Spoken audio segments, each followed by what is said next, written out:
And what made it even worse is, like, it was last year in 2019 they were 0-10. In 2018 they were 1-8. And then in 2019 or 2017 and 2016, they only had one win. They now have 3 wins. They're 3-1 to start the year. Quitman has more wins combined this year than they've had for almost 5 years. Wow. That tells you how crazy it is. And it's good to see them back in. They used to be, for all you youngins, they used to be in the late 90s, early 2000s. They were a staple of the region. They could never quite get out of the region, but they would always go 3-4 games in the or 2 or 3 games in the playoffs. Remember them playing Allegiant Fields to the death in the third round of the playoffs over in Gladewater one night. That was cold, rainy night. It was a cold, icy night, and it was also Quitman had lost their coach because of things. He had done some things, and that was actually a team that a lot of people thought might make it to the state championship that year. They were really, really good. But they faced a really darn good, very athletic Allegiant Fields team, too, who came out of the tunnel looking exactly like Miami. Yes. How is it you and I can't remember a name player from last week, but you and I can talk about a 2006 Region 3, a Round 3 game in Gladewater? That's why you listen to us. By the way, you can again listen to us on Sideline to Sideline each and every week at LoneStarGridiron.com. Also on any of your podcast platforms. This week we're doing ranked teams. You can follow us on Twitter at Grant and Terry. You can like us on Facebook, Sideline to Sideline. You can email us, Grant and Terry at LoneStarGridiron.com. Week 5 is in the books for us. Week 6, we'll talk about it next week right here on Sideline to Sideline, part of the Big Friday Night Scoreboard Show, right here on your station, 88.9 KETR. Support for 88.9 KETR is provided in part by the Commerce Chamber of Commerce, presenting the 35th Annual Boat Arc Bash this Friday and Saturday in downtown Commerce. Associated events include a motorcycle ride and pancake breakfast, the Boat Arc Bash Parade at 10 a.m. Saturday, and live music all day. Info at facebook.com/BoatArcBash.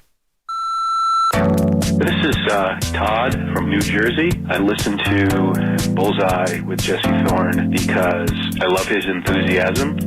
I'm Jesse Thorne. This week, I'll talk with comedian Jessica St. Clair and her husband Dan O'Brien about how they fought cancer together. Plus, blues legend Buddy Guy. That's on the next Bullseye from MaximumFun.org and NPR. Tomorrow at 2 p.m. on 88.9 KETR. Programming on KETR is made possible by listeners like you and by Cypress Bank. Managers Eddie Smith and Robin Alexander are available to assist with deposit and credit needs at the Commerce branch. Other branch locations include Mount Pleasant, Lone Star, and Pittsburgh. More information at cypressbanktx.com, member FDIC, and an equal housing lender. I am a veteran. I lost both legs in Vietnam. As America's veterans face challenges, DAV is there. My victory was getting my benefits and a good education. DAV helps veterans of every generation get the benefits they've earned. I'm a veteran. I didn't want to admit it, but I had PTSD. So veterans can reach victories, great and small. My victory was finding help and learning that I wasn't alone. Support more victories for veterans. Go to DAV.org. The BBC World Service is there to provide you with a clear, balanced perspective on an ever-changing world. With reporters around the globe, we provide the latest stories and analysis that you need. Let us be your guide through the news near and far. That's the BBC World Service. Overnights on 88.9 KETR.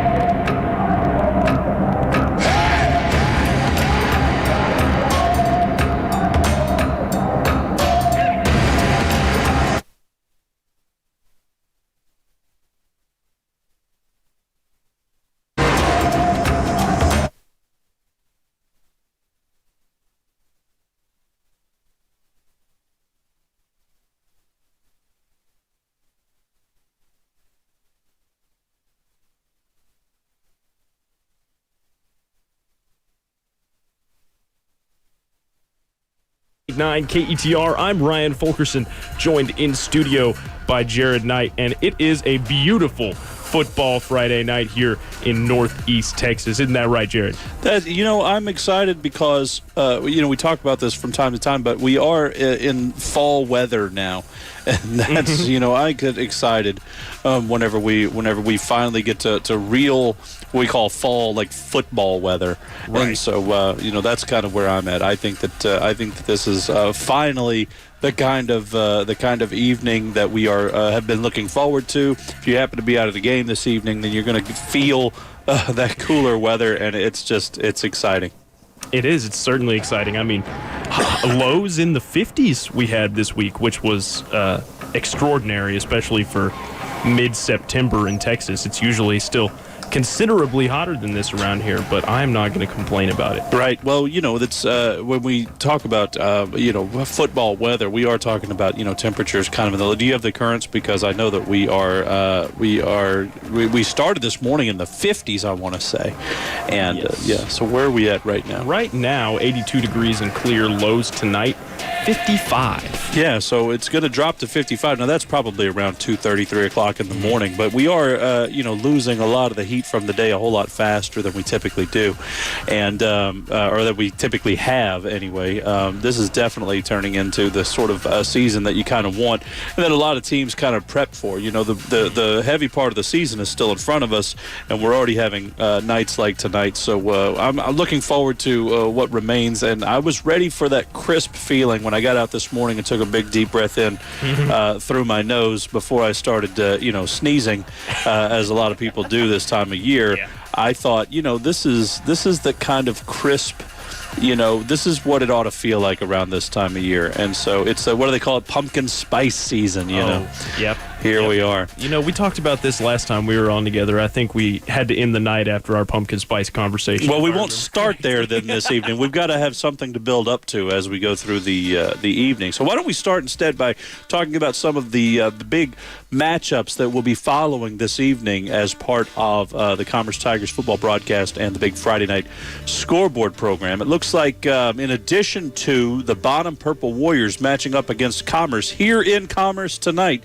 you'll be hearing from John Mark Dempsey and Kevin Jeffries here in just a little while. But there's also these games. You mind if I talk about some of these, Ryan, here? Go right ahead. So number 12, Rockwall, takes on number 8, Rockwall Heath. They're in Heath tonight. They're at that stadium this evening. The Yellow Jackets take on the Hawks. We'll be watching that one to see which of these teams ends up victorious this evening. Fannondale plays host to Savoy tonight.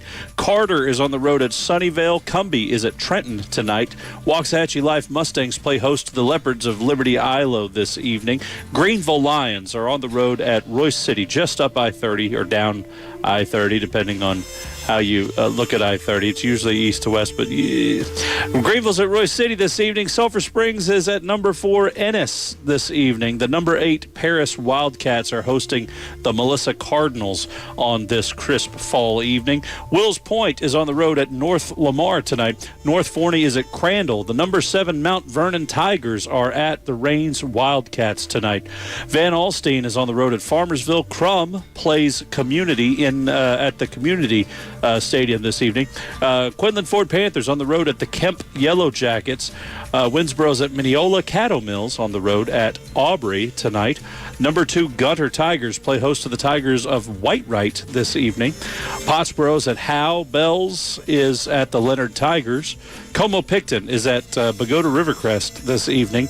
Wolf City Wolves on the road at Alba Golden. Looks like Celeste and Cooper match up in Cooper this evening.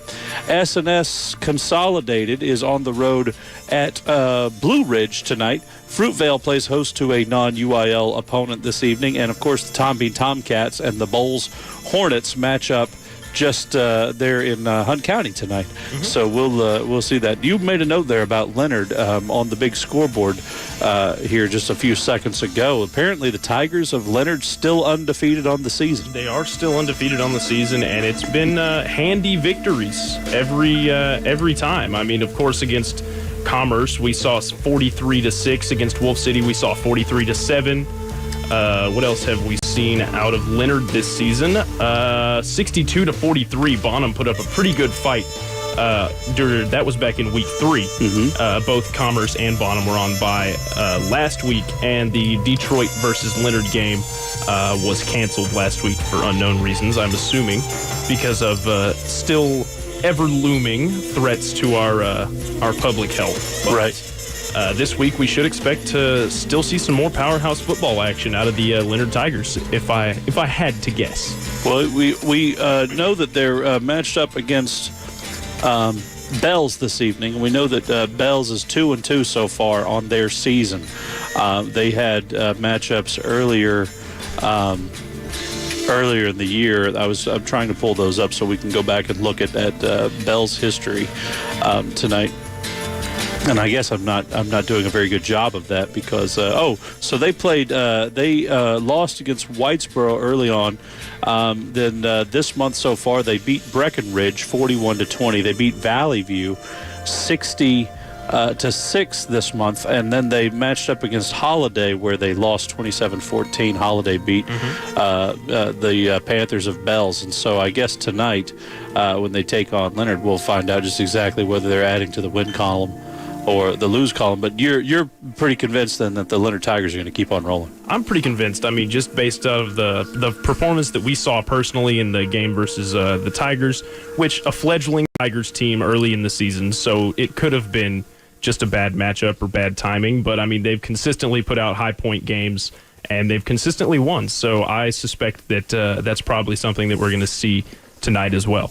The big Friday night scoreboard program goes on the air effectively after the end of the Commerce Tigers game. We will be bringing you scores from all of these games that we'll be watching this evening, and we hope that you'll be following along at home. If you'd like to participate, there are a number of ways to do that. One thing you can do is to call the studio a little later on. Give us a little time to get the Commerce game on the air, but you can write this number down if you like, 800-882-KETR. That's 800-882-5387. You can also text the studio, 903-751-5145. That's 903-751-5145 in order to text the studio. That number one more time, in case anyone's writing it down, is 903-751-5145. 5145 to text the studio. You can pass that information along if you happen to be out tonight at a football game and you want to share what's going on. We'll be happy to share with the audience too. For the most part, we'll trust that what you told us was the truth, but we may call you back and follow up with you later on. But you can participate in the program this evening. If you happen to be someone who listens every Friday night and you hear Ryan Fulkerson or myself, Jared Knight, or John Mark Dempsey and Kevin Jeffries with the call of the game, the Commerce Tigers that they've been doing, and that has been on in some form or other for the last 46 years on the air here in Northeast Texas, and you think that this is something that ought to keep happening, try to remember that we're doing all of this on a public radio station using a public radio signal, and that public radio stations subsist by donations of its listeners. So if you want to make sure that this sort of stuff continues to happen. And I realize that we don't have a lot of history where it didn't happen because we didn't have enough money, but that's partly because we know that you've come to expect the programming from this radio station. And so we do everything that we can, cutting things that you don't see so that we can make sure to bring you the things that you do see and hear and appreciate when we have to do that. But we're hoping that we won't have to do that. We're hoping that folks will continue to give in support of public radio here in Northeast Texas, particularly our brand of public radio that includes Commerce Tigers football on Friday nights in the fall, even these crisp fall evenings here in Northeast Texas. If you are so inclined to make a contribution in support of public radio, what you could do is point the nearest internet browser like Firefox or Chrome or what's the new one from Microsoft? Edge. Yes. Safari. If you're on the dark side with me, you can definitely point the nearest Opera. Man. Mozilla Firefox. We mentioned Firefox. Did we talk about the what's the duck one? I can't say I know about the duck browser. DuckDuckGo. Anyway, the point is if you can find an internet browser and point it to ketr.org and click the donate button, you could make your contribution just like that. It takes just a couple of minutes. You could look through some thank you gifts if you want to get something in return, maybe the tote bag or the coffee mug or the meta gift that News Director Mark Haslett mentioned earlier this week, the coffee mug with a picture of a tote bag and then a tote bag with a coffee mug in it. We could do all kinds of things with support from folks just like you who are listening at home or perhaps viewing on Facebook or YouTube this evening as we stream Commerce Tigers football, dipping our toe anyway into live streaming broadcast of the Commerce Tigers this season. Anyway, you can make that contribution if you so choose. If you'd like to support what you hear on KETR, you can go to ketr.org, click the big red donate button up at the very top of the page. It's quick, it's simple, it's easy. It takes just a couple of minutes. And this week has been the pledge drive on 88.9 KETR. It goes until midnight tonight, so we'll probably come and remind you a little bit later on that this is the pledge drive and that we hope that you'll give in support of the programming that you hear up to and including Commerce Tigers football on 88.9 KETR. Again, KETR.org is the website, and the donate button, the red one at the top of the page, is the one you want to click. It still says donate, even if it doesn't appear red to you, depending on what sort of screen you use. Don't worry, it says donate. It has a little heart next to it, as if to say, I like this. You know, the social media thing where it's a heart and you click it because you like it. We've made it simple for you. It's super natural feeling when you go to KETR.org, click that little heart button, and send a little cash our way. I guess we're going to keep calling it the Big Friday Night Scoreboard program here on your station, 88.9 KETR. I'm Jared Knight. That's Ryan Fulkerson, and we've got hopefully a break coming up. We do have a break coming up. Come back after this. We'll run down the scoreboard one more time, and hopefully shortly get you guys out to Ernest Hawkins Field and Memorial Stadium with John, Mark, and Kevin right here on your station, 88.9 KETR. Support for KETR comes from its members and from Cypress Bank, offering both deposit and loan products, including checking, online banking, ATMs, and the Cypress Check Card. Family financial centers located in Commerce, Mount Pleasant, Pittsburgh, and Lone Star. Equal housing lender and member FDIC. Find more information at cypressbanktx.com. During the COVID-19 pandemic, it's important to take steps to help stop the spread. Follow 5 tips to help protect yourself and others. 1. Wear a mask. 2. Practice social distancing. Stay at least 6 feet apart from others. 3. Wash hands with soap and water. 4. If you have symptoms, stay home. 5. Get vaccinated as soon as you can. Together, we can help stop the spread. This is KETR's Fall Pledge Drive, and we're getting the question, how much is an appropriate amount to give? So this is going to depend on what you're willing and able to do, obviously, but a typical first-time gift ranges from $10 to $100, or from $10 a month up to $50 a month. It's about chipping in. Visit KETR.org and click Donate to get started. When you like or follow 88.9 KETR on Facebook, your newsfeed is enhanced with top stories from NPR, local stories from KETR, occasional breaking news or weather information, and programming and technical updates. Plus, Facebook is a place where you can participate to move the conversation forward on the news that matters. Next time you're on Facebook, search for KETR 88.9 FM. Hi, I'm Dr. Mike Lenore with your health tip of the day from the African American Wellness Project. While coronavirus infections could go down over the next few months, we're still headed into flu season, and millions of Americans will be affected by the flu. But the good news is that we do have a safe and effective vaccine. But sadly, too many people go unvaccinated, especially African Americans. For more about flu vaccine, talk to your doctor or visit aawellnessproject.org.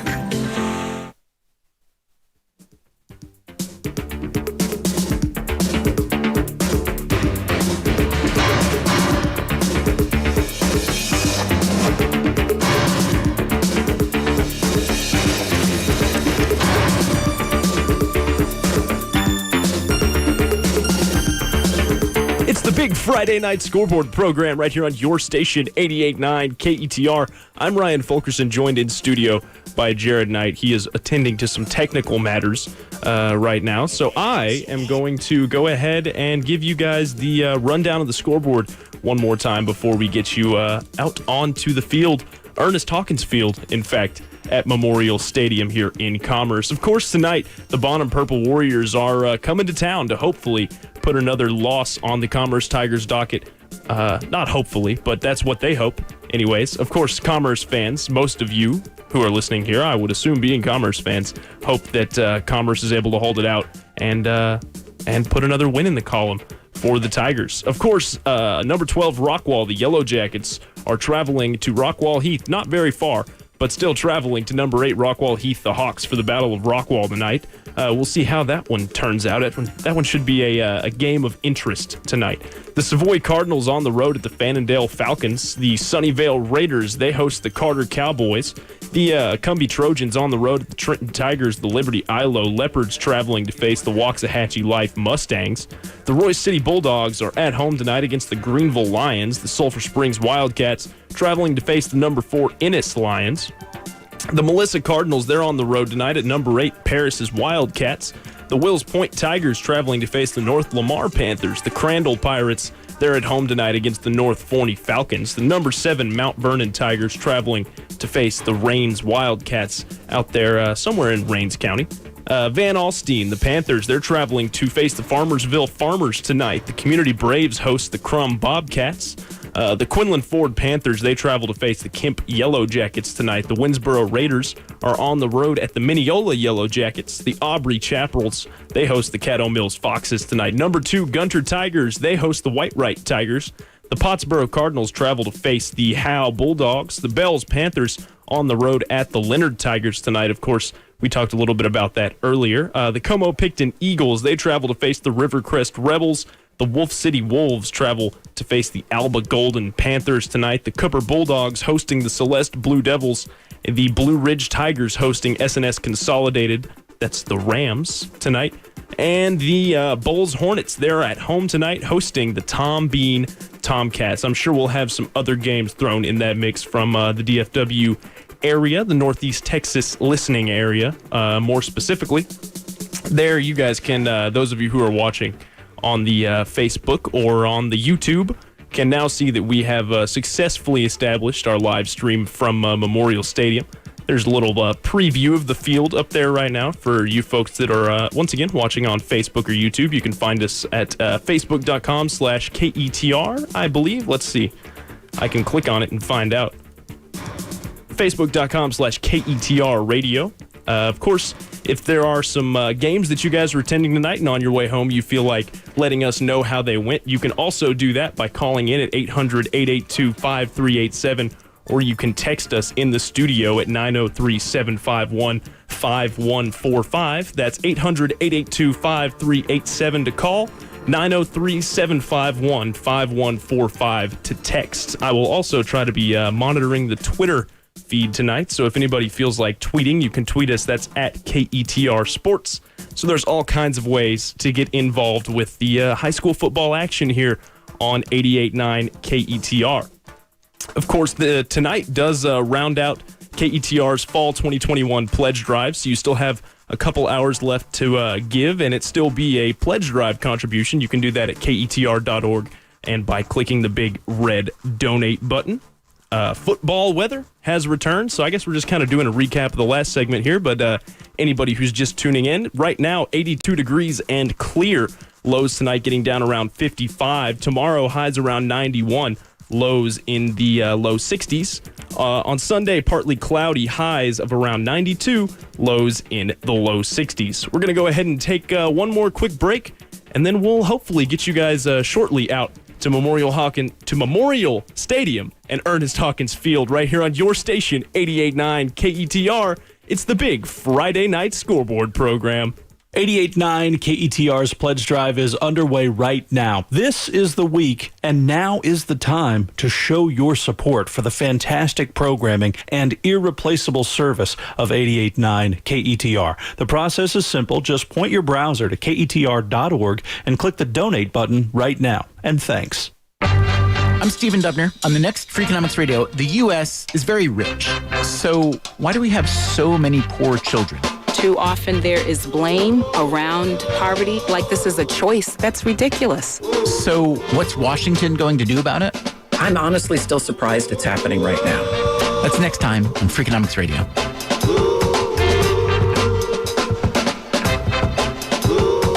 Tomorrow morning at 6 on KETR. I'm Chris Haxel, co-host of No Compromise, a Pulitzer Prize-winning podcast from NPR, KCUR Kansas City, and WABE Atlanta. It starts as a story about guns, but it ends up becoming so much more, delving into the power of social media, and ultimately helps listeners come to a greater understanding of our modern political landscape. Obviously, it's a huge honor to win a Pulitzer. I mean, it was completely unexpected, and that's not the reason you do the work in the first place. I will say I think it just speaks to the quality of journalism that NPR and the NPR network and member stations are able to produce. What I really love about my experience so far in public media is that I'm given the time to figure out the truth. I'm Chris Haxel. You make this type of deep investigative reporting possible when you donate. Here's how. Choose an amount that's comfortable for you, then visit KETR.org right now and click the red donate button. And thank you. Well, hello, folks. It's your old buddy Luke Clayton inviting you to tune in to our hunting and fishing show every Saturday morning at 5 a.m. It's down there near Mexico. It is remote, it is rugged, and it is one of Texas' most wild gems. And it is quite the river, and it is also a world-class smallmouth fishery. Cooked up some wild game, threw in some tortillas, and you just can't beat it. And remember, you can go to KETR.org and listen to the archive of our past shows. Dr. Indira Govender thought it would be her dream job. How much more amazing could you be to be called Doctors Without Borders? But once she got inside, we were just like the black faces at the front of the shop, but we were not actually the owners of the shop. A racial reckoning at Doctors Without Borders on the next Reveal.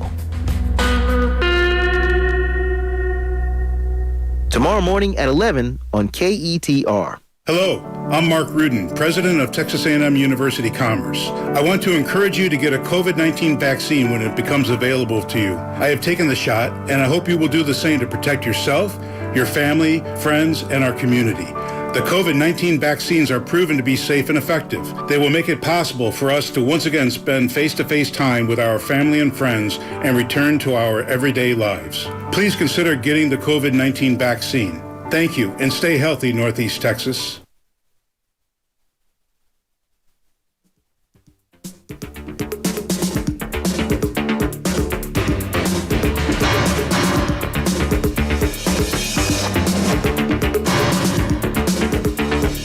It's the big Friday night scoreboard program right here on your station, 88.9 KETR. I'm Ryan Fulkerson, joined in studio, as always, by Jared Knight. And Jared, there are a couple of things going on tonight that are not East Texas high school football, but they're still relevant to KETR listeners. So I figured we should talk about some of those. The first thing coming up is the Bodark Bash. Actually started today. Isn't that right? Yeah. So this evening, we had. The big Bodark Bash started for the Friday night content. We've been talking about it all week on 88.9 KETR, and I know that this morning on the Blacklands Cafe, there was an opportunity for folks who listen to the Blacklands Cafe as part of Morning Edition on KETR to catch Paul Voss, who is the president of the Commerce Chamber, talking with John Mark Dempsey. And they were talking all about what folks can expect from the Bodark Bash. This evening, there's live music downtown Commerce. The Bodark Bash was billed today in social media messaging from the university is one of the biggest things that even happens in Commerce. And so if you haven't yet checked that out, it didn't happen last year. We talked about the COVID-19 pandemic did put a damper on things, as it were. But we definitely the Bodark Bash is happening right now tonight in downtown Commerce. I'm sure that folks who will be attending the Tigers game this evening may have been attending the Bash earlier, maybe slipping down there a little later, depending on what time the game wraps up. And then tomorrow, relatively early, I want to say vendors are showing up and they're getting their wares all set up between 8 and 9 o'clock in the morning. And so 9 o'clock, folks can go on down to downtown Commerce and they can browse, 100 or so vendors, maybe more, depending. And there's all kinds of food. There's fair food. This is a fall festival that also includes live music all day long. There's some fan favorites that have been part of the event for years and years, including the Blandells and what used to be called the Bodark Dixieland Jazz Band. I think they call themselves something else now. But Dixieland Band as well. Yeah, Dixieland Band, but they're pretty great. And then there's all the way down to what they have, the big headliner, the Texas Eagles Tribute Band. Yes. And so that's it's exciting stuff. There's going to be live music throughout the day. There are some performances. I think there's a dance studio performance. They've got tables and chairs set up so folks can try to get out from under the sun. But, some years it's awfully hot and some years it's chilly. And we've even had a year in the not too distant past where it was just pouring. It's a rain or shine event. But it was just pouring, and so I think tomorrow's going to be a pretty day, and it'll be worth popping out if you want to maintain your social distance. You're of course encouraged to do that, but there's certainly events you can check out. I know that the Commerce Public Library will be there. There's going to be a neat event going on. They've got a blood drive going on in the morning. The Rotary Club does that. With 3 p.m. Yeah, this year. With Carter Blood Care. Well, that's not so much an event, right? You don't really go and set up camp and say, I'm here for the 9 a.m. to 3 p.m. blood drive. Here, have some blood for the next 6 hours. But I do think that it's what it does. They open it up so that there's opportunities for anybody who wants to come along and donate blood. And blood being one of the things that's always feels like it's a little bit scarce, but then you've got hospitalizations where they are in just every hospital in the entire nation. I'm sure that there's no time like the present to do blood donations if you're somebody who does that. And so the opportunity will be there tomorrow at the Bodark Bash. What did we say, 9 to 3? 9 to 3 is the blood drive. Yeah. Like you said, Carter Blood Care? Carter Blood Care is the one that does it, and then and the Rotary Club sponsors them coming out and setting up the big blood care bus where you go on and they do the things to you. They do the things. They get done to you. Stick you with the needles and whatnot. Well, I mean, if that's what it is, I don't know. I hear there's cookies involved. I never know. But my point is only that these things are happening tomorrow during Commerce's Bodark Bash. This is the 35th annual, such that it's annual. We say it's annual. We skipped a year last year, but so did everybody, honestly. The world skipped a year last year, so I think you can cut us some slack. You get what you get. We're here, and it's happening tomorrow. 88.9 KETR will be there. That's true. KETR will be just handing out trinkets and what we call swag stuff we all get. We've got some the KETR Bodark pop socket. Ooh, so if you haven't seen the pop socket that goes on the back of the phone and helps to stabilize it when you take your selfies, so you don't get that thing where your pinky finger becomes, you know what I'm talking about, where people, they hold the phone and they do this thing with the pinky finger down there, and what happens is you get a little divot right there in your pinky. So you want to use the pop socket helps, is what I'm saying. It's really helpful, I've heard. And we will also have notably Texan can koozies for all the Coca-Colas that are going to be out there. So you'll have a place to put your can to keep it cool. And we've got lip balm because, as you know, Ryan, I do. Crisp air out. That'll dry the lips. And so you gotta moisturize, and we can help with that with the lip balm. So we've got KETR branded lip balm. We make it in house. That's not true. None of that's true. That is not true. And then of course a couple surprises too if you come out and visit with us. So we're going to be on the square from roughly 9 a.m. until I think 6 p.m. is when things wrap up. So we'll see you out there tomorrow. We'll be there. I know I'll be there. I know Jared will be there for longer than perhaps he would like to have. Oh, come on. I love it. I enjoy it. Also going on tomorrow, one more little quick thing, because it is getting about that time where you guys are ready to hear from John, Mark, and Kevin. Yes. They've got some pregame action coming up after this next break. Just one more thing, though. Tomorrow, your Texas A&M University Commerce Lions, they had a tough game last week, but of course it was the number 1 ranked team in the nation, the West Florida Argonauts. We're coming back down to a little bit closer to our level tomorrow. We're traveling to Javelina Stadium in Kingsville, Texas there to face the A&M Kingsville Javelinas. That's going to be tomorrow starting at 7 p.m. is the tip. We'll be on the air with pregame right here on 88.9 with Brock and Charlie. That's going to be about 6:30, so be sure to tune in for that. And I'll be here too, if you just happen to tune in for my halftime show or whatever you do. Sure. I'll be here. So. I think some people do that. Some people are like, you know what, Lion Schmines, I want to hear that Ryan and his halftime show. It rhymes. Lion Schmines, Ryan and that's right. Halftime. Right at the half. That's not why you tune in, but I'll be there at the half. So come join us. It'll be a hoot. The Bodark Bash is tomorrow. So is A&M Commerce Lions football. But right now, we're going to get you guys to what you really want to hear, and that's Commerce Tigers football right here on your station, 88.9 KETR. Stick around. Donating to 88.9 KETR right now during the pledge drive couldn't be any easier. We've set up a safe and secure online form that captures only the necessary information we need to process your gift. See for yourself when you visit KETR.org and click the donate button to make your pledge. Programming on KETR is made possible by listeners like you and by Cypress Bank. Managers Eddie Smith and Robin Alexander are available to assist with deposit and credit needs at the Commerce Branch. Other branch locations include Mount Pleasant, Lone Star, and Pittsburgh. More information at cypressbanktx.com, member FDIC, and an equal housing lender. On Wait, Don't Tell Me, we are not afraid to ask the big questions, even to the guy who owns the Chicago Cubs. There's a few people that just misunderstand something about, like, why beer costs $9 or something like that. Why does beer cost $9? Why does a starting pitcher cost $25 million?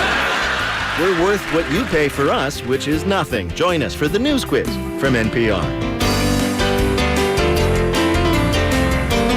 Tomorrow morning at 9 on 88.9 KETR. Support for 88.9 KETR is provided in part by the Commerce Chamber of Commerce, presenting the 35th Annual Bodark Bash this Saturday in downtown Commerce. Live music starts at 11 a.m. with the Dixieland Band, the Blandells, Soulshine Band, Nevermind, The Heroes, and Texas Eagles Tribute Band. Info at facebook.com/BodarkBash.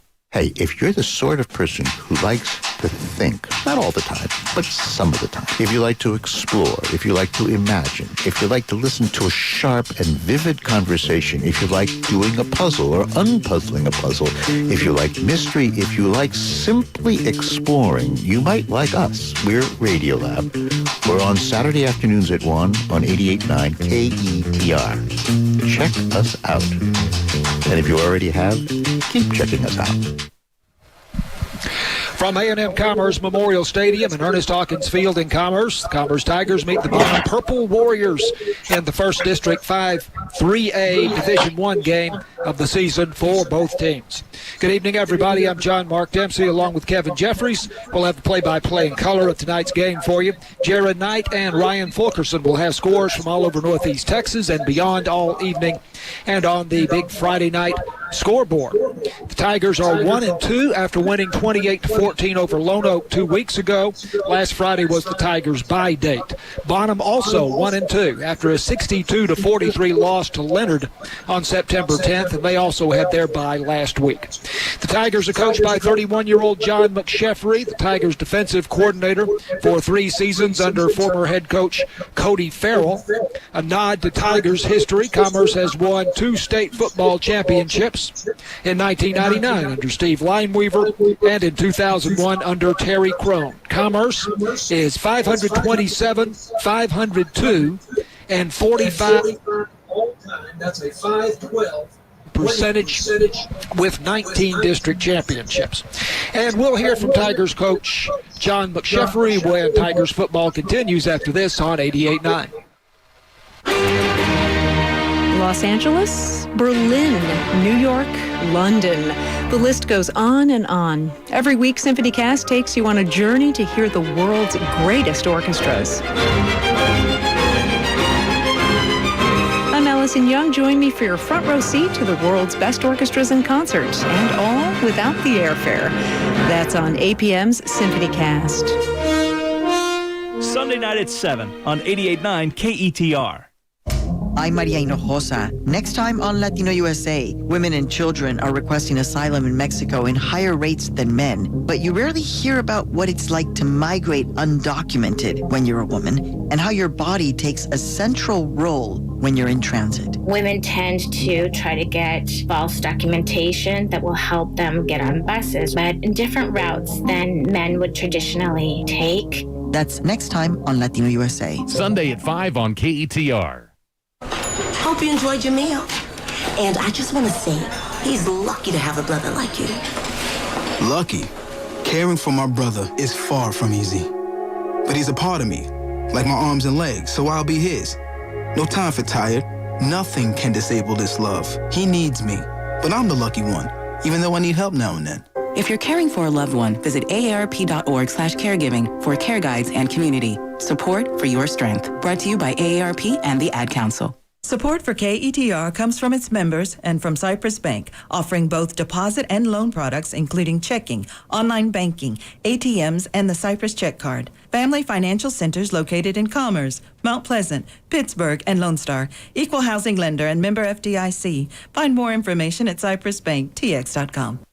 Talking with the head coach of the Commerce Tigers, John McSheffrey, before this game with Bonham. Tonight, the first district game of the season, so gets real now. I'm sorry? It gets real now with the district game starting. Yes, absolutely. Yeah, it's now everybody's 0-0, right, and going into the first district game, and now every game counts. Yeah. Let's look back at the Lone Oak game now a couple of weeks ago.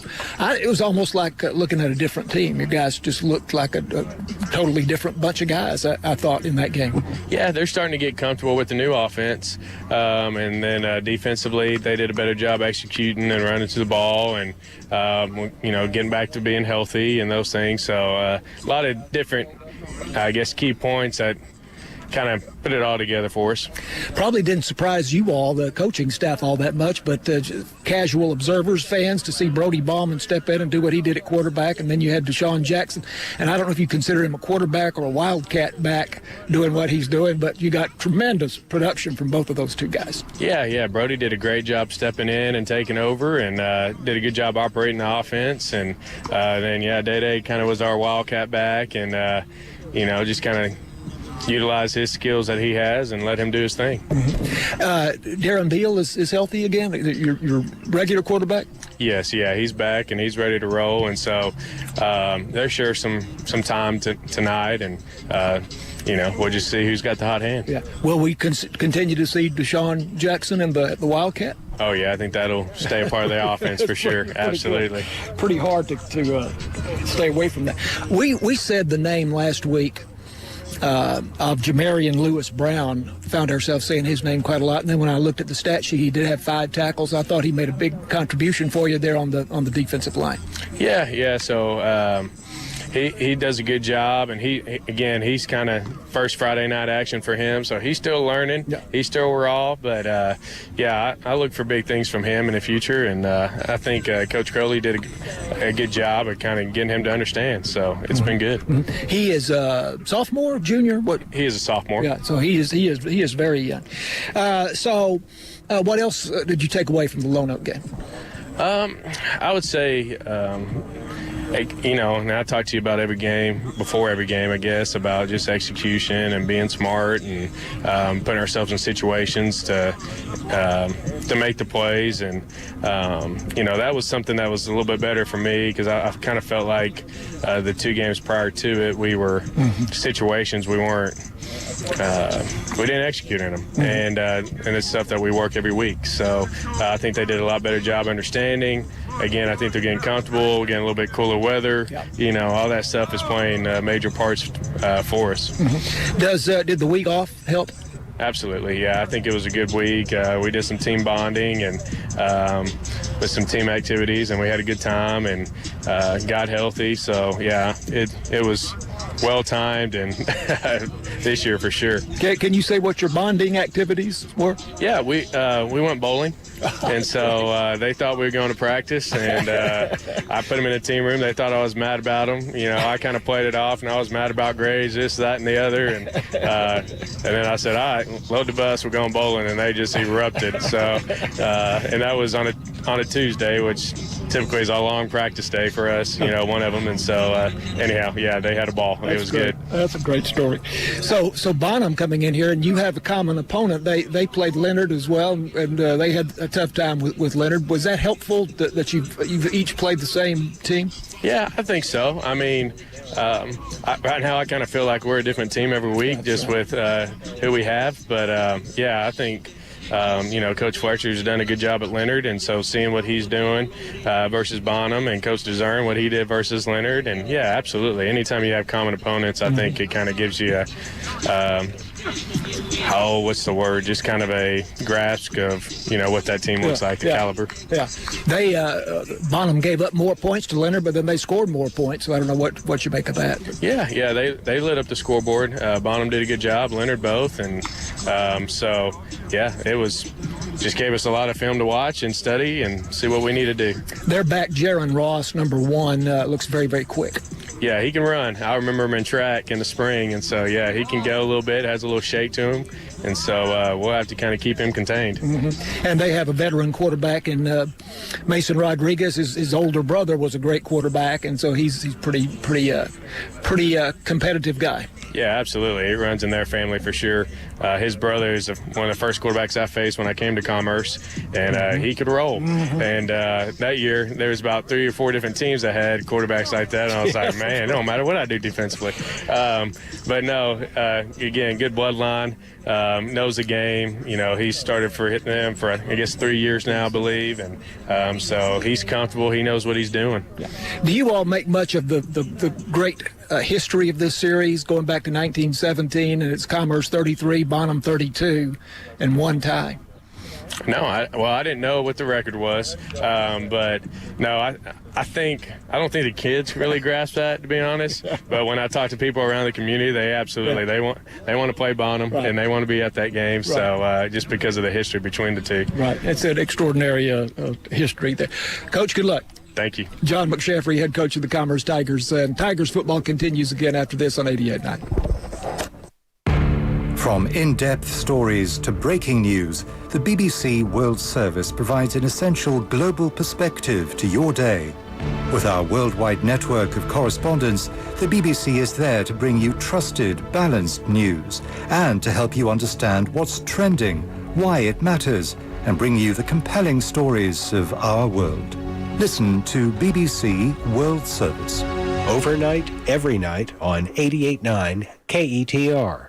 Going on right now through Friday, it's 88.9 KETR's Fall Pledge Drive. This is the week when we ask you to think about how much you listen, how much you really learn from this public radio station, and then we ask you to make a gift in support of it.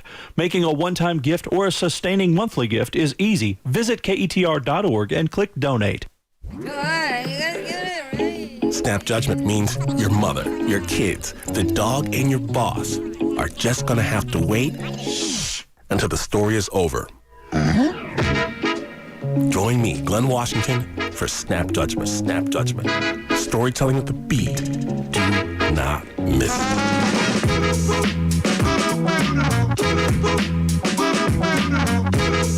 Saturday afternoon at 3 on KETR. Programming on KETR is made possible by listeners like you and by Cypress Bank. Managers Eddie Smith and Robin Alexander are available to assist with deposit and credit needs at the Commerce branch. Other branch locations include Mount Pleasant, Lone Star, and Pittsburgh. More information at cypressbanktx.com, member FDIC, and an equal housing lender. Hello, I'm Mark Rudin, president of Texas A&M University Commerce. I want to encourage you to get a COVID-19 vaccine when it becomes available to you. I have taken the shot, and I hope you will do the same to protect yourself, your family, friends, and our community. The COVID-19 vaccines are proven to be safe and effective. They will make it possible for us to once again spend face-to-face time with our family and friends and return to our everyday lives. Please consider getting the COVID-19 vaccine. Thank you, and stay healthy, Northeast Texas. Commerce Tigers football on 88.9 KETR. John Mark Dempsey and Kevin Jeffries with you again tonight as we get ready for the Commerce Tigers versus the Bonham Purple Warriors. And you heard me talking with Coach John McSheffrey about the history of this series a moment ago. This is one of the longest running rivalries in Texas. Commerce and Bonham played for the first time in 1917. When, Kevin, you may remember, Bonham won 43-0 in that particular game. Oh, yeah, absolutely. Like it was yesterday. There was a lot of running. Yeah, a lot of running. Right. It was a real, it was kind of an old-school ground-and-pound type of game. I would imagine. But ironically, that's exactly the score of the game last year when Commerce won going away 43-0. So the first game of the series and the most recent game in the series each had exactly the same score, but with a different winner on either end. It has been an incredibly even series with the Tigers ahead by just one game. 33 wins for Commerce, 32 for Bonham, and there has been one tie. There was a 19-year gap between 1963 and 1982 when Bonham was in a higher classification. In fact, throughout much of the 60s, Bonham was in the same district with Greenville. So they got a little bit beyond Commerce in those years, but since the 80s they have been playing pretty consistently and very often in the same district, and that is the case here tonight as you hear the Commerce Tigers coming onto the field here to get ready for this contest with the Bonham Warriors, and Bonham Warriors at the south end getting ready to come onto the field now as well. Bonham is coached by Kyle DeZern in his second season after coming to Bonham from Melissa, where he was the assistant head coach. The Warriors went 2-8 in his first season, and this is his first head coaching assignment. Now, I think, Kevin, it's interesting that the arrow definitely seemed to be pointing up for Bonham in 2018, 3 years ago, when in his first season as head coach, John Fish led Bonham to the playoffs with an 8-3 record. They routed Commerce 63-27 that season. That was the game that you heard John McSheffrey talking about. And Tyler Rodriguez was the quarterback, the older brother of Mason Rodriguez, their quarterback tonight. But the Warriors then went 1-9 the next season. And Fish resigned, returning to Frisco Lone Star, where he is now assistant head coach and offensive coordinator. So not sure exactly what went on there, but just 3 years ago, Bonham looked to be a rising program, but just has not worked out well for them since that time. And they are getting ready to come onto the field. There is their mascot, Chief Warham. I have seen him or his predecessor for many, many years throwing the tomahawk through the goalpost there, Chief Warham. He's a JV player that is given that honor every year at Bonham High School. So we will have the coin toss here shortly. Let's take another break and come back for that, and no doubt we will have our national anthem coming up as well. This is Commerce Tigers football on 88.9 KETR. The Thomas Jefferson Hour is dedicated to the search for truth and the tradition of Thomas Jefferson. Nationally acclaimed humanities scholar and award-winning first-person interpreter of Thomas Jefferson, Clay Jenkinson, portrays Jefferson on the program. He answers listener questions while in the persona of Jefferson. As listeners better understand Jefferson's time, they gain a better understanding of contemporary America. Listen to the Thomas Jefferson Hour, Sunday nights at 6 on KETR. Support for 88.9 KETR is provided in part by the Commerce Chamber of Commerce, presenting the 35th Annual Boat Arc Bash this Friday and Saturday in downtown Commerce. Associated events include a motorcycle ride and pancake breakfast, the Boat Arc Bash Parade at 10 a.m. Saturday, and live music all day. Info at facebook.com/BoatArcBash. I'm Chris Boyd, host of Think. Each weekday, we strive to put the headlines in perspective by focusing on the ideas behind them. Whether we're talking about politics, race and identity, science, or history, questions of why and how are always at the heart of our conversations. Join me on Think as we explore our world and the ideas that drive it. Weekdays at 2 p.m. and 8 p.m. on 88.9 KETR.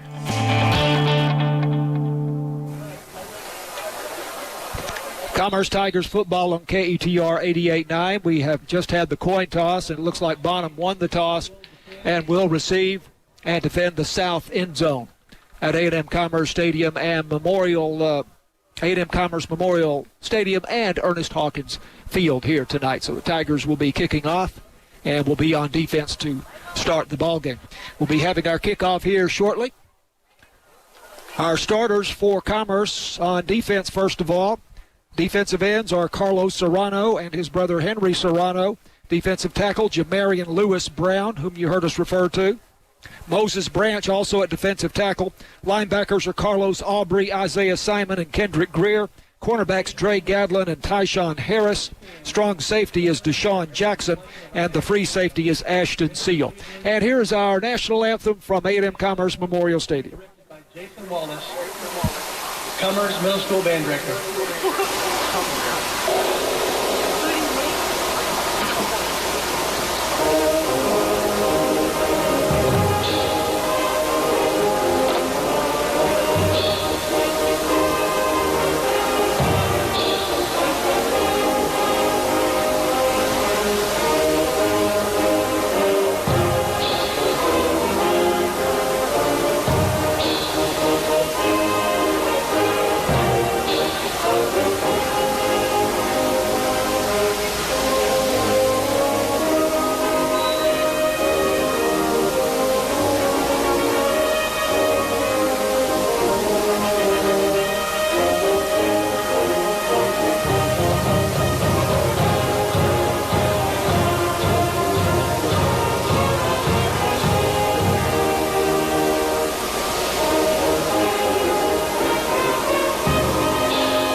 Thank you.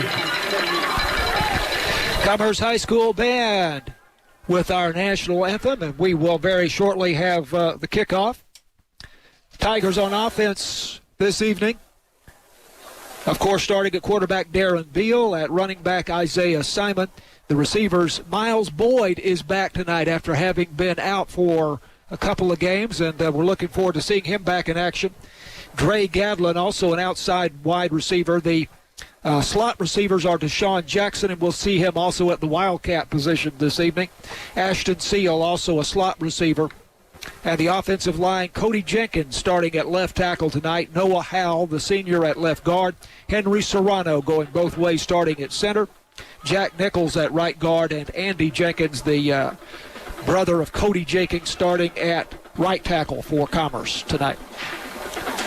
The officials for tonight's ball game, the referee is Jerry Menard, the umpire Efren Rodriguez, back judge is Zay Green, head linesman is Rodney Kiki, and the line judge is Michael Howard.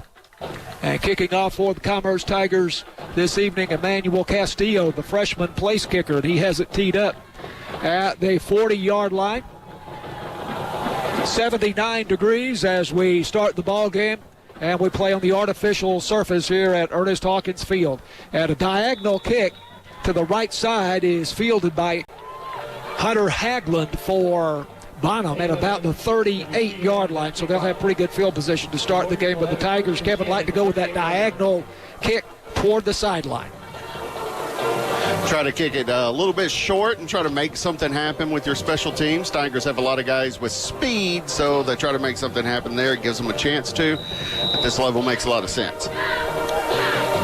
Bonham moving from our left to our right, or actually, let me correct that, from right to left, and going from the south end zone to the north end zone. They wear the white jerseys, purple numerals, purple pants, white headgear. Handoff on first down to Jaron Ross up the middle, and he's across the 40 to about the 42 or 43-yard line. He is their leading ball carrier. We really don't have stats on these Bonham guys very much, but we know that Ross is a dangerous ball carrier for the Purple Warriors and had a 57-yard TD run on the first offensive play from scrimmage for Bonham against Leonard. Now again, Jaron Ross up the middle, and he is stopped after a short gain at the 45-yard line. And now 3rd down and 3, and they are really going with a fast pace here as Mason Rodriguez, a left-handed passer, rolling out to his right, throwing across his body. And it is caught for a first down there, and that is Dustin Sewell, who makes the catch at the Commerce 43-yard line. That's Dustin Sewell is a very dangerous receiver, too. First down for the Bonham Purple Warriors, and a handoff to Jaron Ross up the middle. And Ross across the 40 down to about the 38-yard line. I thought he was going to have more on that. Gets about 4 yards on the carry. Yeah, well, they are really going at a fast pace here. Rodriguez again handing off to Ross, and he is brought down by Deshaun Jackson there at the 35-yard line for a gain of 3 yards. And now 3rd down and 3, and they are right back on the line. They are just going at a rapid clip here. Great tackle by Deshaun Jackson there. He saved a big run. Snap to Mason Rodriguez. Handoff Jaron Ross. Step to his left, then cutting back. And he is brought down by Henry Serrano, the defensive end for Commerce, but it's a first down at the Commerce 32-yard line. I mean, he barely got a first down, but Henry Serrano knifed through the line, got in the backfield, tripped him up by his toes, and he launched himself forward to get that first down. Great tackle by Serrano. First down at the Commerce 32 as Bonham moves to the north end zone on Ernest Hawkins Field. Snap to Mason Rodriguez. Give it to Jaron Ross, and this time it's Isaiah Simon knifing through to bring him down to the line of scrimmage, and maybe for a loss, actually a loss of a yard. Isaiah Simon, inside linebacker for Commerce, drops him back at the 33-yard line. And he anticipated that play very well, Kevin. Absolutely, and Jaron Ross finally jogs off for a breather. Boy, he's going to need it at this point. Jacob Gordon takes his place at running back. Rodriguez, the left-hander, again rolling out to the right. And passing intended for Dustin Sewell, and it's broken up. And I think Isaiah Simon made contact with it just as the ball got there. So 3rd and 11 from the Commerce 33. Dustin Sewell had a 75-yard touchdown catch versus Van Alstyne. He's made a lot of big plays this year, a very dangerous receiver. Big play here, 3rd and 11 from the Commerce 33. Snap to Rodriguez. Rodriguez scrambling to his left, passing, has his man at the 19-yard line, and that should be good for the first down, and that is Hunter Haglund, brought down by Tyshawn Harris. First down at the Commerce 16-yard line. Great job by Haglund, finding a way to get open. Quarterback under lots of pressure, and gets it there. 17 yards on the game. There it goes to Jaron Ross. Hole up the middle on a draw play, and he scores standing up. So a really impressive drive there for Bonham. On the first possession of the ballgame, that's a 16-yard touchdown run by Jaron Ross. Now they will show you the swinging gate. And here's a pass, and it is complete to Dustin Sewell for the 2-point conversion, as they were spread out all over the field. And Rodriguez throws it to Sewell, slanting him from right to left. An easy 2 points there for Bonham. They lead it 8-0. With 9:27 left to go first quarter, this is Commerce Tigers football on 88.9. Hello, I'm Mark Rudin, president of Texas A&M University Commerce. I want to encourage you to get a COVID-19 vaccine when it becomes available to you. I have taken the shot, and I hope you will do the same to protect yourself, your family, friends, and our community. The COVID-19 vaccines are proven to be safe and effective. They will make it possible for us to once again spend face-to-face time with our family and friends and return to our everyday lives. Please consider getting the COVID-19 vaccine. Thank you, and stay healthy, Northeast Texas.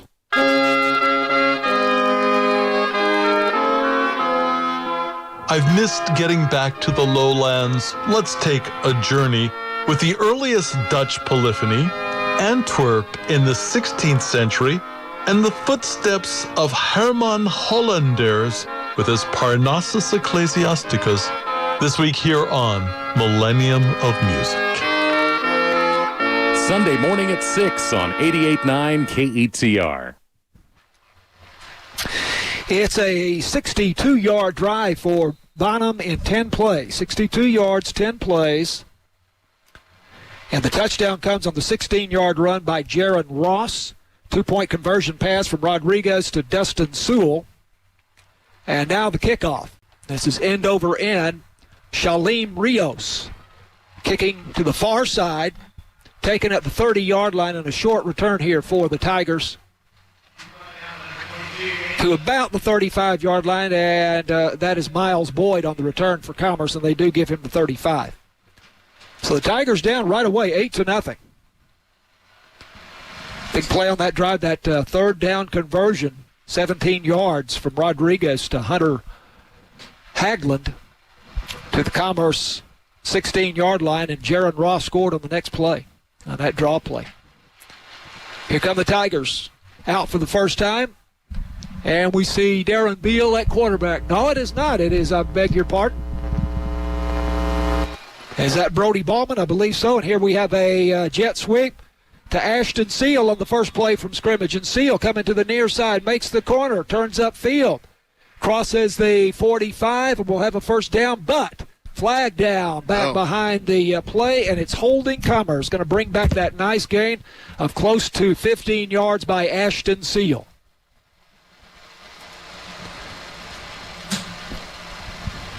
So that's a bad thing for the Tiger offense there. 10-yard penalty pushes them back to the 25-yard line and wipes out a nice gain on first down.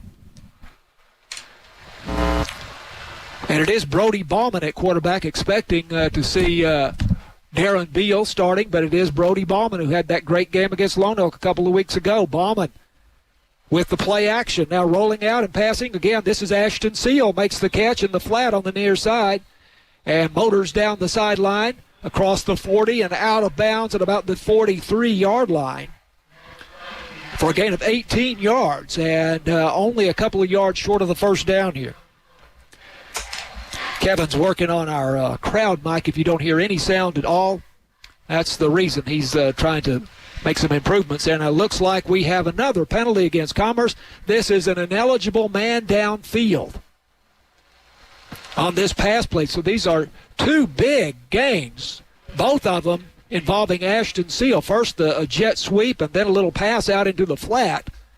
And both of them wiped out, and now an ineligible man downfield against Commerce going to wipe out this most recent gain, and this pushes it back to the 20-yard line. Ouch. It is still first down, believe it or not. Scoreboard says 1st and 25. I'll trust him for the moment. Man in motion from left to right. Brody Ballman, the senior quarterback, faking, tucks it, keeps it himself up to the 29-yard line. He goes. That's a gain of 9 yards for Brody Ballman, who stepped in at quarterback against Lone Oak and was nothing short of spectacular. 17 carries for 114 yards, 6.7 yards per carry, and 2 touchdowns. This is now 2nd down and 16. And this is Ballman again. No, that is Deshaun Jackson. Sorry. Deshaun Jackson was a direct snap because I was looking away there for a moment, Kevin. Deshaun Jackson, in any case, gets the football on the carry, and he goes to the far side, makes the corner, turns upfield, reaches the 44-yard line, and now Tigers have a very makeable 3rd down and 2 from the 44-yard line in Commerce territory. Snap to Ballman. Ballman rolling out, directing traffic downfield. Wanted his man to go deep. That was Deshaun Jackson, and Jackson pulled up, and the pass is incomplete. So the Tigers left here with a 4th down and 2. They had a 1st and 25 at one point. Now 4th down and 2 at their own 44-yard line, trailing 8-0 with 8:21 left to go in the first period. And Tigers decide that discretion is the better part of valor here, and they will punt, or at least so it would appear. As coming into the ball game for Commerce, Emmanuel Castillo on 4th down and 2 from the Commerce 44-yard line. And you hear the whistles. And Bonham takes a timeout. Let's keep it right here. I don't know how long this timeout will actually last, if it'll be a full timeout or not. So we'll keep it here. 4th down and 2 for Commerce. And, wow, what a drive by Bonham to start the game. Absolutely. They were just, and I think that's their whole plan.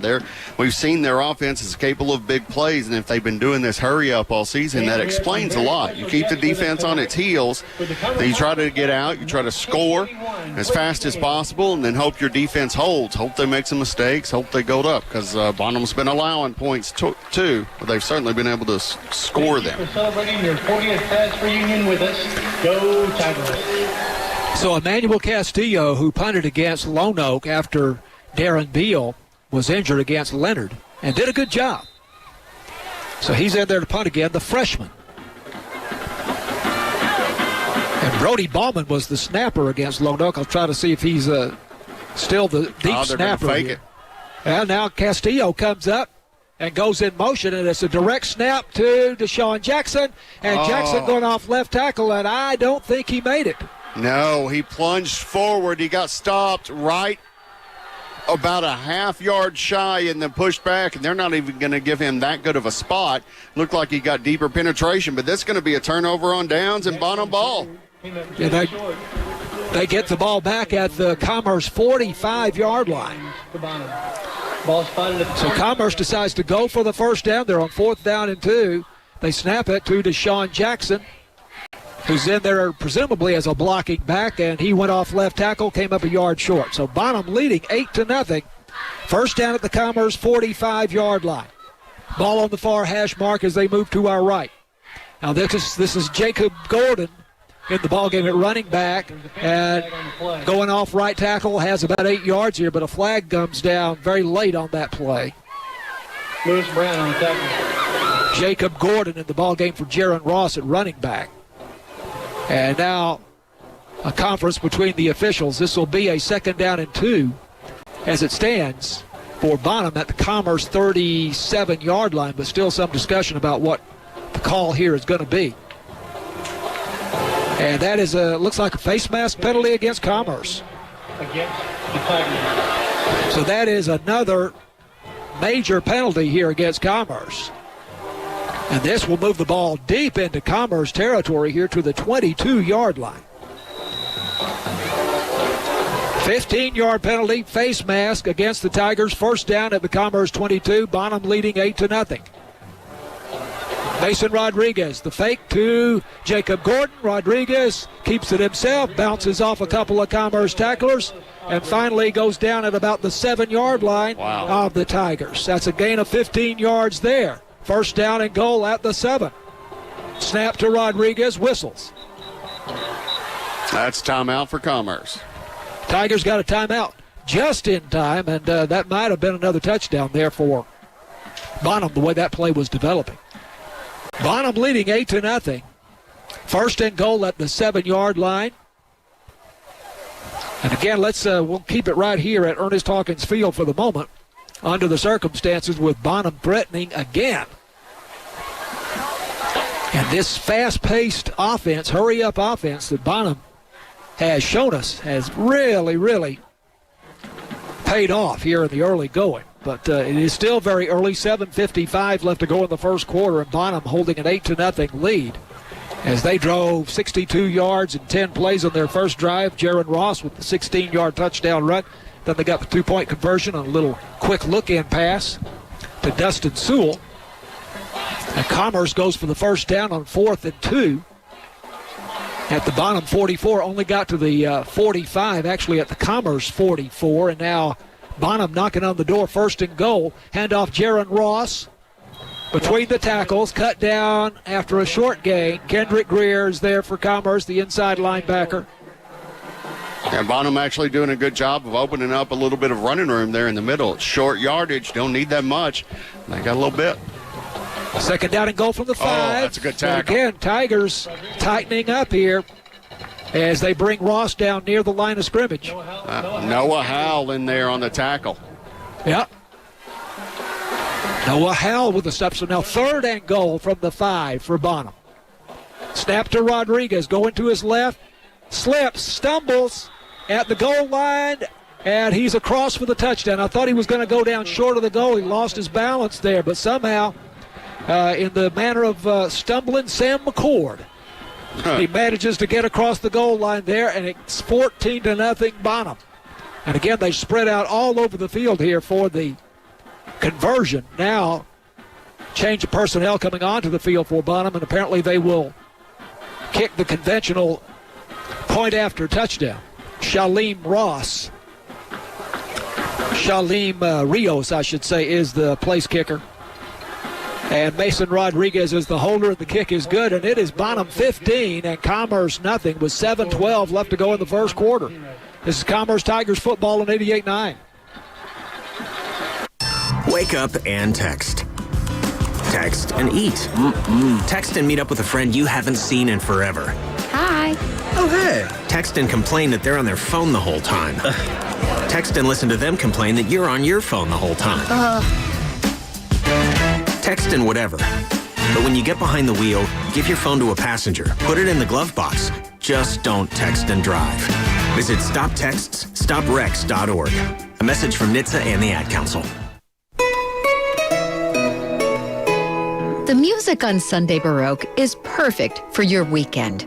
Whether you're relaxing with the paper, heading off to church, brunching with family, or digging in the garden, I hope you'll take Sunday Baroque along.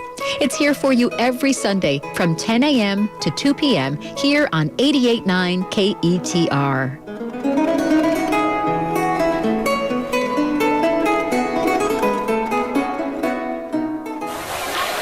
It's a 45-yard drive in 4 plays for Bonham. 5-yard touchdown run by Mason Rodriguez. Shalim Rios, the extra point. 15-0, Bonham. Midway through the first quarter. Ouch. Kick by Rios. Again, the diagonal end-over-end kick going to go out of bounds at about the 35-yard line. That'll be a penalty. Commerce have a choice to make them kick or take it. I think they'll take it. They'll have really good field position on this. Tigers really look pretty good in some respects on that first offensive drive. They had the big gain to Ashton Seal on a jet sweep, then a little pass out into the flat to Ashton Seal. Both of those big gainers, but both of them called back. One for holding, right, and one for an eligible receiver downfield. Well, even after that, they picked up the first down on the 25 yards on 2 plays. Well, very nearly did, and then had that 4th and 2, and allowed Deshaun Jackson to run the ball, and he came up a yard short. Of course, it was a gain of, I think, 11 yards by Deshaun Jackson that put him in that position. And I think they might have done better on that fake to just snap it to him with the kicker still out there in position. Bringing it up, making it obvious they were going for it. And that's going to be a false start. Yeah, and here's some movement all over the Tiger backfield before the snap, and the ball does go to Deshaun Jackson on a sweep to the left side, and he makes the corner and is close to a first down at the 45-yard line, but the flag is down back at the line of scrimmage. There was a flag thrown, no whistle blown, didn't stop the play. Yeah, odd. Several people shifted at the same time, then went back and reset. Yeah. So I really don't know what this penalty could be. I think it's going to be waved off. Yeah, it's waved off. Wow. He threw it, but the offense was able to set because they didn't snap the ball. They were able to reset, and so it was thrown off. But that had to have thrown the Bonham team off a little bit. Yeah. I've seen that flag sitting there. Yeah. That's a 9-yard gain for Deshaun Jackson as it stands. So 2nd down and 1 for Commerce at the Tiger 44-yard line. Man in motion, right to left.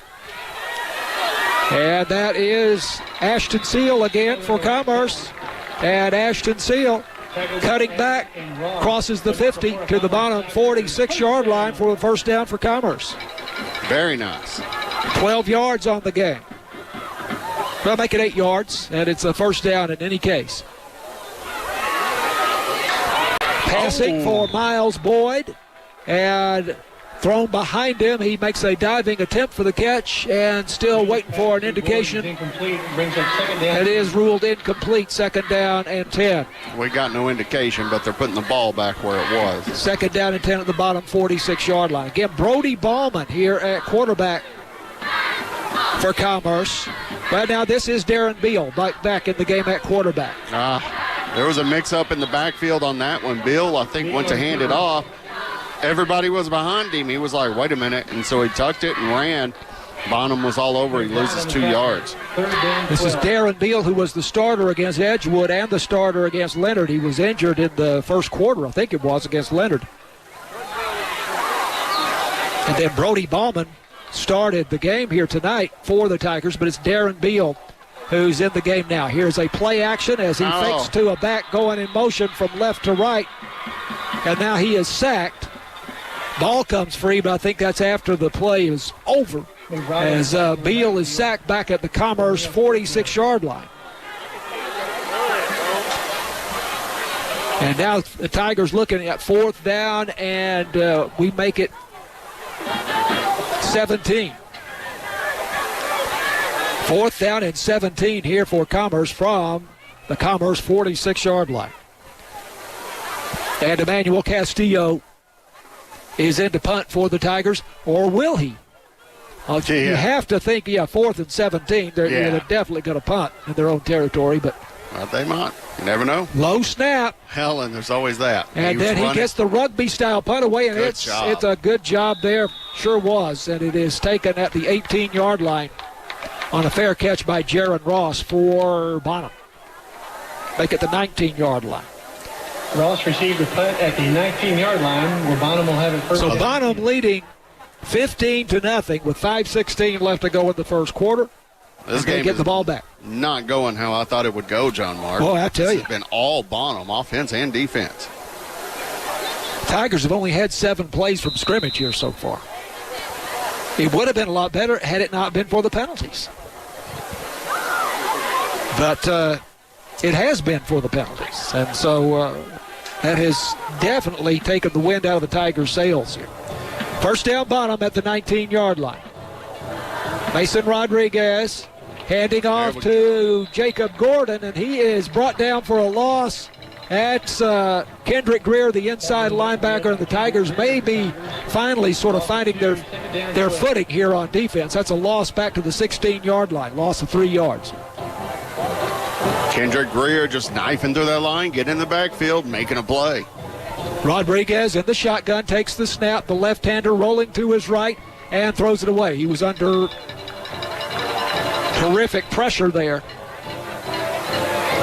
from a couple of different Tigers, and one of those was Andy Jenkins. So 3rd down and 13.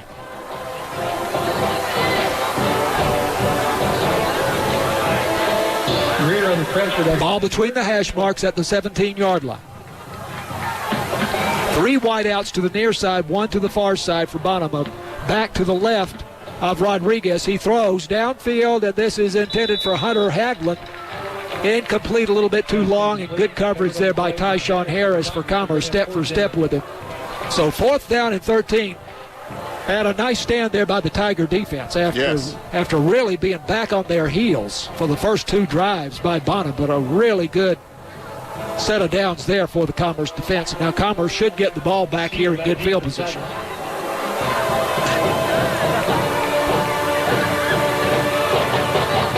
Ashton Seal is back for Commerce. Jaron Ross will punt for Bonham, and he punts it down the center of the field, and it gets by Ashton Seal and rolls to the Commerce 30-yard line. Low kick with a lot of spin on it, and once it hit the turf, it just skittered right down the field there. So that's a really good job by Jaron Ross, the Bonham punter. And that is a 53-yard punt there by Ross.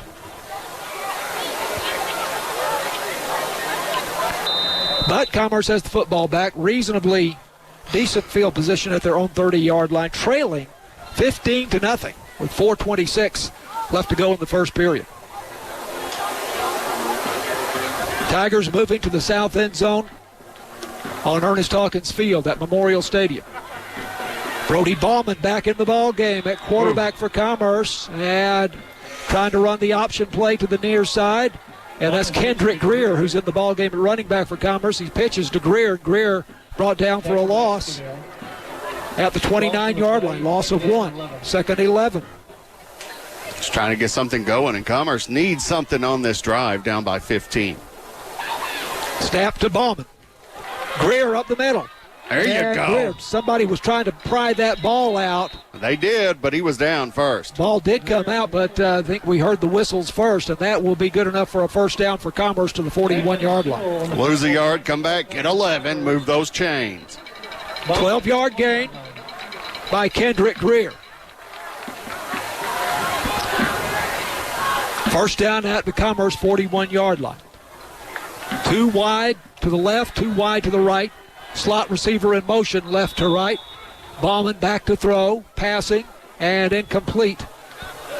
And I believe Carson McClain got a hand on that ball. It came out of Bauman's hand and was just wobbling all over the place. McClain was in his face. I think he got a tip on it. Intended receiver was Miles Boyd for Commerce, who really made a big splash in that first game against Edgewood. He's had an illness and been out since then, so we're looking forward to seeing what he can do. Again, here's a fake to Deshaun Jackson by Ballman. That one worked up the middle. It was 56. Jack Porter took a bead on Deshaun Jackson, hit him in the backfield, but he didn't have the ball. Bauman took off, but the other Purple Warriors were able to come up there and stop him before he was able to get significant yards on the run. But Ballman gets to the 45-yard line, so that's a 4-yard gain.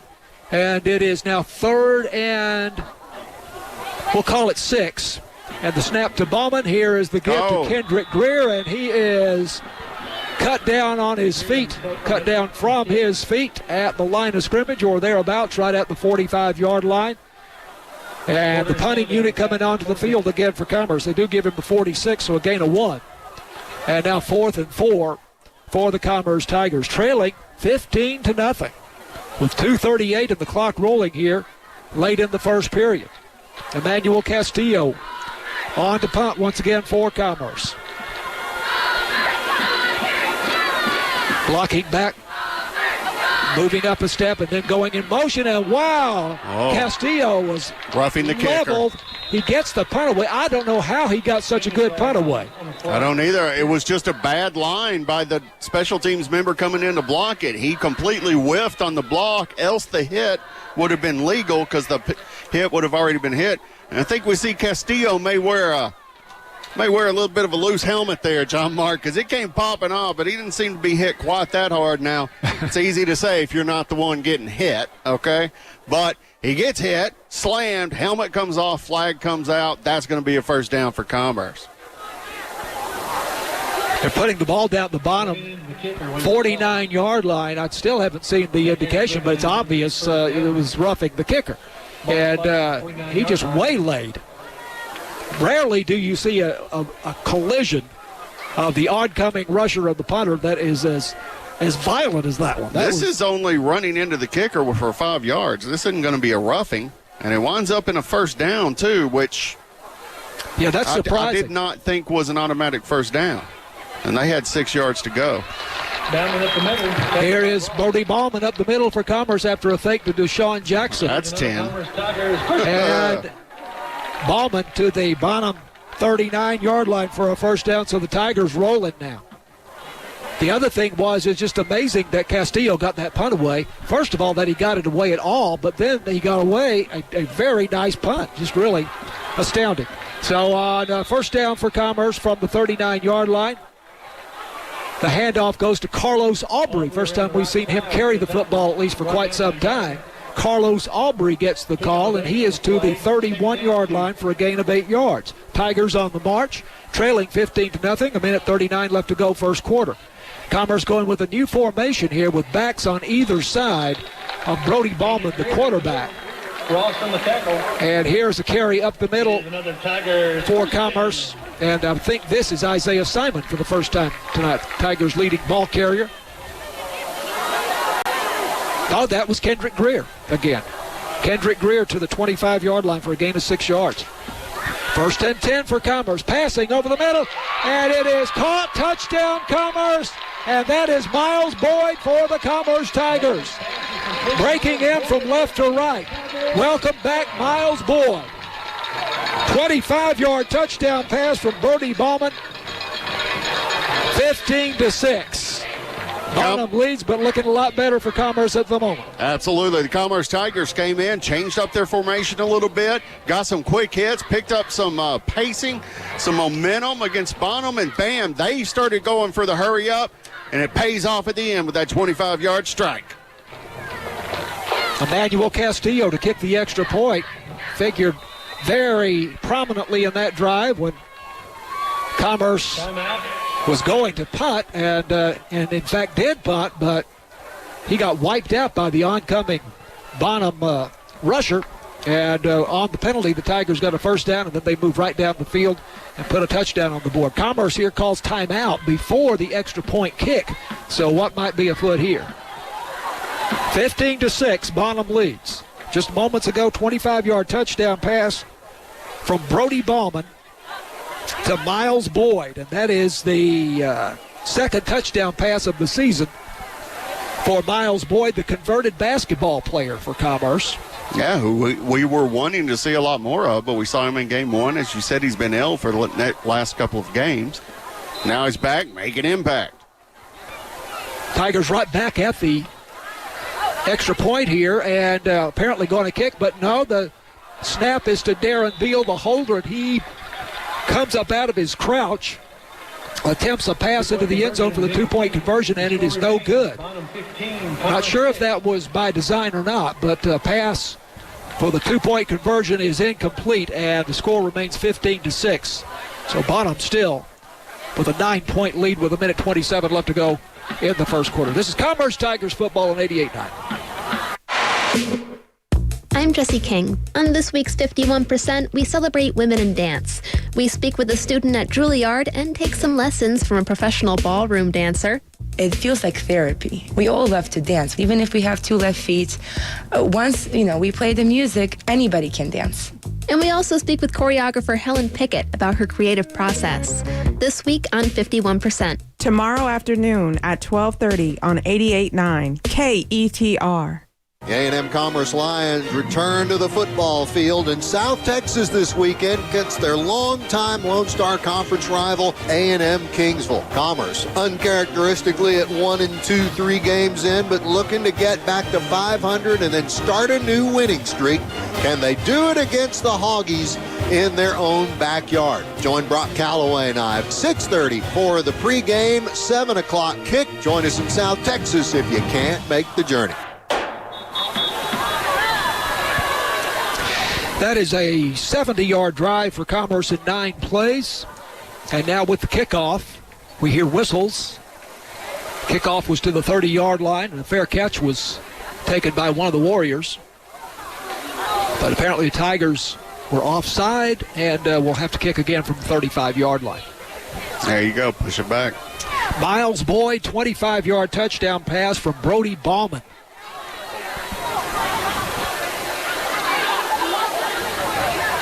And then the two-point conversion, no good. Whether that was by design or not, again, still not quite sure of that. Hard to tell. Emmanuel Castillo, end-over-end kick, lands at the 20-yard line, and bobbled, and now finally picked up, but tackled inside the 10-yard line.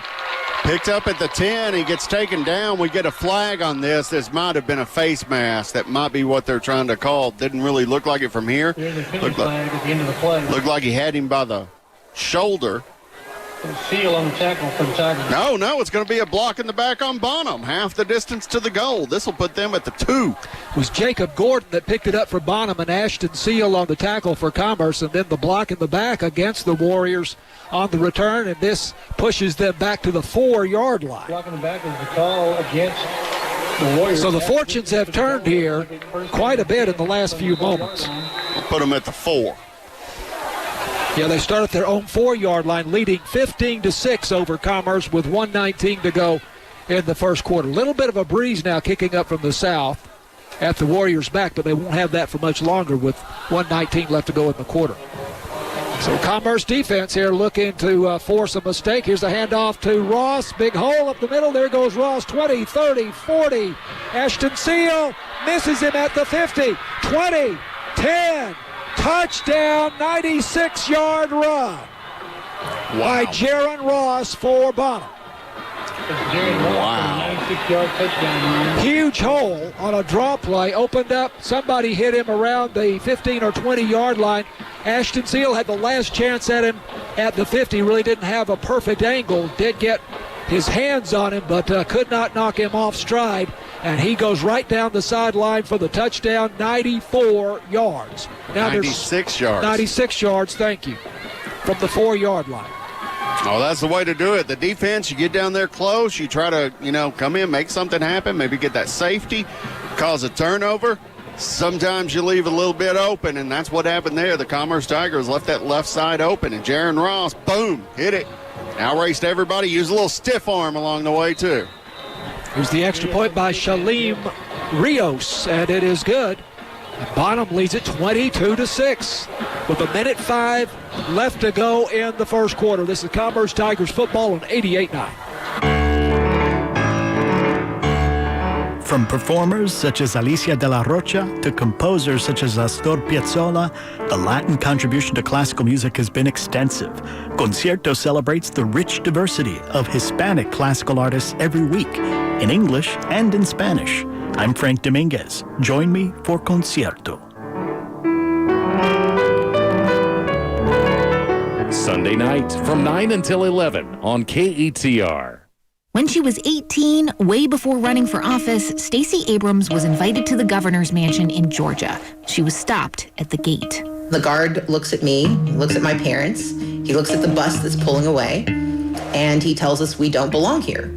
The lessons we learn outside the classroom from the School of Life.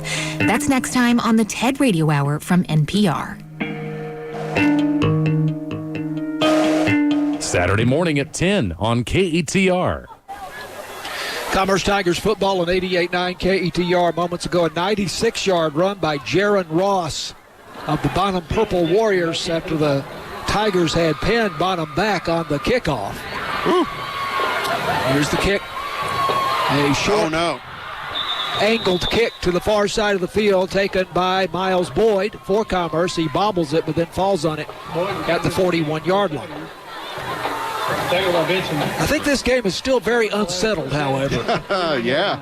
Kevin, it's just the first quarter. I tell you what, just don't give up quite yet. Commerce looked very good on offense that last drive, that last possession, and then looked good on defense.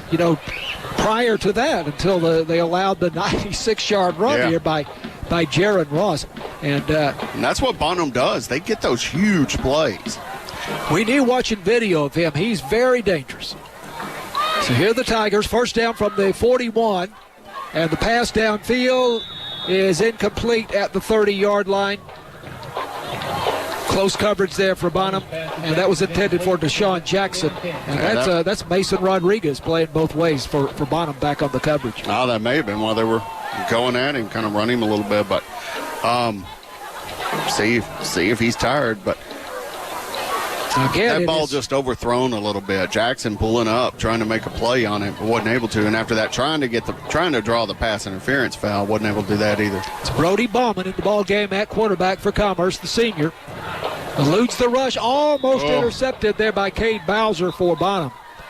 Intended for Deshaun Jackson, but incomplete. And now it is 3rd and 10 for Commerce at their own 41-yard line. Had Dre Gadlin upfield out in the secondary start blocking while Bauman still had the ball before he had thrown it.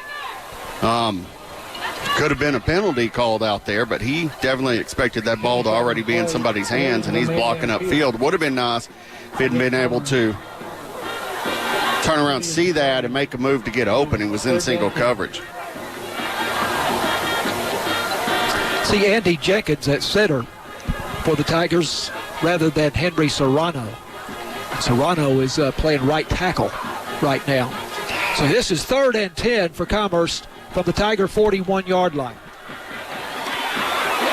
And on this 3rd down play, it's Brody Bauman who fakes to the slot back going from left to right. Keeps it himself around the left side, picks up about 4 yards or thereabouts, make it 3 to the 44-yard line, but it's 4th and 6 for Commerce. And again, Tigers in a punting situation. Emmanuel Castillo, the freshman, very slight freshman in there again for Commerce. Last time he got a terrific punt away despite being blasted by the rusher. And this time he does get it blocked, and this is off of a rugby-type kick, and it is blocked. And one of the Tigers falls on it at the 18-yard line, but that is where Bonham will start off. That's Angel Esquivel, or Angel Esquivel, depending on how, which is correct. We'll say Angel. And he got in there, and I think he's the one who had the roughing last time. This time he pulled up, stood there, and still got the block. Now, he obviously lots of room to come in off that edge. And they take it at the Commerce 19-yard line. Wow. 3 seconds left in the first quarter. Emmanuel Castillo attempting a rugby-style punt. And Kevin, he may have taken just a little bit too long to try to get that one away. Held the ball too long. Give it to Jaron Ross off the right side. Ross knifing through the Commerce defense, and he scores standing up. Mercy. Third touchdown of the first quarter for Jaron Ross. He has runs of 16, 96, and 19 yards for Bonham. And it's 28-6. Again, they showed this spread. Wow. Offense in the extreme spread offense with players spread all over the field. And they scored on a 2-point conversion the first time out of that set. But they go back to the conventional formation for the PAT. Here's the snap. Shalene Rios with the extra point. Good. Golly. 29-6. Bonham at the end of the first quarter. The score, Bonham 29, Commerce 6. And Commerce Tigers football will continue after this on 88.9. Support for KETR comes from its members and from Cypress Bank, offering both deposit and loan products, including checking, online banking, ATMs, and the Cypress Check Card. Family financial centers located in Commerce, Mount Pleasant, Pittsburgh, and Lone Star. Equal housing lender and member FDIC. Find more information at cypressbanktx.com. Support for 88.9 KETR is provided in part by the Commerce Chamber of Commerce, presenting the 35th Annual Boat Arc Bash this Saturday in downtown Commerce. Live music starts at 11 a.m. with the Dixieland Band, the Blandells, Soulshine Band, Nevermind, The Heroes, and Texas Eagles Tribute Band. Info at facebook.com/BoatArcBash. This is KETR's Fall Pledge Drive, and we're getting the question, how much is an appropriate amount to give? So this is going to depend on what you're willing and able to do, obviously, but a typical first-time gift ranges from $10 to $100, or from $10 a month up to $50 a month. It's about chipping in. Visit KETR.org and click Donate to get started. Bonham leading 29-6 over Commerce with the second quarter play-by-play. Here's Kevin Jeffers. Well, it's been all Bonham so far. Commerce had one good drive, a good string of plays, scored on it, didn't get the extra point. Here's Bonham with the kickoff. It's high, handled at the 35, barely, almost dropped. Immediately taken down is Isaiah Simon, and the Commerce Tigers will take over around their own 33-yard line, down 29-6 to the Bonham Purple Warriors. Joe Mark, I mean, it doesn't surprise me that the Bonham offense has put up this much. What surprises me is that the Commerce offense hasn't shown up. Yeah, and it's been a story of penalties. If you remember, again, the first play from scrimmage, they got a nice gain on a jet sweep to Ashton Seal. That got called back because of holding. Then they got a little pass out in the flat to Ashton Seal. That got called back because of an ineligible man downfield, and it's just that has seemed to put them off stride ever since. From their own 33-yard line, here's the snap. Bauman under pressure in the backfield, tries to get it out to his man in the flat. It falls incomplete. Luckily, it was a forward pass. That's called incomplete. 2nd and 10, Commerce. And then they seem to get their footing, after the running into the kicker. I guess it was ultimately running into the kicker, which was incredible to me if you see that back. But they got the first down anyway, and they go down and get the touchdown pass to Miles Boyd. And then they pinned Bonham back at the 4-yard line. You think, well, they're about to really get it going. Handoff to Ashton Seal over the right side. He's got room to run to the 40, the 45. Taken down by a sea of white and purple. At midfield, past midfield, that's going to be a big run by Ashton Seal down to the 47, 48-yard line of Bonham. It's 19 yards on the gain there by Ashton Seal. But they had Bonham pinned back at the 4, and then they get the 96-yard touchdown run by Ross. hurrying up on this offense. Here's the snap, handoff to Jackson. He's to the 40, the 30. He's going to go. 15, 5, touchdown, Commerce. Deshaun Jackson off the left side to the house. 48 yards on the touchdown. But do we have a penalty? We do. Holding against the Tigers is the call. Well, holding call against Commerce. 48 yards to the house, and you're going back. And the penalties have just killed Commerce tonight. Ouch, and, ouch. You know, that was so in the Edgewood game, very much so. And not, even though they lost badly to Leonard, the penalty situation was much better and really not much of a problem at all against Lone Oak. But it has come back in a big way here tonight. Still a first down here, though. Yes, it must have happened well down the field. They get to 41, so I'm going to give Jackson 10 yards on the carry for that one. Here's the snap, 3-step drop, chunking it down the field. He's got a man, 5, cut, touchdown, Commerce. Trey Gadlin hauling it in at the goal line for the 6. Well, there you go. That's a way to answer back. If they take it back, you run out there, get it again. Man, oh man. 41 yards for the score. This could be a long night. Yeah. Could be a fun night. Let's hope. Lining up. Here's the kick. It is low and no good. Off to the left. 12 points for the Commerce Tigers. 29 for the Bonham Purple Warriors. We'll be back after this on your station, 88.9 KETR.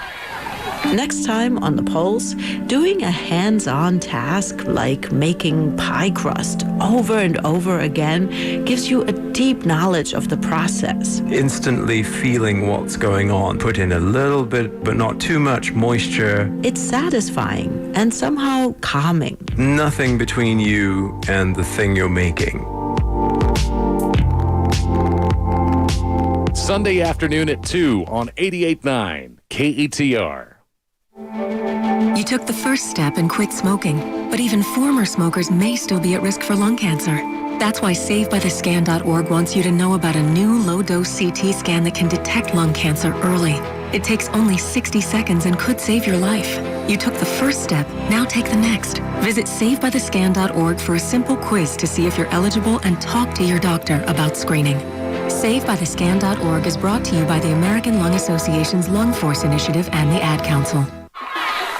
Well, for every 4 big plays for Commerce, they get to keep one of them. This time it was a touchdown. 41 yards to Trey Gadlin at the goal line. He kind of bobbled it a little bit, but did haul it in. Here's the kick. It's onside. Bounces at the 50, gets touched, and goes out of bounds. Wow, Gadlin almost comes up with the huge haul in along the sideline with a pretty good bounce on that onside kick. Yep, if he'd been another couple of inches taller, I think he'd have had it. And that definitely an onside attempt. It went with some force. Yep. It was meant to get there, bounce up. It did exactly right. Gadlin just about, like you said, he's a gross spurt away from making that one happen. 67-yard drive in 4 plays for Commerce. He had the 19-yard run by Seal. They had the big run by Deshaun Jackson that went for a touchdown but got called back for a holding. And then the 41-yard pass from Ballman to Gadlin. So from their own 46-yard line, the Bonham Purple Warriors get the snap. Handoff over the right side to Ross. Taken down after a short run, 2 yards on the carry. 2nd and 8, Bonham. And Jamarian Lewis Brown on the tackle there for Commerce. Defensive tackle. Here's the snap. Rodriguez going to keep it over the right side, looking for blocking. He's wrapped up, but he's going to drag a Commerce defender. We're about 6 yards on the carry. Well, this will bring up a 3rd and 1 for Bonham into Commerce territory. Going to credit Carlos Serrano, Tiger defensive end, with the tackle there. Had some help from 1 or 2 other Tigers. Here's the snap, taken down in the backfield. It's a 1-yard loss. 4th and 2, Bonham. And again, Jamarian Lewis Brown. We talked about him a lot against Lone Oak, and the interior of that Tiger defensive line had a big piece of that tackle there. They're going to be going for this, I think, unless they backs up for the... Here's the snap, handoff to Ross, and he's taken down in the backfield. Commerce is going to take over on offense. Isaiah Simon in there in the backfield to bring him down and get that ball back. I think Henry Serrano also had a part of that tackle there. It's a big defensive stand for Commerce. Very big. That momentum kind of swinging back over to the Tigers' side of the field here now. But Bonham still with that 17-point lead at 29-12. Commerce will take over on their 47-yard line with 10-12 left in the first half.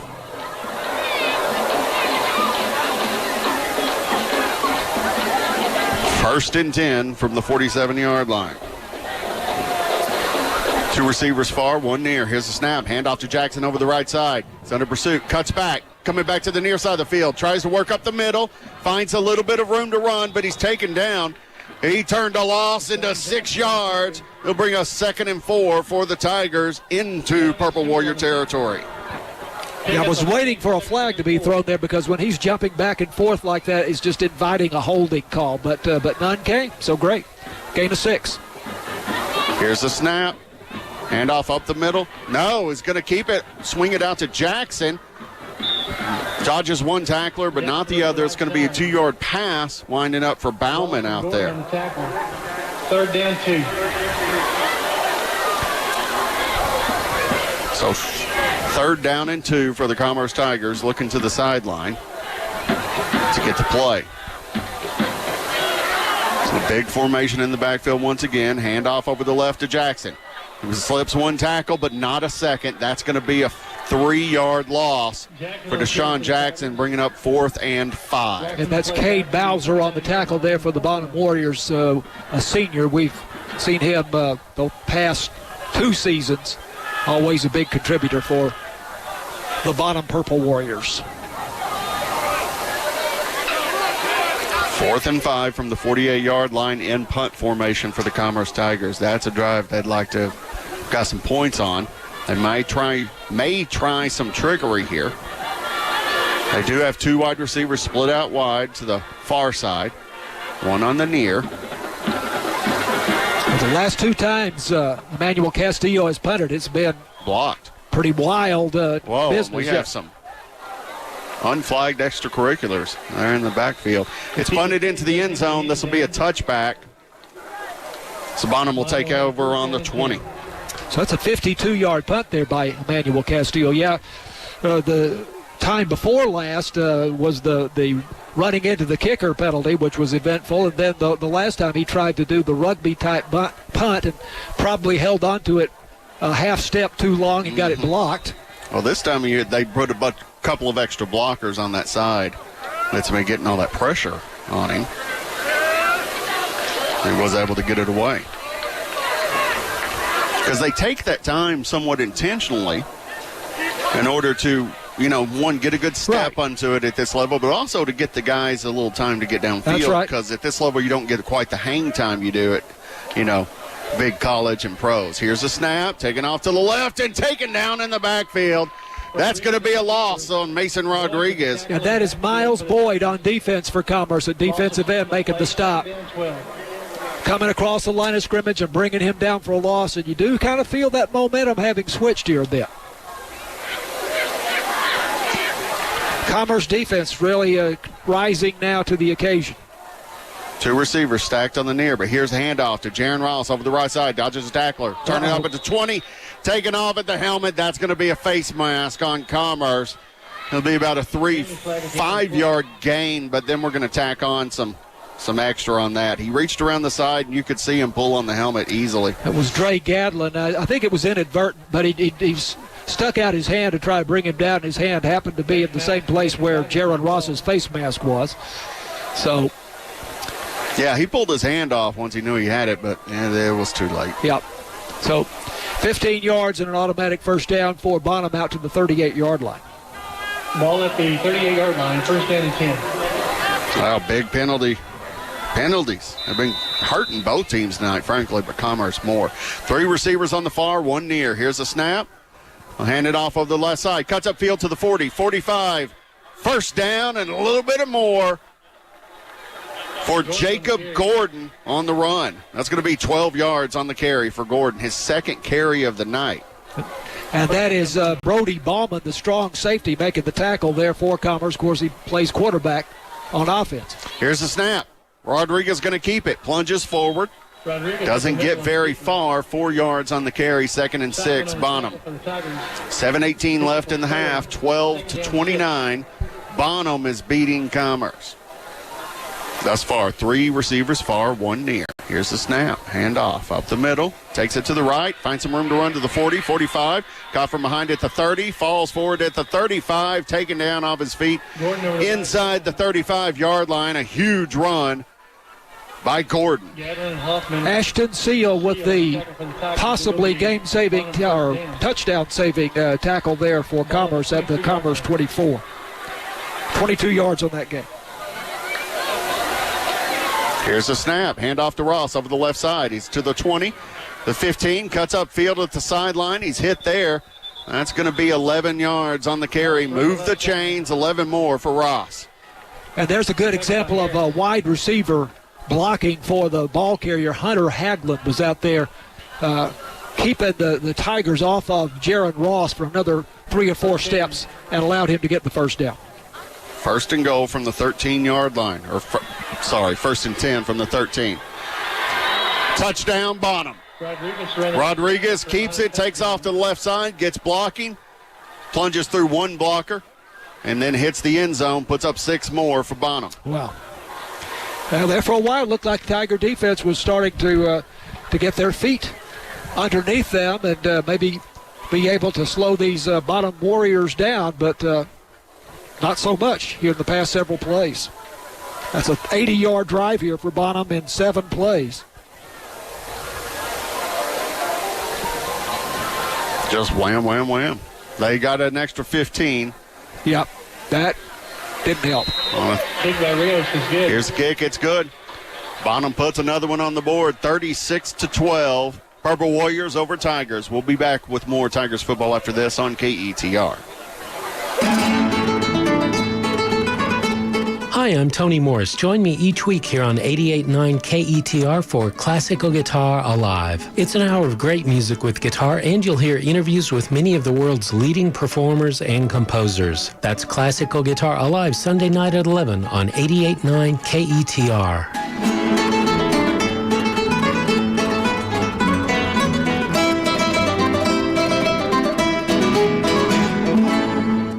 Hey, Kevin, thinking about saving for retirement? Yeah, but how do I start? It's easy with Avo, a retirement coach. Let's learn the Avo bet. A's for taking action. Not anxiety? No, Kevin, you're going to be fine. You sing? Barely. V's for variety. Change up my strategy. Okay. O's for optimize your savings. Let Avo lead the way. Visit aceyourretirement.org today. A message from AARP and the Ad Council. The Bonham Purple Warriors march 80 yards to get it done again, take a 36-12 lead over the Commerce Tigers. They approach the line, fake the kickoff, and reset. Here's the kick. It's high, medium distance, fielded at the 31 by Simon. Cuts to the left, to the right, spun around at the 40, still on his feet. 45, finally taken down. That's some tough running for Simon on the return. Landon Cox, sophomore, makes the tackle for Bonham there. Commerce take over at their own 46 with 6:32 left in the half. Now Bonham received first to start the game, so Commerce will get it coming out of the half. So whatever they do, they'd like to be the last person with the ball to end the first half. You kind of alluded to the penalty on that drive. I'll let you call this play. Come back to this point. Man in motion, Ashton Seal. Here's a snap. Handoff to Simon. Up the middle, hit in the backfield and taken down. Tackled by the neck. He's going to lose 2 yards on that. Tyler Addy, senior defensive lineman for Bonham with that tackle. That's a 3-yard loss. So at the 44-yard line. 2-yard loss, make it. Ashton Seal in motion again. He gets the handoff over the right side, cutting up, looking for someone to run. Taken down by the shoulder pads right at the line of scrimmage. He's trying to call for a penalty, doesn't get it. This will bring up 3rd and 12. Jamari Murrell with the tackle there, the senior for the Purple Warriors. Anyway, it was the face mask penalty that seemed to ignite that drive for Bonham last time. Tigers defense seemed to be gathering themselves somewhat, but then you had the face mask penalty that got them started, and they marched right down the field. 3 receivers on the far side. Seal in motion. Fakes the handoff. Looking over the middle of the field. Launches it. He's got it! To the 20. 10-5. Touchdown, Miles Boyd! The Commerce Tigers get Boyd beating his single coverage. Delivered on the mark by Brody Bauman. Touchdown, Tigers. His second touchdown of the night. Yes, and he's hardly thrown that much. That's his 10th attempt of the evening, and that's going to be a 56-yard touchdown. Right, and the second reception, both of them to Boyd, to Miles Boyd, who really looks strong out there at wide receiver for Commerce. The extra points up and good. Commerce closes the gap a little bit, 19-36. The Bonham Purple Warriors still on top. We'll be back with more Tigers football after this on KETR. On Being is public radio's conversation about the big questions at the center of human life. What does it mean to be human, and how do we want to live? Each week, we go beyond the headlines to probe meaning and mystery, ethics, and new ways of living in the 21st century world. I'm Krista Tippett. Please join us.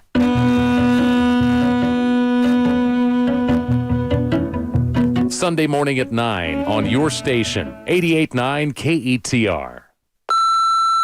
I listen to Bullseye because it gives me all the information on things that I know I want to know about, but it also gives me inside information on things that I didn't even know I wanted to know about, such as music, arts, movies, people I should be connected with, people that I end up connecting with thanks to Bullseye. Bullseye's your guide to what's good from MaximumFun.org and NPR. Saturday afternoon at 2 on 88.9 KETR. 56-yard touchdown pass to Miles Boyd makes it 36-19 Bonham.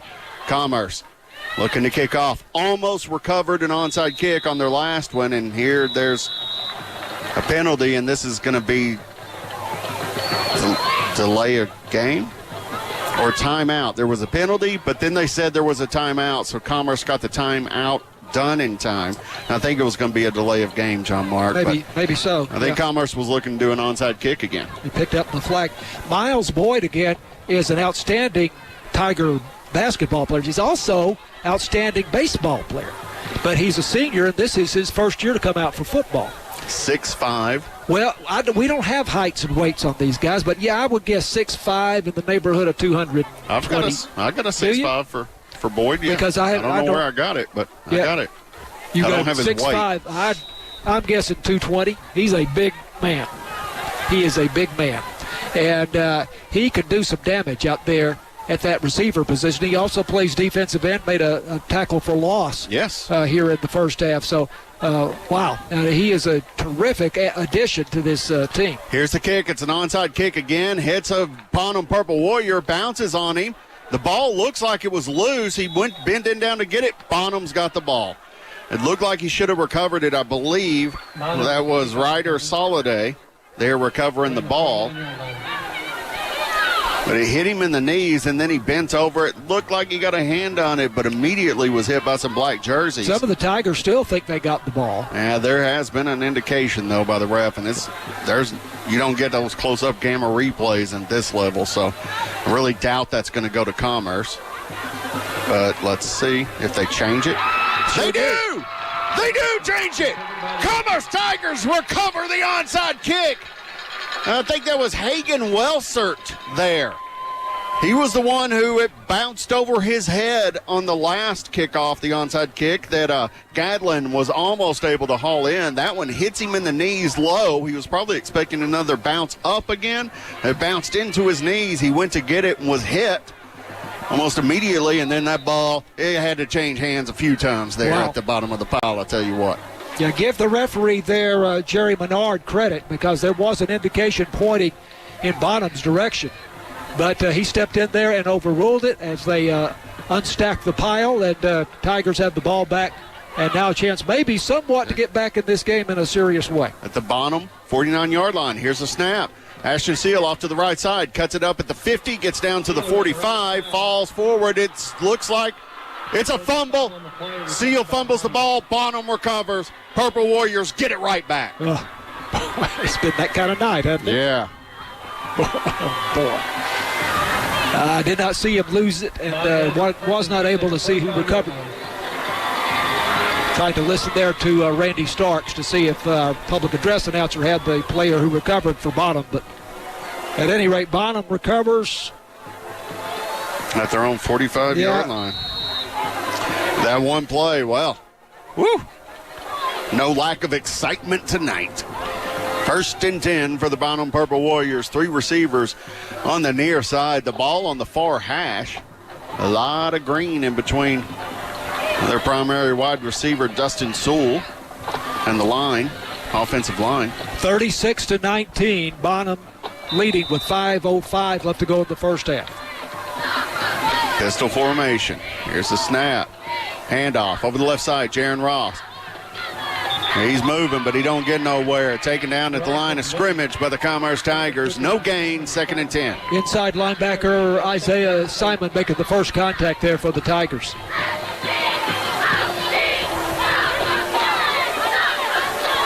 His 15th carry of the night, 165 yards for Jaron Ross. Sorry, he'll get 2 yards on that. Handoff over the right side once again. It's hit by Kendrick Greer in the middle. Stays up, plunges forward, gets the first down. This is going to be 9 yards on the carry for Jaron Ross. Some extremely tough running through the linebackers. Yep, but again, Isaiah Simon helped out by Kendrick Greer, bring him down, but not before he has a first down at the Commerce 44-yard line. Hurrying up that offense, 3 receivers stacked here on the near side. Ball in the middle of the hash marks, right at the nose of the lion on the field. Pistol formation, 1st and 10. Here's a snap. Handoff, coming to the right side, plunging up, getting to the 43. Flag down. Flag down. This is Jacob Gordon on the carry for Bonham. They don't lose much when they bring him in. No, they sure do not. Again, Isaiah Simon there for Commerce. It's going to be against Bonham, a holding penalty, I believe. Well, I'll tell you, something like that, a holding penalty, can just slow them down a little bit and allow the Tigers kind of to catch their breath, so to speak. A thing like that could help them get back in the game. 4:04 left in the first half, 36-19, Bonham over Commerce. Commerce receives to start the second half. And Commerce has no timeouts.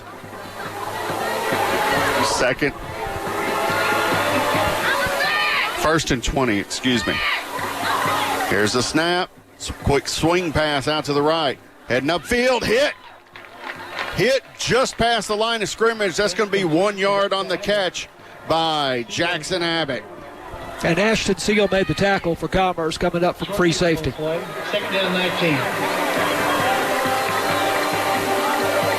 Just the 6th pass attempt by Rodriguez. That's a little odd. He has not been throwing much. They haven't needed to. 4 wide receivers split far out wide, with 2 on each side. Here's a snap, 3-step drop, looking to fire, and misfires. Underthrown at the 40-yard line, looking for Cade Bowser, and it was at his feet. This will be 3rd down for Bonham. From their own 47-yard line. Up 36-19 over the Commerce Tigers. 3rd and 19. Looking to the sideline for the play. And they'll take a timeout and think it over. We'll take it with them. We'll be back with more Tigers football after this on KETR. The BBC World Service is there to provide you with a clear, balanced perspective on an ever-changing world. With reporters around the globe, we provide the latest stories and analysis that you need. Let us be your guide through the news near and far. That's the BBC World Service. Overnights on 88.9 KETR. When you like or follow 88.9 KETR on Facebook, your newsfeed is enhanced with top stories from NPR, local stories from KETR, occasional breaking news or weather information, and programming and technical updates. Plus, Facebook is a place where you can participate to move the conversation forward on the news that matters. Next time you're on Facebook, search for KETR 88.9 FM. 3rd and 19. Here's the snap. Rodriguez rolling out to the left, looking upfield, fires. It's caught. Not a first down. Caught at the 36, maybe the 37-yard line. Clock's running. That was a big catch, but not a first down. 16 yards on the pass. Deshaun Jackson with the big hit there for the Tigers to keep him short of the first down. But 4th down and only, 4 yards needed for the first here. Oh, they jump off sides. It's a free play. Rodriguez looking far down the sideline, launches it. And that looked like an offensive pass interference. Flag does go down, and you might have a point there, Kevin. That flag may have gone down before the Commerce defender got jerked back. Tyshawn Harris was in coverage, and the receiver grabbed him by the shoulder pads and jerked him to the ground. It wasn't offsides as well, so it may just be, at best for the Tigers, it's a replay. It's a redo. It was Cade Bowser, the intended receiver, down there near the goal line for Bonham that Kevin's referring to as possibly having been guilty of offensive pass interference. We've got our glasses on Jerry Menard right now, referee. Again, this was a 4th and 5 play. Offside Commerce. And that's declined in a pass interference on Commerce. Okay, so they did call pass interference on Commerce there. It'd be interesting to see that play again, Kevin. But yeah, it sure would. Pass interference against the Tigers. I mean, just because he already committed interference doesn't mean the other player can just grab the guy in the middle of the play by the shoulder pads and yank him to the ground. That's not legal either.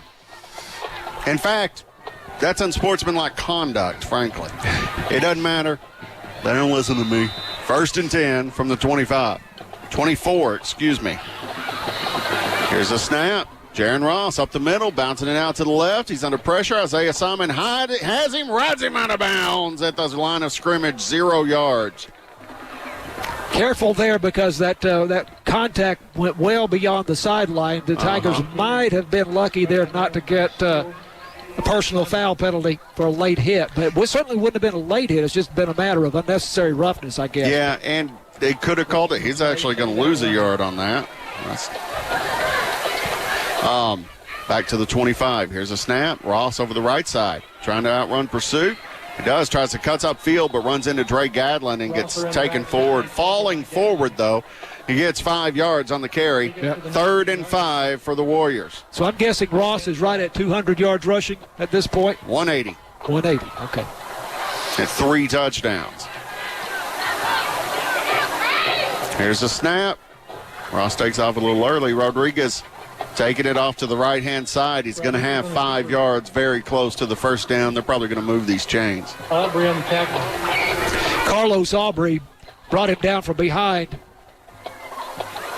Kind of piggybacked on his back and rode him to the turf. But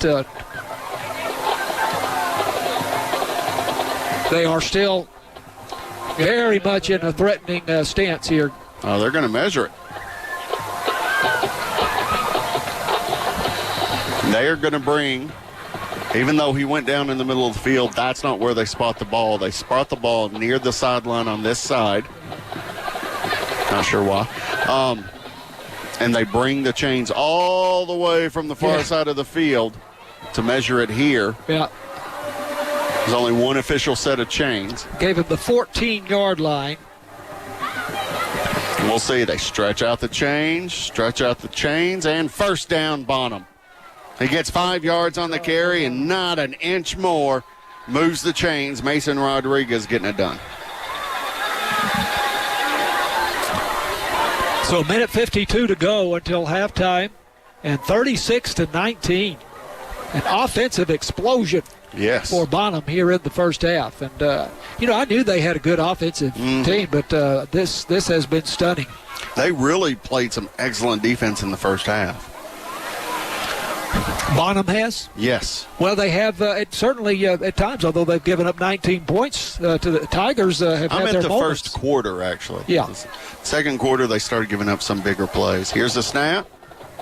Rodriguez keeps it up the middle. Taken down almost immediately. 2, maybe 3 yards on the carry. Second down, Purple Warriors. Up 36-19 over Commerce. 1:30 left in the first half. Kendrick Greer with the tackle there for Commerce. He leads the Tigers with 37 tackles coming into the ballgame. Had 5 against Lone Oak a couple of weeks ago.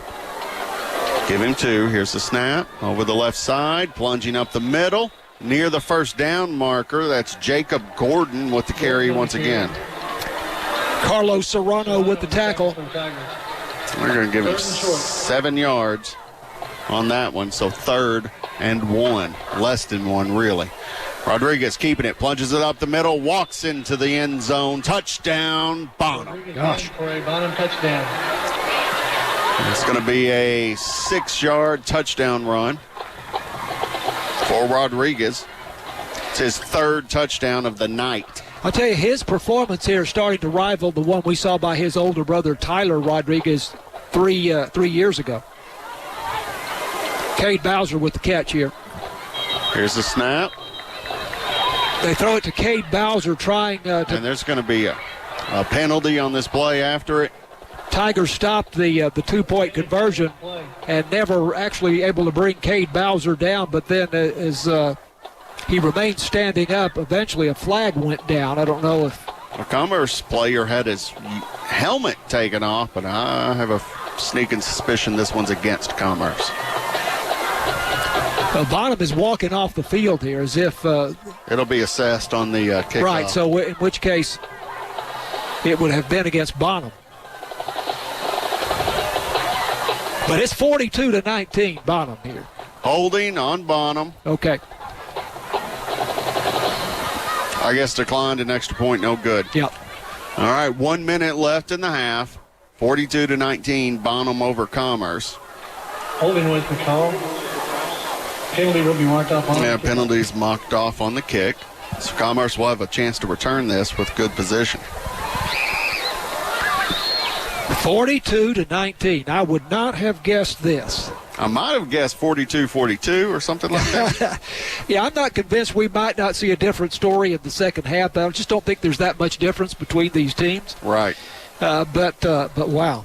And what I was referring to a few moments ago about Mason Rodriguez, his brother Tyler, had 3 rushing touchdowns, including an 84-yard run, and 2 touchdowns passing, including a 94-yard TD pass versus Commerce when they played here in 2019.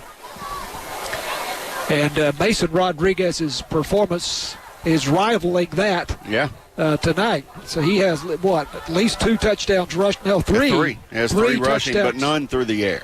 3 touchdowns rushing. Yeah. And he has not really found his favorite receiver, Dustin Sewell, tonight. Not much. Sewell has 2 receptions for 28 yards. Yeah, he caught a 2-point conversion pass after that first touchdown. So Bonham kicking off from the 25-yard line, up 42-19 with 1 minute left in the second quarter. They rush to the line, fake the kick. Here they go to kick it off.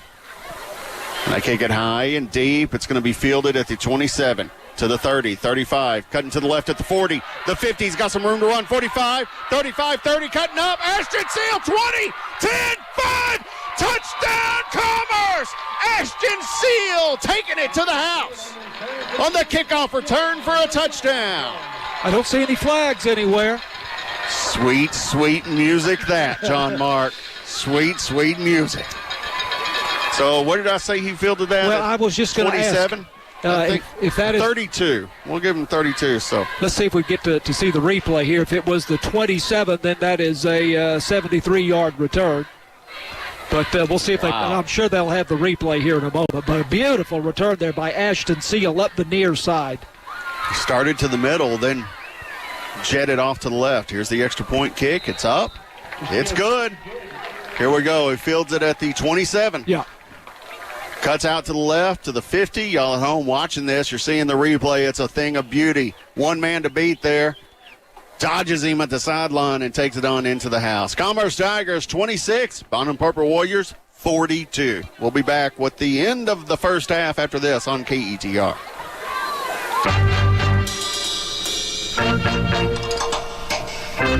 I'm Stephen Dubner, host of Freakonomics Radio. Every week, Freakonomics Radio explores the hidden side of, well, everything. From the economics of sleep to when is the best time to rob a bank. So tune in next time on Freakonomics Radio.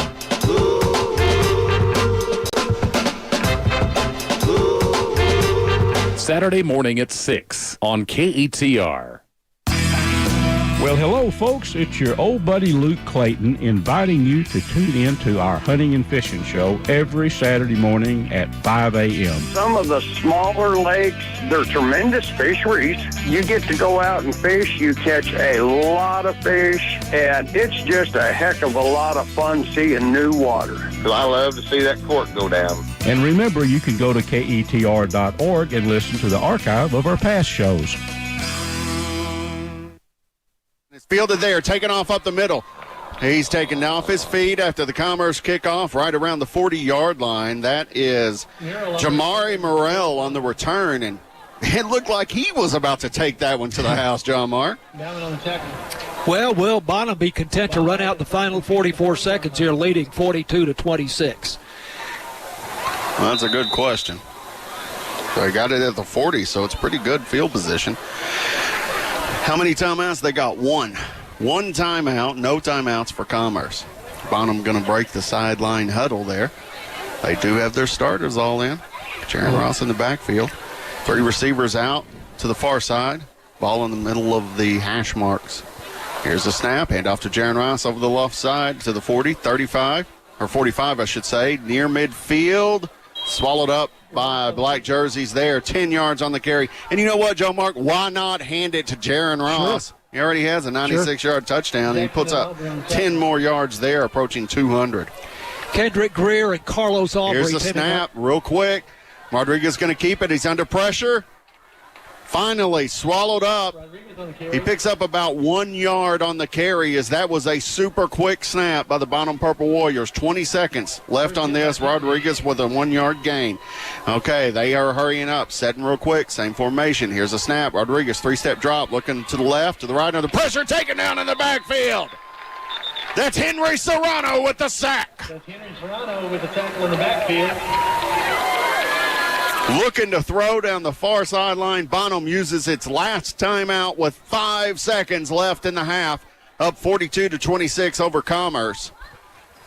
We just mentioned to Jared and Ryan in the studio that we'll be picking up the Commerce High School Band's performance early during the halftime festivities here shortly. So be ready for that. They're lined up and ready to go. We'll be sending it to the field for that here very shortly. But 5 seconds left to go in the half. 16-point lead. Commerce gets the ball to start the second half. I mean, this is not out of the question that that fortunes could change, you know, as the second half goes along. I just really, this is one of those things. I'm not sure if I said this off the air or on the air a few seconds ago. I just don't see that big of a difference between these two teams that Bonham should run off and hide here. So from their own 44-yard line, ball in the middle of the field, middle of the hash marks. 3 receivers on the far side, 1 on the near. Rodriguez, shotgun. I believe that is Dustin Sewell. No, not Dustin Sewell. Jacob Gordon to his left. He gets the ball, 3-step drop, launching it down the far side of the field and intercepted at the 23, up to the 30. Caught from behind and dragged down at the 40-yard line. 0-0-0 on the clock.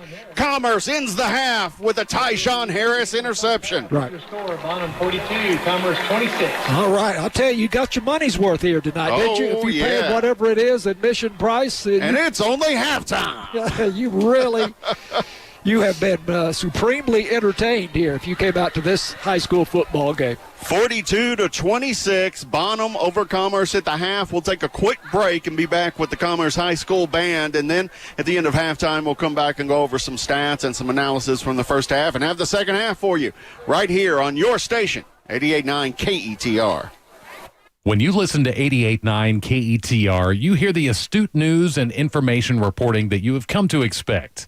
But you also listen to hear the unexpected stories and interviews that are a hallmark of public radio. You get news perspectives and highlights from 88.9 KETR that you don't hear anywhere else. All this, plus curated daily music playlists that other stations might never play. Our contributing listeners provide a significant part of 88.9 KETR's funding. And to continue meeting your expectations, 88.9 KETR asks you for your support. Now through Friday, this station's pledge drive is underway, and we're counting on you to step up and make a donation. If you find yourself tuning back into this radio station day after day and you count on it being here, we're counting on you to contribute online at KETR.org when you use that red donate button at the top of our website. Thank you so much for listening and for contributing to KETR. We are at halftime. This is John Mark Dempsey along with Kevin Jeffries, and Bonham leading Commerce 42-26 here at the half. And Ryan and Jared, our faithful studio operators, I will tell you I may have misled you. It looks like we will have the Bonham band. I guess I should have known that. Bonham will play that's right. first, so we will chat here a bit. And the high school band, Commerce High School band, has not yet taken the field, but appears Bonham will perform first. So we will chat here a bit before we send it back to the studio.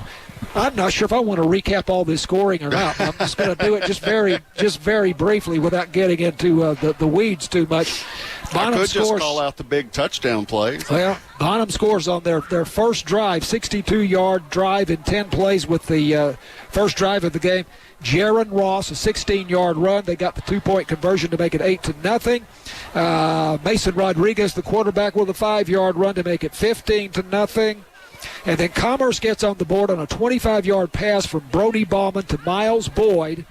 They went for two, either a fake extra point or it was a misfire there. Anyway, they attempted a pass, which was no good, and the score remained at 15-6.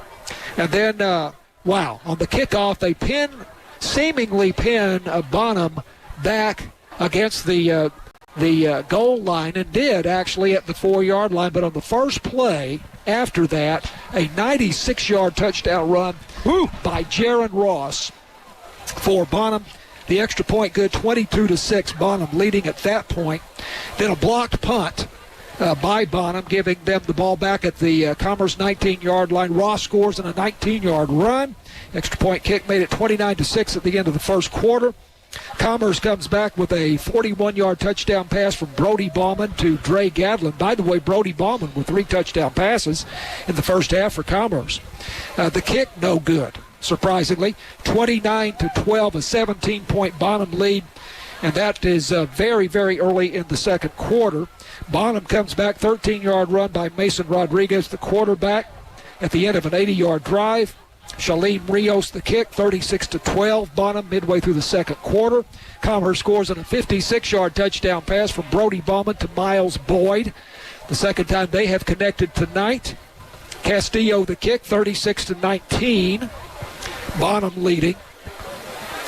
And then Bonham scores a 5-yard run by Mason Rodriguez, the quarterback, his third touchdown rushing of the first half. 2-point conversion play was no good, and then Commerce got the last laugh, if you will, in the first half of that kickoff following the last Bonham touchdown. 73-yard kickoff return for a touchdown by Ashton Seal, and so we stand 42-26. Bonham leading at halftime, a 16-point lead for the Purple Warriors, but Commerce will have the football to start the second half. Kevin, if they should march down the field, put a touchdown on the board, it's well within reach. We have very much a football game. Pardon me. The allergies are giving me a little trouble. But So this game, this is not over. But as wild as it has been, but obviously, Commerce has got to find a way to stop them. And if they just have not consistently been able to stop Bonham tonight. And Jaron Ross in particular, how many yards rushing for him at halftime? 190 yards and 3 touchdowns. And how much for Mason Rodriguez? Mason Rodriguez rushing has 44 yards and 3 touchdowns as well. He has 46 yards through the air. He's 3 of 8 passing. And it's weird, as much offense as you have, you don't have just a glut of yards. They've come on big plays, so I don't have a whole lot of plays with little yards, except for Jaron Ross. He had, how many carries was that? Jaron Ross has 19 carries in the first half, so he has run the ball a lot. Commerce doesn't have anybody even close to that. But Bauman, this is fun. He has 4 completions on 10 attempts, 10 attempts, 3 touchdowns. Wow. And Boyd has 2 catches, 2 touchdowns. Yeah. So it's been exciting for Commerce, but Jackson has the most carries, and he only has 5 altogether. Let's see, Commerce has, less than 20 carries combined as a team. Well, we need to maybe count offensive plays here, see if we can do that at halftime. But at any rate, 42-26, it has been a track meet here at Memorial Stadium and Ernest Hawkins Field. For whatever reason, we're having quite a delay here with the Bonham band standing on the sideline and their drill team also standing over on the far side, and nobody has... wonder if it's because their sound system doesn't work and the A&M Commerce crew seems to have disappeared. Well, now that might have something to do with it. We have had some sound issues out here this evening. Send it back to the studio, fellas. If you want to run down some scores, that might be a good thing, and we'll keep you informed about what's going on here at Ernest Hawkins Field. And they should be able to see it, actually. They can do that. We should remind people that we are streaming this thing, video streaming this on Facebook and YouTube. So with Bonham leading 42-26, we'll send it back to the KETR studios. This is Commerce Tigers football on 88.9. Programming on KETR is made possible by listeners like you and by Cypress Bank. Managers Eddie Smith and Robin Alexander are available to assist with deposit and credit needs at the Commerce branch. Other branch locations include Mount Pleasant, Lone Star, and Pittsburgh. More information at cypressbanktx.com, member FDIC, and an equal housing lender. Dr. Indira Govender thought it would be her dream job. How much more amazing could you be to be called Doctors Without Borders? But once she got inside, we were just like the black faces at the front of the shop, but we were not actually the owners of the shop. A racial reckoning at Doctors Without Borders on the next Reveal. Tomorrow morning at 11 on KETR. 88.9 KETR's Pledge Drive is underway right now. This is the week, and now is the time to show your support for the fantastic programming and irreplaceable service of 88.9 KETR. The process is simple. Just point your browser to KETR.org and click the donate button right now. And thanks. On last week's Wait, Wait, Don't Tell Me, Tom Papa imitated a herd of cows as Tom Cruise parachuted into their pasture. Oh, I do declare what is coming from the sky. It's Tom. I'm Peter Sagal. We literally have no idea what will happen on this week's Wait, Wait, except we will talk to special guest Bowen Yang. Join us for the news quiz from NPR. Tomorrow morning at 9 on 88.9 KETR. Support for KETR comes from its members and from Cypress Bank, offering both deposit and loan products, including checking, online banking, ATMs, and the Cypress Check Card. Family financial centers located in Commerce, Mount Pleasant, Pittsburgh, and Lone Star. Equal housing lender and member FDIC. Find more information at cypressbanktx.com.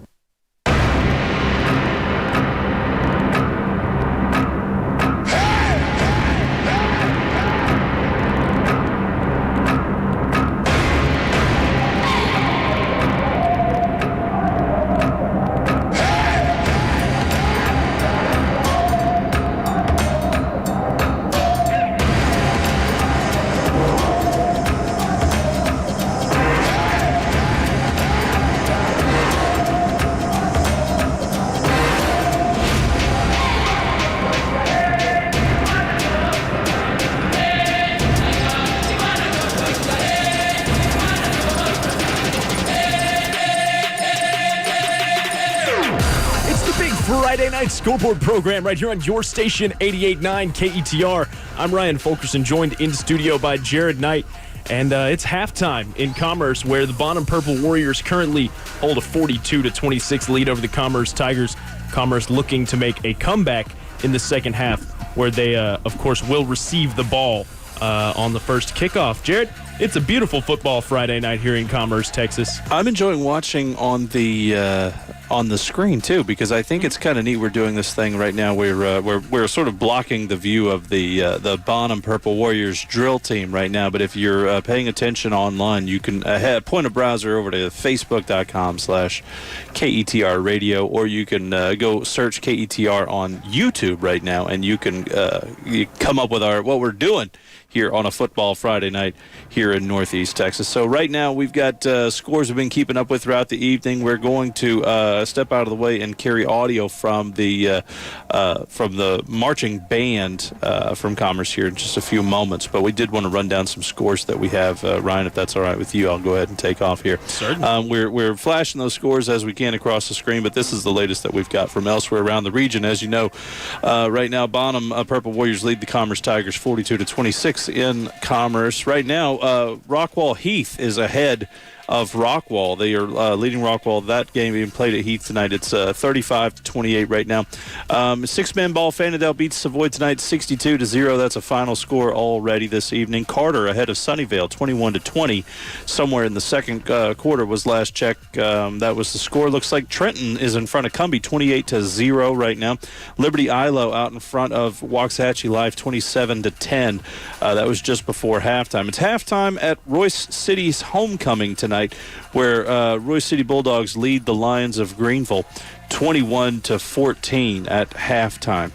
Ennis leads Sulphur Springs 44-0 at the half. Looks like Melissa's out in front of number 8 Paris 23-7 at halftime. North Lamar leads Wills Point 18-3 at halftime. Just before the half, North Forney was leading Crandall by 1 point. It was 27-26, North Forney over Crandall. Mount Vernon leads Rains 35-7 right now at halftime. Looks like Van Alstein's in front of Farmersville 21-6. Community leads Crum 35-20 there at halftime. Quinlan Ford out in front of Kemp 36-0 at the half. Halftime score from Mineola tonight. Winsboro's ahead 21-14. Aubrey leads Caddo Mills 17-0 at the half. The number 2 Gunter Tigers lead the Tigers of Whitewright 49-0, Ryan, at halftime. Pottsboro is out in front of Howe 42-0 at halftime.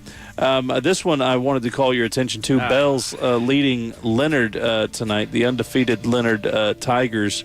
Right now, Bell's ahead 22-6 at the half.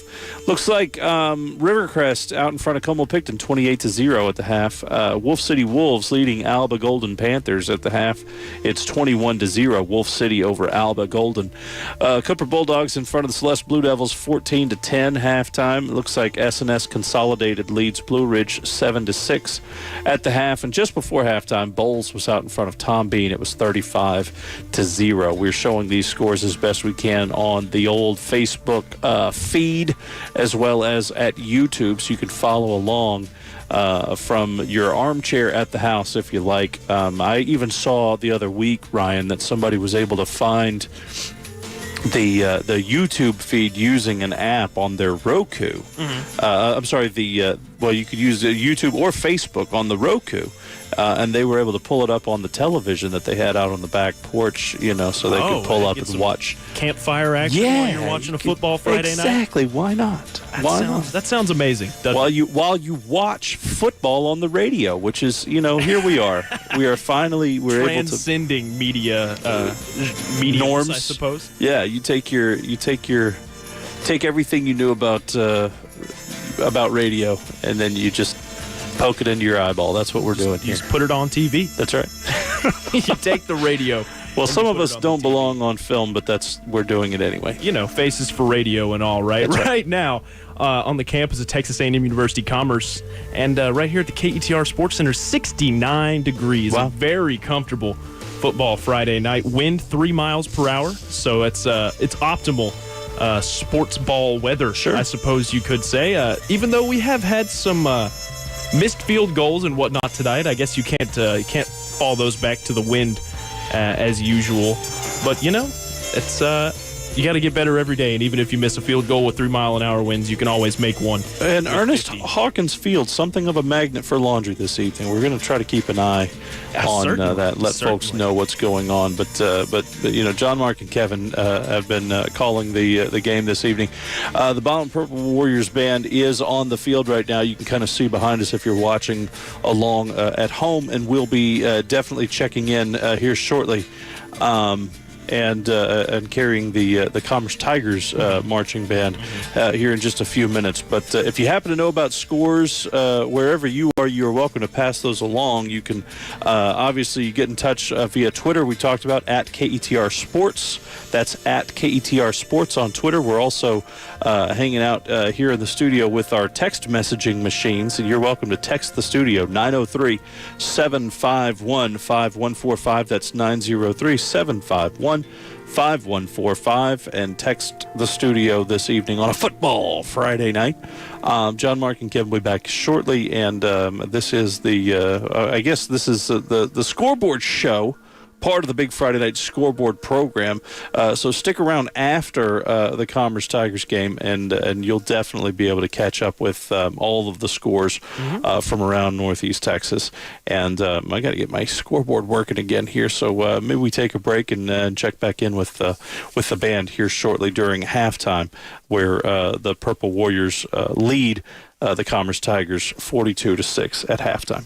42-26, I'm sorry. 42-26. It's not that bad now, Jared. It's your station after all, so why don't you stick around after this break? We might even see the Roaring Tiger Band right out there at Memorial Stadium in Ernest Hawkins Field. It's 88.9 KETR, and the big Friday night scoreboard program rolls on into the night after this. Support for 88.9 KETR is provided in part by the Commerce Chamber of Commerce, presenting the 35th Annual Boat Arc Bash this Saturday in downtown Commerce. Live music starts at 11 a.m. with the Dixieland Band, the Blandells, Soulshine Band, Nevermind, The Heroes, and Texas Eagles Tribute Band. Info at facebook.com/BoatArcBash. Programming on KETR is made possible by listeners like you and by Cypress Bank.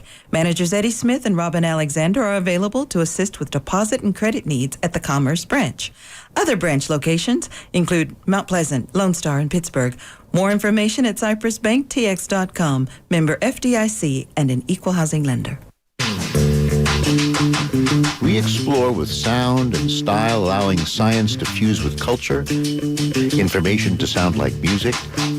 I'm Robert Krulwich. Join me and my co-host, Jad Abumrad, for an experimental investigation every week that explores themes and ideas through a patchwork of people, sounds, and stories. That's Radiolab, Saturday afternoon at 1 on 88.9 KETR.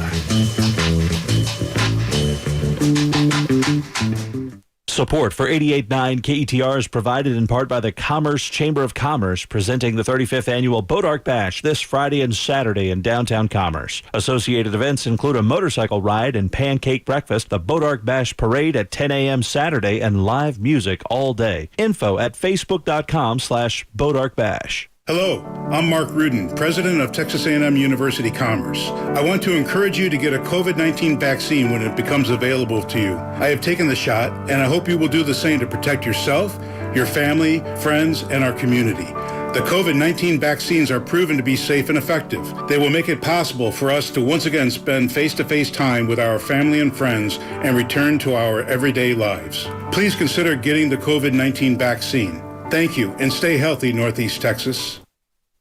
It's the big Friday night scoreboard program right here on your station, 88.9 KETR. We're soon to be carrying the Roaring Tiger Band straight out of Commerce High School, but they're still getting set up, so we wanted to talk about some events that are happening around 88.9's listening area this weekend. Of course, the Boat Arc Bash starts tomorrow with it started today, technically, but the main festivities begin tomorrow. Vendor booths will be open at 9 a.m. There will also be a blood drive along with live music, fair food, activities for all ages throughout the day. We'll be there, myself along with Jared Knight and almost the entirety of the crew up here at KETR.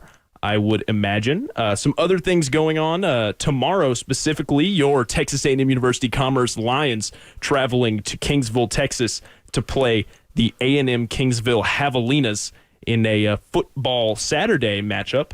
That one will be on the air here starting at 6:30 with the pregame, 7 o'clock for the kickoff. So be sure to join us for that one if you're into Commerce football action. Right now, of course, the score at halftime here against the Bonham Purple Warriors. Bonham leads at 42-26, and it seems that the Commerce High School Roaring Tiger Band has begun their presentation of music for the evening. So we're going to go ahead and hand you guys over. Enjoy.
Movement includes selections from Mahler to Movement 4 and Daphnis and Chloe.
Final movement features Enterprising Young Men by Jakina and Fly to Paradise by Whitaker.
superintendent is Charlie Aldrin. Commerce High School principal is Roger Bragg. Professional director, Joseph Smith. Color guard director, Robert Schmidt. Visual caption heads are Nick Nickerson and Cody Hughes. Director of bands for Commerce Middle School, Jason Lawrence. Associate band director, Sidney Cohen. And director of bands for Commerce High School is Kara Wallace. Thank you all for your kind attention and enjoy the second half of the game. And go Tigers!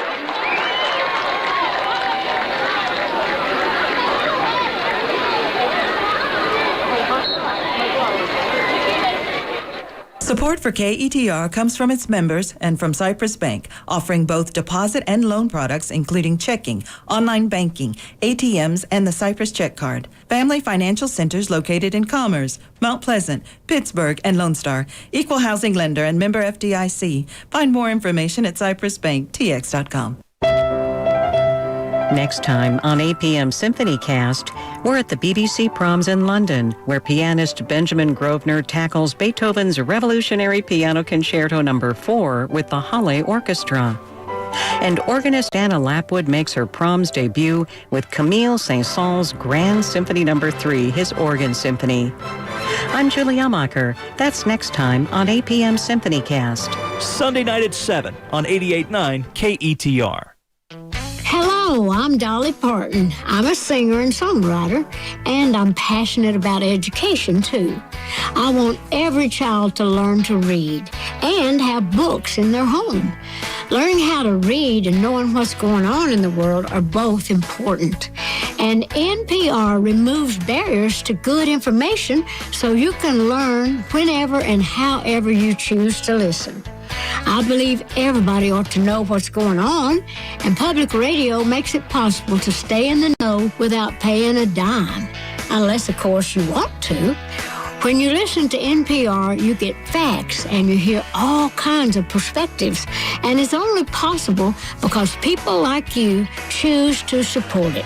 So if you're able, please make a donation now to this NPR station. Do your part now by visiting our website, ketr.org, and click the red donate button in the upper right-hand corner. 1 in 3 adults has prediabetes. 1 in 3. That means it could be you, your football buddy, your football buddy, or you, your best man, your worst man, you, your dog walker, your cat jogger.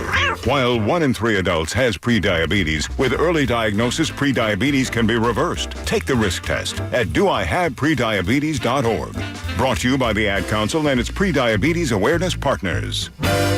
Donating to 88.9 KETR right now during the pledge drive couldn't be any easier. We've set up a safe and secure online form that captures only the necessary information we need to process your gift. See for yourself when you visit KETR.org and click the donate button to make your pledge. Once again from A&M Commerce Memorial Stadium in Ernest Hawkins Field, John Mark Dempsey and Kevin Jeffries. Bonham leading the Tigers 42-26 as we start the second half, but the Tigers going to get the football here in the beginning of the third quarter. So with the third quarter play-by-play, here's Kevin Jeffries. And the Bonham Purple Warriors approach the ball, kick it off. It's high, not too deep. Fair catch signal at the 35-yard line. He gets it at the 36. That is Miles Boyd with the fair catch, and that's where the Commerce Tigers will take over. 37-yard line. I don't know if Jared and Ryan were able to talk about any of our games in the district here during the halftime break, but we have Mount Vernon at Rains tonight. These are all district games, therefore very important games. Mount Vernon at Rains, of course, Mount Vernon undefeated and state ranked now. Winsboro at Mineola tonight. And what's the Pottsboro at Howell? Pottsboro surprisingly winless. Commerce Tigers. Pottsboro 45, Howell 0. Commerce Tigers with a handoff to Ashton Steele over the right side to the 50. Down the sideline, the 30, the 20. Will he make it? The 5. Touchdown! With the first play from scrimmage in the second half, Ashton Steele takes it, what is that, 50, 63 yards to the touch for the score. And he scored on a 73-yard kickoff return right at the end of the first half. So, as the Bard said, the game's afoot. Woo! Commerce Tigers answering quick. Here's the snap, the kick. It's up, and it's wide left. Boy. Commerce Tigers were missing those extra points tonight. They're down by 10. It's 42-32 Bonham after a 63-yard Ashton Seal touchdown run to start the second half. We'll be back with more Tigers football after this on KETR. Hi, it's Maria Hinojosa from Latino USA. We all love great stories, and great stories are what we pride ourselves in delivering to you each week. Stories from the heart. Stories that make you think, help inspire you, and maybe even get you a little angry. So if you haven't tuned in lately, I invite you to stop by. Thanks for listening. Sunday at 5 p.m. on KETR. Hello, I'm Mark Rudin, president of Texas A&M University Commerce. I want to encourage you to get a COVID-19 vaccine when it becomes available to you. I have taken the shot, and I hope you will do the same to protect yourself, your family, friends, and our community. The COVID-19 vaccines are proven to be safe and effective. They will make it possible for us to once again spend face-to-face time with our family and friends and return to our everyday lives. Please consider getting the COVID-19 vaccine. Thank you, and stay healthy, Northeast Texas. Commerce Tigers kick it high and deep, and it barely goes over the goal line for the touchback as Jacob Corden just lets it roll. That was a great kick by the Commerce Tigers. John Mark, the last run that Ashton Seal had in this game was for 5 yards, and he fumbled. Yeah. He came back, started the second half with 63 yards around the side, got some good blocking up the sideline, and turned on the Jets, and I wasn't sure he was going to outrun everybody, but he did. 63 yards for the score. The last run from scrimmage was a fumble.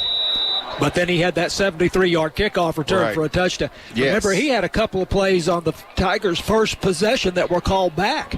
And That's true. That That's had true. Commerce really looking pretty good there in the early going. But if not for that, where would we be? Here's a handoff. Jaron Ross off the left side. Room to run to 30, 35, up to the 40. That's where he's pushed out of bounds, roundabouts. That's going to be about 15. They'll give him 14 yards on the carry. First down, Bonham. Jaron Ross, Ashton Seal. Here's a snap. Quick run up once again. Quick hurry up offense once again. Rodriguez keeps it, goes nowhere. 2nd and 10. Bonham. Henry Serrano pursues the play down the line of scrimmage, brings him down from behind. Tiger defensive end. At the 39-yard line. Their own 39-yard line. Here's a snap. Fires it out to the left side. Diving catch attempt. And he gets it. It's a 9-yard catch by Cade Bowser, number 7 for the Bonham Purple Warriors. 3rd down 1. Here's the snap. Handoff up the middle to the left, to the right. Shaken through the defense. Spun around after it looked like he'd go down. Jaron Ross still on his feet from the 49-yard line in Bonham territory down to the 36. First down, Bonham in this hurry-up offense. Tyshawn Harris, the cornerback, with the tackle there for Commerce. Here's a snap over the left side. Jaron Ross once again. He's going to get a quick 7 yards, maybe 8. Second down. Ross on the carry. For Bonham. 2nd down 5. He's trying to keep up with these stats. Yeah. Getting them. Seth Here's a Riddle. snap. Throwing over the left side. That's incomplete. This will bring up 3rd and 5 for Bonham. I think Seth Riddle made the tackle on that previous play for the Tigers, sophomore down lineman. Here's the snap. Handoff over the right side. Find some room to run. Taken down. Hit the line of scrimmage and taken down, but he'll fall forward for about 3 yards. Serrano on the tackle. 4th down 2. Carlos Aubrey and Henry Serrano teaming up on the stop for Commerce. Here we go with 4th down and 2. Here's a snap. Handoff, hitting the backfield. He keeps it. Rodriguez, he fooled the defense and me. Takes it over the right-hand side. First down and more. He picks up about 11 yards on the carry, moves the sticks. First down. Ashton Seal, free safety with the touchdown-saving tackle there. He fooled me too, Kevin. Here's a snap. Ross out to the left side. And we have Whistles on the play, stopping it. They snapped it too fast. The refs weren't ready. I tell you, give Bonham credit in this way. Not many penalties tonight. One thing that could slow this offense down is if they committed penalties, false start, this kind of thing, holding, what have you, but they have not done that. They have not shot themselves in the foot. And the other thing is to allow the Tigers to take turnovers defensively, and Commerce has not been able to come up with the defensive takeaways. They had that one at the end of the half, but that hardly counts. But Bonham coming in this game averaging more than 4 turnovers a game. Here's a snap over the left-hand side, and that's giving them up. That's Rodriguez with about 4 yards on the carry. Bring up 2nd and 6. Yeah, I was expecting Bonham to turn the ball over a lot tonight. Looks like they cleaned that up pretty well. Brody Bauman, strong safety with the tackle. Here's the snap, handoff to Ross over the left side under hot pursuit. Gets away from that tackler, but not that one. Second man brings him down. It's a loss for Ross. He got away from Kendrick Greer, but then it was Isaiah Simon that cleaned it up, and actually it turned out better for Commerce. They lost about 2 or 3 more yards than they would have otherwise. Right. It was about a 4-yard loss for Ross, bringing up 3rd and 14. Here's a snap. He's going to run out to the right, looking upfield to throw, stops, plants, throws to the far side of the end zone, overthrown, incomplete. Looking for Cade Bowser on that. He put it where only Bowser could have gotten it, but Bowser couldn't get it. Interesting that Mason Rodriguez is a left-handed passer, but every time he's passed now, he's rolled out to the right. He's been throwing across his body. Now, that time he stopped, squared his shoulders, was able to do that before he threw, but he just didn't have anybody open. So long field goal attempt here. It'll be it's spotted at the 23. It's a 33-7, 40-yard field goal attempt by Shalim Rios. Here's the snap and the kick. It's got the distance. Is the aim on? No, wide right. It would have been barely over the uprights. They missed the extra point attempt. 40-yard field goal attempt by Shalim Rios.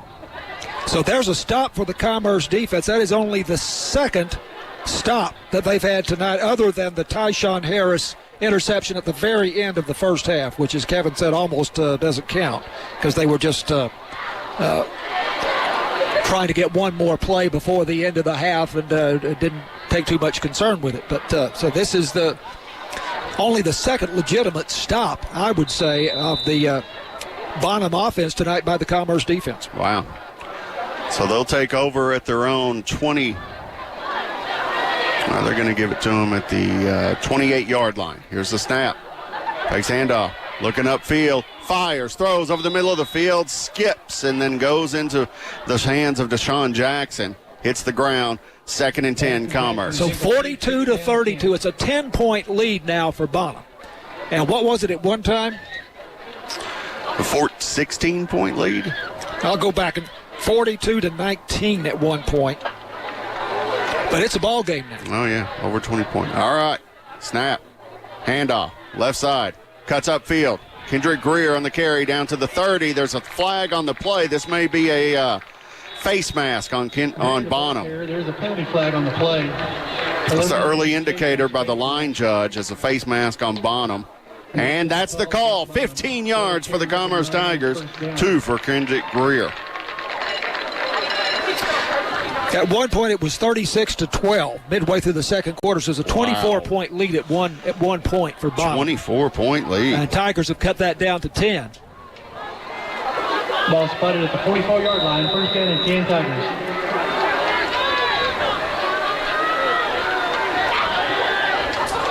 Here's a snap. Fakes handoff to Seal. Keeps it. Bauman up the middle of the right side. Gets hit. It's a couple of yards and a cloud of dust. Bauman on the keeper. This will bring up 2nd and 8 for the Tigers.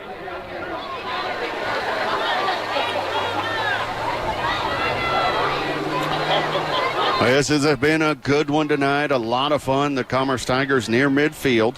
Thrown 48. Here's the snap. 3-step drop. Firing over the middle of the field. Looking deep. And he's got his man to the 10. Gets away from one defender. And the second one. Touchdown, Commerce. Miles Boyd with his third catch and third touchdown of the night. Mercy. 53-yard TD pass. And he got away. He earned that one. He didn't catch it and keep running, and nobody caught him. He had to fight off 2 defenders on that catch. That's his second 50-plus yard touchdown catch of the night, 3 total. Here's the extra point kick. It's up, and it's good. The Commerce Tigers bring it within 3. 42-39 Bonham with 8:06 left in the third quarter. We'll be back with more Tigers football after this on KETR. The BBC World Service is the world's largest international broadcaster. World News. World News. This is the World News. From the BBC. And with journalists located all around the world, we can cover stories when they happen, wherever they happen. Go to our Moscow correspondent. This report from Zimbabwe. Jonathan Head is in Bangkok. Kunda Kamani joins us from Islamabad. Global news you can trust from the BBC World Service. Listen overnight on your station 88.9 KETR. What if you take some of the top storytellers in the world, put them in the same room for a raw, unmiked, off-the-record conversation, but secretly, you add a microphone and put them on the record? Snap Judgment, Backstage 2. Do not miss it.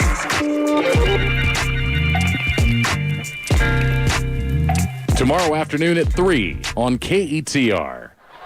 Commerce kicks it high and deep, and it's not handled. Drops at the 10-yard line. And then Jacob Gordon picks it up and rolls out of bounds. That was completely whiffed on by, I think, Colton Young was over there. And he went to go catch it, just went right through his hands. And John Mark, you made an excellent point in the break. Commerce Tigers would have this game tied up if they had made their extra points. Now Bonham has missed a couple too. Still, those extra points can matter even in a high-scoring game. So Commerce is closing the gap. You know, points are cheap in a game like this. And so when you're 24 points behind or whatever, it's not good, but you just have that feeling that the game is unstable and you don't know what might happen. And we just still don't know what might happen. Here's the snap. Handoff up the middle. It's Gordon taken down after 3 yards on the carry. Ross on the carry. And that is Moses Branch, the defensive tackle for the Tigers, who wrapped him up. On the tackle. 2nd and 8. To make it 2 yards on the carry. Here's the snap. Rodriguez rolling out to his left. He fires. There's his man. He's at the 30.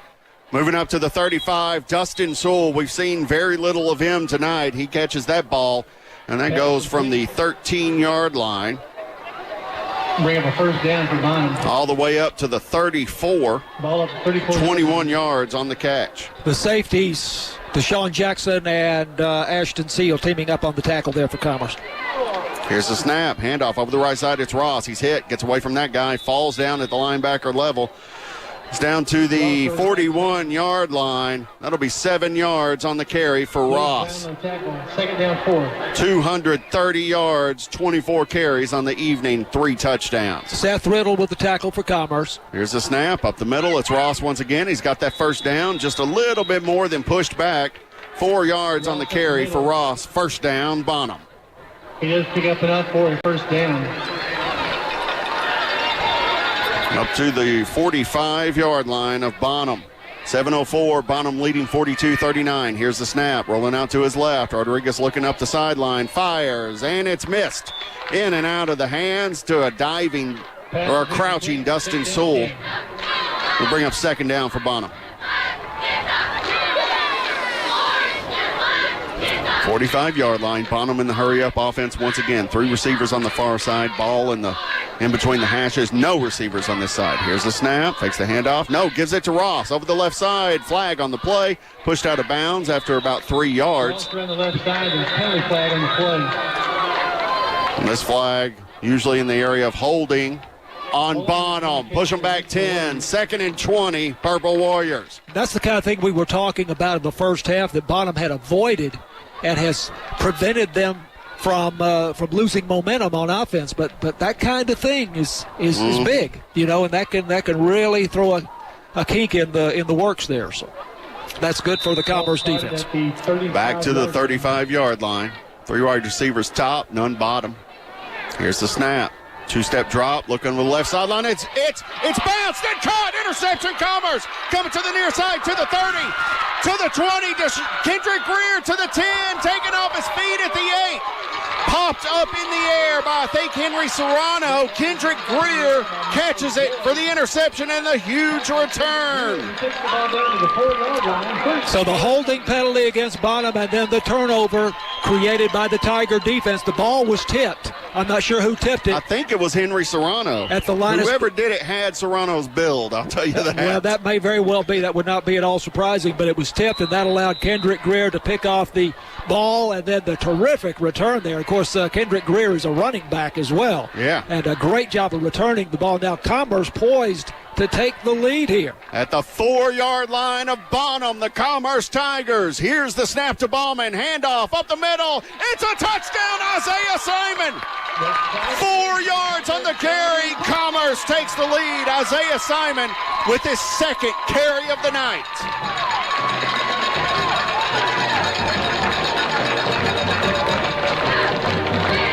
That is the third time tonight, John Mark, I think Commerce has scored on their first play. Yeah.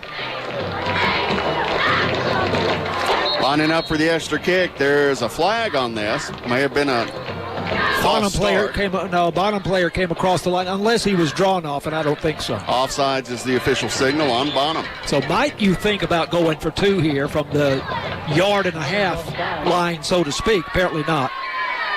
Well, it's already a 3-point lead, so they would make that it much 4. Difference, would it? Yeah, if you give them 4, they have to get a touchdown to win, and they can't tie. Here's the snap. Here's the kick. It's up, and it's good. Commerce takes a 4-point lead. A field goal can't tie, and they just almost made one from 40 yards. 46-42, Commerce Tigers taking the lead for the first time in the game. We'll be back with more after this on KETR. The Thomas Jefferson Hour is dedicated to the search for truth and the tradition of Thomas Jefferson. Nationally acclaimed humanities scholar and award-winning first-person interpreter of Thomas Jefferson, Clay Jenkinson, portrays Jefferson on the program. He answers listener questions while in the persona of Jefferson. As listeners better understand Jefferson's time, they gain a better understanding of contemporary America. Listen to the Thomas Jefferson Hour, Sunday nights at 6 on KETR. If you're looking for a way to truly help children in need, become a CASA volunteer. CASA stands for Court-Appointed Special Advocate. It means that you'll represent the best interest of a child in need in court. You'll work with attorneys and social workers to make sure that child is safe in the foster care system. You won't be a foster parent, but you will be a voice making a real difference at a critical turning point in his or her life. Because every child deserves a chance, and that chance is you. Volunteer today at becomeacasa.org. Sponsored by Texas CASA. Welcome back. The Commerce Tigers take the lead for the first time in the game. A 4-point lead, 46-42 over Bonham with 6:33 left in the third quarter. This one's been a doozy, y'all. Here's the kick. It's up. It's high. Not that deep. Fielded 25 to the 30. Moving to the middle of the field. Shakes one tackler. Swallowed up at the 35-yard line. Cade Bowser on the return. Bonham going to take over at their own 35. Some other scores in the district that we have, Winsboro and Mineola tied up at 28. Mount Vernon leading over Rains handily 35-7. No surprise there. Pottsboro wiping out Howell 52-0. Not much of a surprise there, but that Winsboro Mineola game, that's almost as good as the one we've got going on right here. Oh, almost. And of course, the Tigers next week at Mount Vernon. That'll be a doozy, too. 4 wide receivers, 2 on each side. Here's a snap. Ross over the left side. No, excuse me, that is Gordon.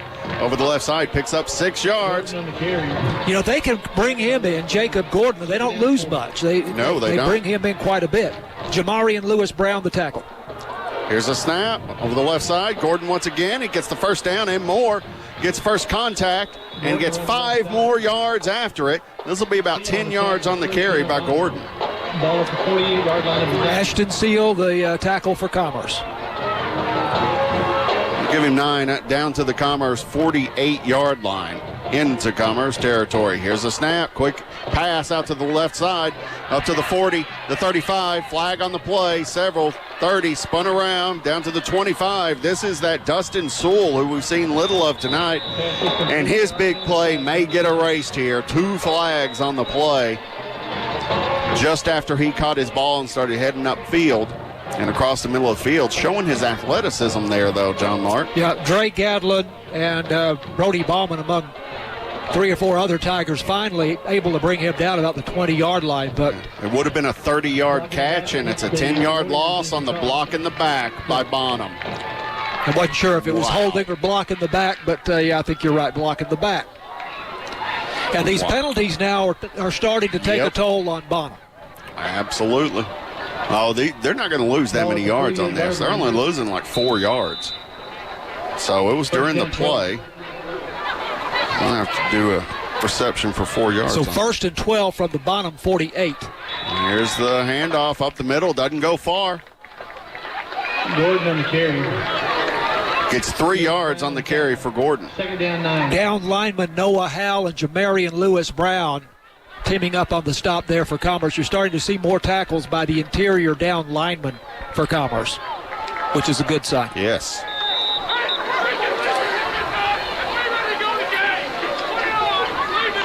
All right, 2nd and 9. A long 9 from the Commerce 49. Bonham with the ball. Here's the snap. Ross over the left side under pressure. He gets away from that man out to the left side, trying to cut up at the sideline. It doesn't. Taken down by 3 black jerseys on the far side. In the backfield was Moses Branch. Almost pulled him down. Yeah, Moses Branch forced him off his stride there, and then the 2 or 3 other Tigers finally able to corral him over on this far side, but good penetration there by Moses Branch, the defensive tackle. His 26th carry of the night. Here's the snap, 3-step drop, fires, it's caught. Up to the 45, the 40, 30. He's got room to run, taken down around the 30, spins down inside the 30-yard line. Cade Bowser catching it around the 45-yard line and getting it down to they're going to spot this at the 30. So it'll be a 19-yard catch. Pace was too fast for the chain crew over on the far side. The officials stopped play so the chain crew could catch up. Golly.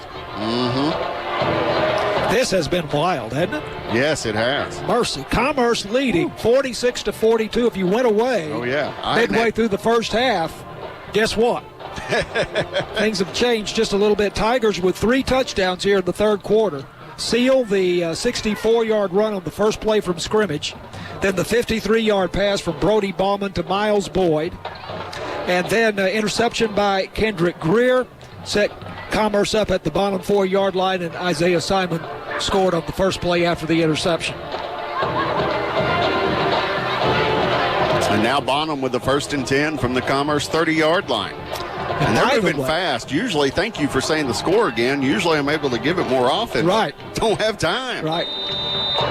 3 receivers on the near side, ball on the far hash, 1 receiver on the far sideline. Here's the snap, handoff up the middle to Gordon, takes it to the right. There's a lot of room to run. The ball bounces free. Commerce thinks they have it. Let's see the symbol. The ball bounced free as he was going down. Was he down? Carlos Aubrey made the contact there that possibly caused the ball to come free. And they're going to say Bonham hangs on to this one as it came free. 9-yard carry for Gordon. 2nd and 1. 2nd and 1 for Bonham at the 21-yard line of Commerce. Here's the snap, handoff to Ross. Cuts left, cuts right, up the middle, gets the first down. Taken down after about 4 yards on the carry. First down, Bonham. Isaiah Simon, inside linebacker, made the stop for Commerce. Hurry up offense once again. Here's the snap. Rodriguez keeping it over the left side. Gets him blocking. He's down to the 10, trying to get to the sideline and the goal line, and he does. Touchdown, Bonham. Rodriguez with a 17-yard touchdown run. Woo! Yep. That's his 4th rushing touchdown of the night. And they're going to bring in the kicking team on this, but he just got some good blocking and turned on the Jets to the outside, had a great angle. Some great blocking at the line and by the wide receivers on the far side on that one by Bonham. Extra point lined up. Here's the snap. Here's the kick. It's blocked. It's blocked. It's on the ground. Commerce picks it up and gets tackled. It's done. Extra point, no good. Bonham 48, Commerce 46. 2-point lead over the Tigers. We'll be back with more Commerce Tigers football after this on KETR. I'm Chris Boyd, host of Think. Each weekday, we strive to put the headlines in perspective by focusing on the ideas behind them. Whether we're talking about politics, race and identity, science, or history, questions of why and how are always at the heart of our conversations. Join me on Think as we explore our world and the ideas that drive it. Weekdays at 2 p.m. and 8 p.m. on 88.9 KETR. Hello, I'm Mark Rudin, president of Texas A&M University Commerce. I want to encourage you to get a COVID-19 vaccine when it becomes available to you. I have taken the shot, and I hope you will do the same to protect yourself, your family, friends, and our community. The COVID-19 vaccines are proven to be safe and effective. They will make it possible for us to once again spend face-to-face time with our family and friends and return to our everyday lives. Please consider getting the COVID-19 vaccine. Thank you, and stay healthy, Northeast Texas. And welcome back to Memorial Stadium. Ernest Hawkins Field, the Bonham Purple Warriors take a 2-point lead over the Commerce Tigers, 48-46. This has been a good one. Here's the kickoff. It's high and deep, and it hits the ground, and will Bonham get it? No Commerce Tigers came up to get that. It landed around the 42-yard line. Commerce already recovered one. And they recover this one as Bonham's. They recovered one of their own earlier in the game. Miles Boyd came up with it. Commerce Tigers jump on it. Woo, that one was scary, John Mark. It was scary. And not to lose sight of this, but Miles Boyd and Brody Bauman, what a combination that has become. Oh, yeah. 3 touchdown passes tonight. 25, 56, and 53 yards. And then also Bauman has a touchdown pass of 41 yards to Dre Gadlin. I think there's some good blocking up front, giving him time to throw. Here's the snap, handoff up the middle, taken down, hit almost immediately, but he falls forward. Kendrick Greer, 3 yards on the carry. Up the middle. Addy on the tackle. 3-yard pickup, second down, 7. They get it up to the 45-yard line. Interesting that we've seen Greer so much on offense tonight. Of course, he is the leading tackler on the Tiger defense, and haven't seen him on offense that much. Ashton Seal in motion. Take the handoff to him. Bauman rolling out to his right, fires downfield. It's caught at the 30. Trying to drag him down. He's still on his feet. Dre Gadlin holds it in at the 30-yard line. 25-yard catch by Dre Gadlin. Oh, boy. Gadlin already has a touchdown, a 41-yard touchdown in this game. First down, Commerce. Brody Bauman wasn't even on the radar screen as far as quarterback before the game against Lone Oak. But man, oh man. And he had some he was in hot pursuit, too. He was rolling out to the far side with a man behind him. Here's the snap. Handoff to Deshaun Jackson coming over the near side. Cutting up at the 30 to the 25. Out of bounds around the 22-yard line. This will be around the left about 8 yards on the carry for Jackson. We haven't really seen Deshaun Jackson much from the Wildcat tonight, but that is something else the Tigers have up their sleeve, and keep that in mind. We may see that and probably will before the night is over. Well, Bauman has kind of been on fire. He's been doing well. 2 receivers far, 2 near. Seal in motion. Here's a snap. Bauman keeps it. It was a read option, but there was a man in the backfield quick, so he decided to keep it and try to make something happen. Bobbled the ball, but held on to it. He was lucky to hold on to it. He's going to lose 3 on this one. This will bring up 3rd and 5 for the Commerce Tigers. Oh, this game is... Woo! Big play here. 2 receivers stacked on the far side. Here's the snap. Handoff. No, fakes it. Bauman rolling out the far side, firing towards the end zone, up in the air and batted down by the Bonham defense. There were 2 Commerce receivers in the area. Yeah, and 3 Bonham defenders. Yeah. They kind of forced that one. Pass is incomplete. Will bring up 4th down. So this will bring up 4th down for Commerce. And you got to imagine they'll be going for it here. It would be about a 42-yard field goal from here. And that is, I would say, within the range of Emmanuel Castillo. Yeah, under perfect conditions, though. He might have to kick that one low. No wind. And he's already, their special teams have been getting lots of blocks tonight. Yep. So Commerce going to be going for this. 4th and 5. Man in motion. 3-step drop, rolling out to the far side, fires over the middle of the field. Defended well and dropped. Dre Gadlin, the intended receiver.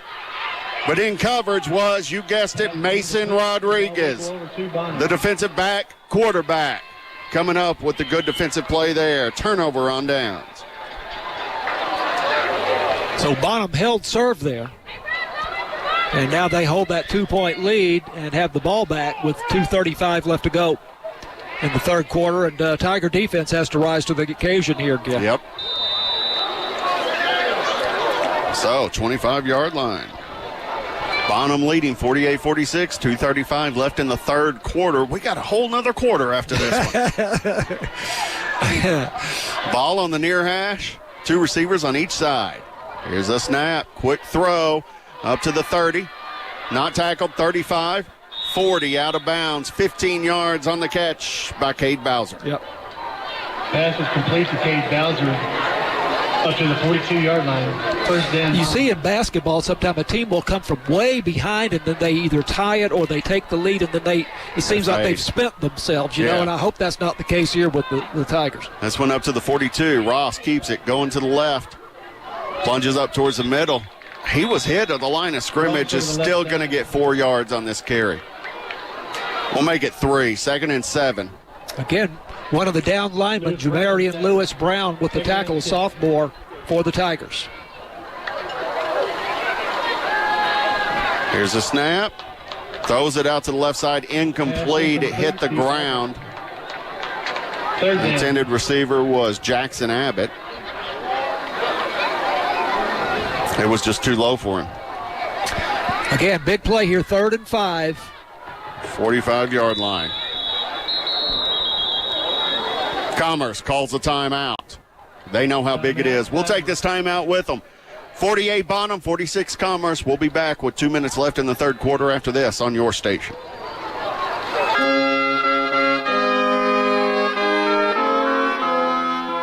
I've missed getting back to the lowlands. Let's take a journey with the earliest Dutch polyphony, Antwerp in the 16th century, and the footsteps of Herman Hollanders with his Parnassus Ecclesiasticus this week here on Millennium of Music.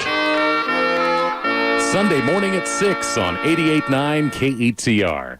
Sometimes you need a little jolt of caffeine.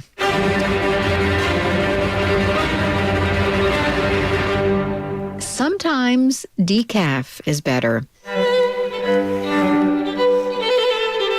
Whatever mood you're in, the music on Sunday Baroque is a satisfying brew. Pour yourself a steaming mug and take a sip of Sunday Baroque. Sundays from 10 a.m. to 2 p.m. on listener-supported 88.9 KETR. The pass is incomplete out to the far side as Bonham has it on 3rd and 6. 4th and 6 now for the Purple Warriors. They're leading the Commerce Tigers 48-46 with 2:01 left in the third quarter. In their own territory at their own 45-yard line. Apparently they will go for the first down. 3 receivers near, 1 far. Here's a snap, rolling out to the right-hand side. Looking upfield, wants to throw, and it hits the ground! Hits the ground in front of Hunter Hagelin on one of the toughest throws for a quarterback to make. Rolling out to his opposite arm side and trying to twist and make that throw. It was just underthrown.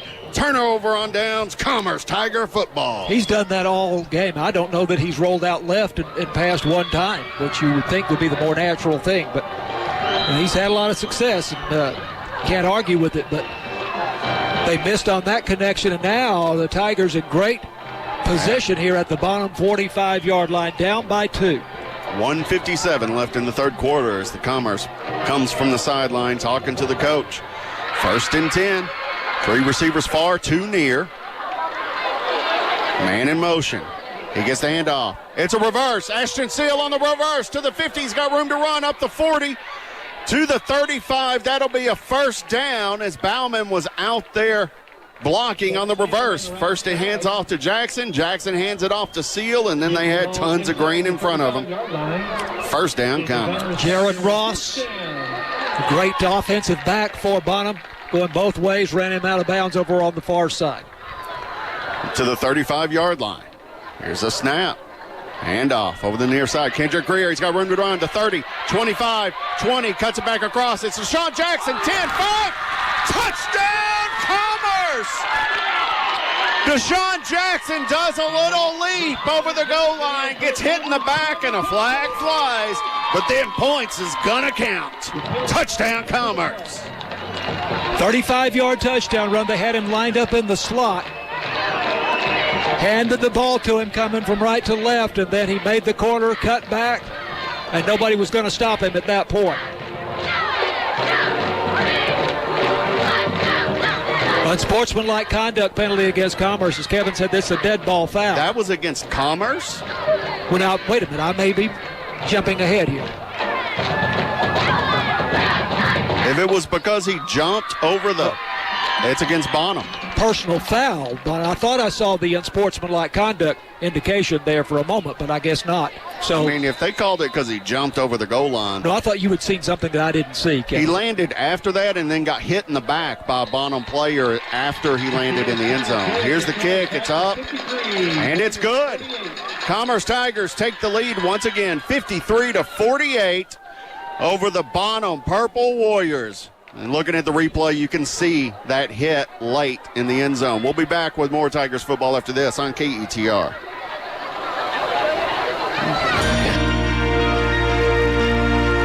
In communities around the globe, women are making a difference through actions and viewpoints. I'm Allison Dunn, and each week on 51%, I'll bring you into these women's lives, whether at home, in politics, through the arts, or anywhere else, as we learn about the insightful, quirky, and heartbreaking stories that make us who we are and help us to appreciate others. Tomorrow afternoon at 12:30 on 88.9 KETR. The A&M Commerce Lions return to the football field in South Texas this weekend against their longtime Lone Star Conference rival, A&M Kingsville. Commerce, uncharacteristically at 1-2, 3 games in, but looking to get back to 500 and then start a new winning streak. Can they do it against the Hoggies in their own backyard? Join Brock Calloway and I at 6:30 for the pregame, 7 o'clock kick. Join us in South Texas if you can't make the journey. And the penalty yards marked off on the kickoff, so Commerce will kick from the Bonham 45-yard line. Up 53-48 with 1:37 left in the third quarter. The Commerce Tigers and the Bonham Purple Warriors have made this an extremely interesting one. Although apparently an interesting one out there, Rockwall Heath. 55-56 with 1 minute left in the fourth quarter. Boy, that's exciting. We could see that one here. All right, the Commerce Tigers likely try an onside kick. It bounces once, twice. It's high in the air, hit by a Bonham Purple Warrior. They field it. Bonham will take over around their own 32-yard line as Commerce tries once again the onside kick, and it got some good bounces. Tigers kicking off there from the Bonham 45 because of the personal foul penalty on the touchdown play. On the return. So, yeah, great choice, I think, to go ahead and try.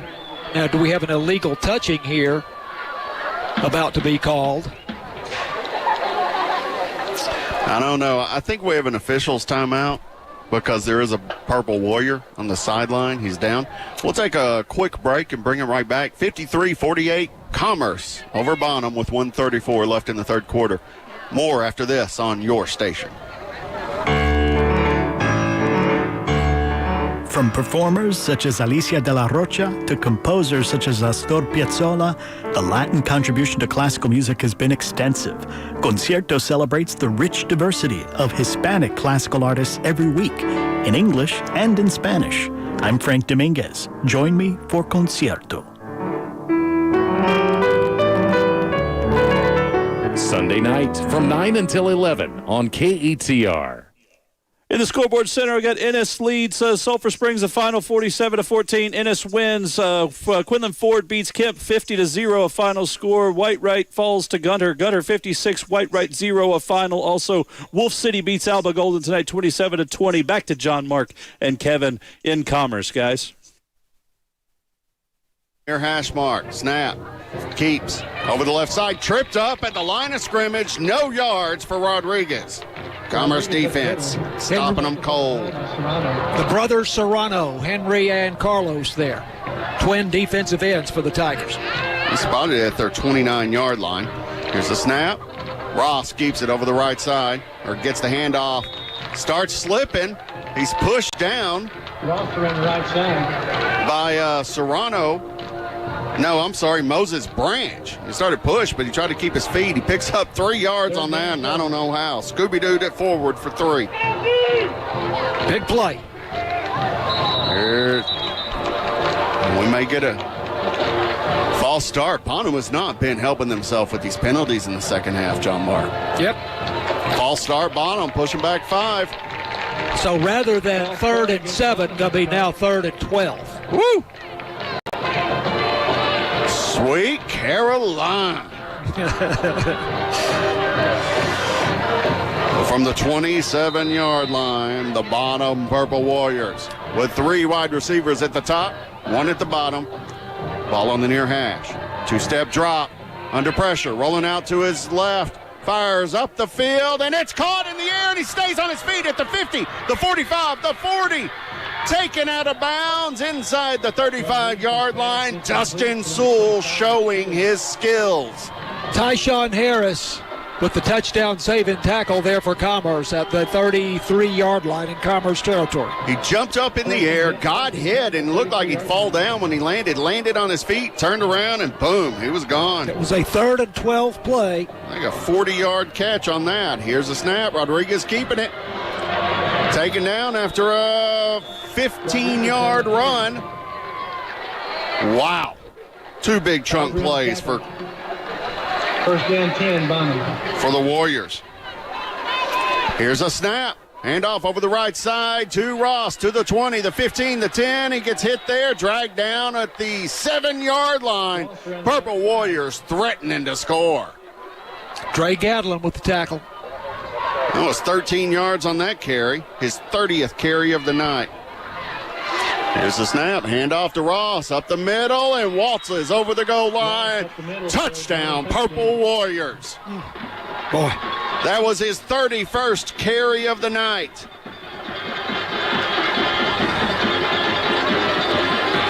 And now I have to start doing math because I started a whole new line for him on the sheet. 263 yards, 4 touchdowns. Including a 96-yard touchdown run in the first half.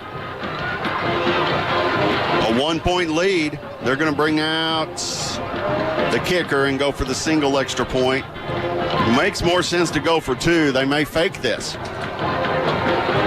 6 seconds. Here's the snap. Here's the kick. It's up. And it's no good. Kick is wide right. Could have missed 2 and gotten 0. Could have gone for 2 and gotten nothing. 54-53, a 1-point lead for the Bonham Purple Warriors with 13 seconds left in the third quarter. We'll be back with more Tigers football after this on KETR. Hi, I'm Manoush Zamarodi, and each week on NPR's TED Radio Hour, we go on a journey with TED speakers, where we'll ask big questions. And that we truly have to ask ourselves, like, well, why is it noteworthy? That will inspire us, challenge us, and even change us. I literally feel like I'm a different person. Do you feel that way? I did. Join us. Coming up tomorrow morning at 10 on KETR or KETR.org.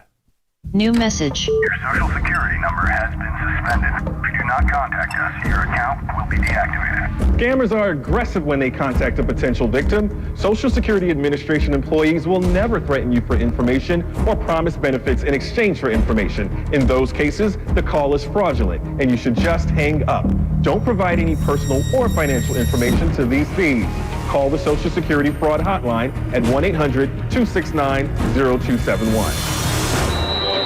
54-53, Bonham over Commerce with 13 seconds left in the third quarter. The Bonham Purple Warriors just scored on a 7-yard touchdown run by Ross. Here's the kick. Onside kick. It's handled. The Commerce Tigers, Tyshawn Harris gets hit almost immediately but hangs on as Bonham tries the onside kick. That was a big play there by Tyshawn Harris for Commerce. He could have easily lost the handle on the football there. He had to leap up and grab it, and he was surrounded by white jerseys. And I could easily imagine him losing control of the ball there. So give him a lot of credit for that play. And the Tigers now with great field position at their own 47. That's a 70-yard drive in 6 plays. They had a 39-yard gain to Dustin Sewell on a 3rd and 12 on that drive. Commerce at their own 47-yard line.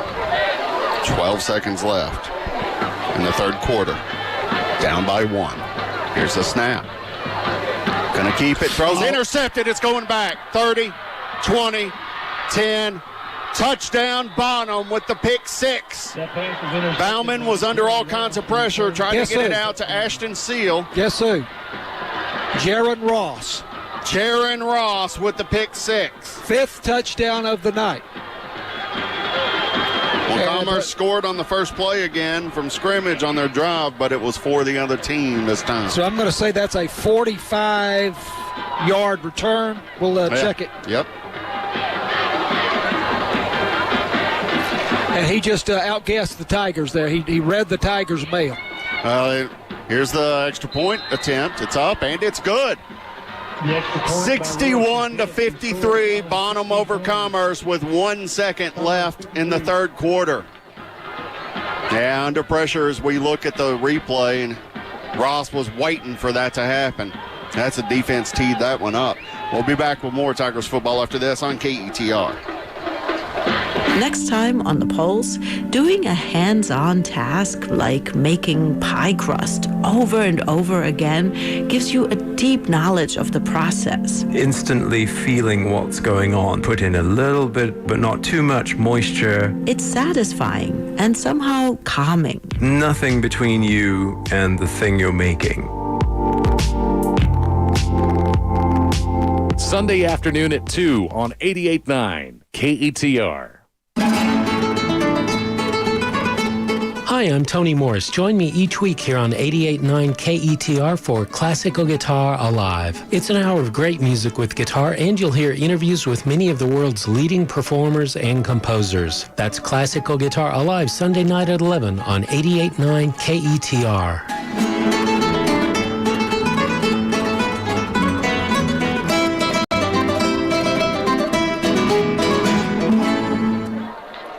Bonham Purple Warriors back-to-back touchdowns take a 61-53 lead over the Commerce Tigers. Here's the kick. It's high, reasonably deep. Fair catch called for at the 32. That's where the Commerce Tigers will take over.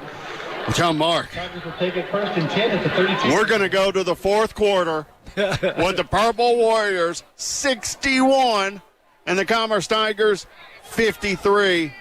Let's take a break. Everybody needs a breather. We'll be back on your station. Programming on KETR is made possible by listeners like you and by Cypress Bank. Managers Eddie Smith and Robin Alexander are available to assist with deposit and credit needs at the Commerce branch. Other branch locations include Mount Pleasant, Lone Star, and Pittsburgh. More information at cypressbanktx.com. Member FDIC and an equal housing lender. Your station 88.9 KETR final scores to pass along on this football Friday night. Fannondale beats Savoy tonight 62-0. That's a final score. That game played in Ladonia this evening. Trenton beats Cumbie, the final out of Trenton, 42-0. Let's see. Liberty Ilo beats Waxahachie Live tonight 54-17 was the final score. Ennis beats Sulphur Springs 47-14. North Lamar beats Wills Point 32-9 this evening. Van Alstyne beats Farmersville 41-18 the final score. Quinlan Ford over Kemp 50-0 the final. Aubrey is leading Caddo Mills. Oh, that's a final 27-14. Gutter beats Whitewright 56-0. Pottsboro beats Howe 59-14. Back to John, Mark, and Kevin in Commerce, guys. Start of the fourth quarter, and Brody Ballman takes the snap from Andy Jenkins, charges straight ahead, and picks up 7 or 8 yards to the 38-yard line for the Commerce Tigers. 61-53, Bonham. This is 2nd down and 3 for Commerce from the 39-yard line. Tigers moving from left to right. They give it to Deshaun Jackson going left, tries to reverse field, still on his feet. Wow. Almost dropped for a loss of 5 or 6 yards, but he gets back to the line of scrimmage and actually might have picked up a yard or so there. Yeah, they're going to give him a yard, and I tell you what, he earned it. He went backwards, got hit by the legs, and managed to stay. Went down on 3 points. 2 legs and 1 palm, and then lunged forward and picked up. Heck, that's 2. No, it's 1 yard. So 3rd down and 2 from the 40-yard line. They fake it to Ashton Seal, and Brody Ballman, the quarterback, tucks it. Goes up the middle, and he will have the 1st down for the Commerce Tigers at the 47-yard line. I tell you, Brody Ballman reminds me a lot of Sam Ellinger. Played quarterback for the Texas Longhorns the past several seasons. Anytime you make a comparison like that to a major college or pro player, you're on thin ice a little bit. This is Beal in the game now. Is Beal now in? Okay. Darren Beal in at quarterback. Play action pass, passing, and it is intercepted by Jaron Ross, but there are flags down on the play.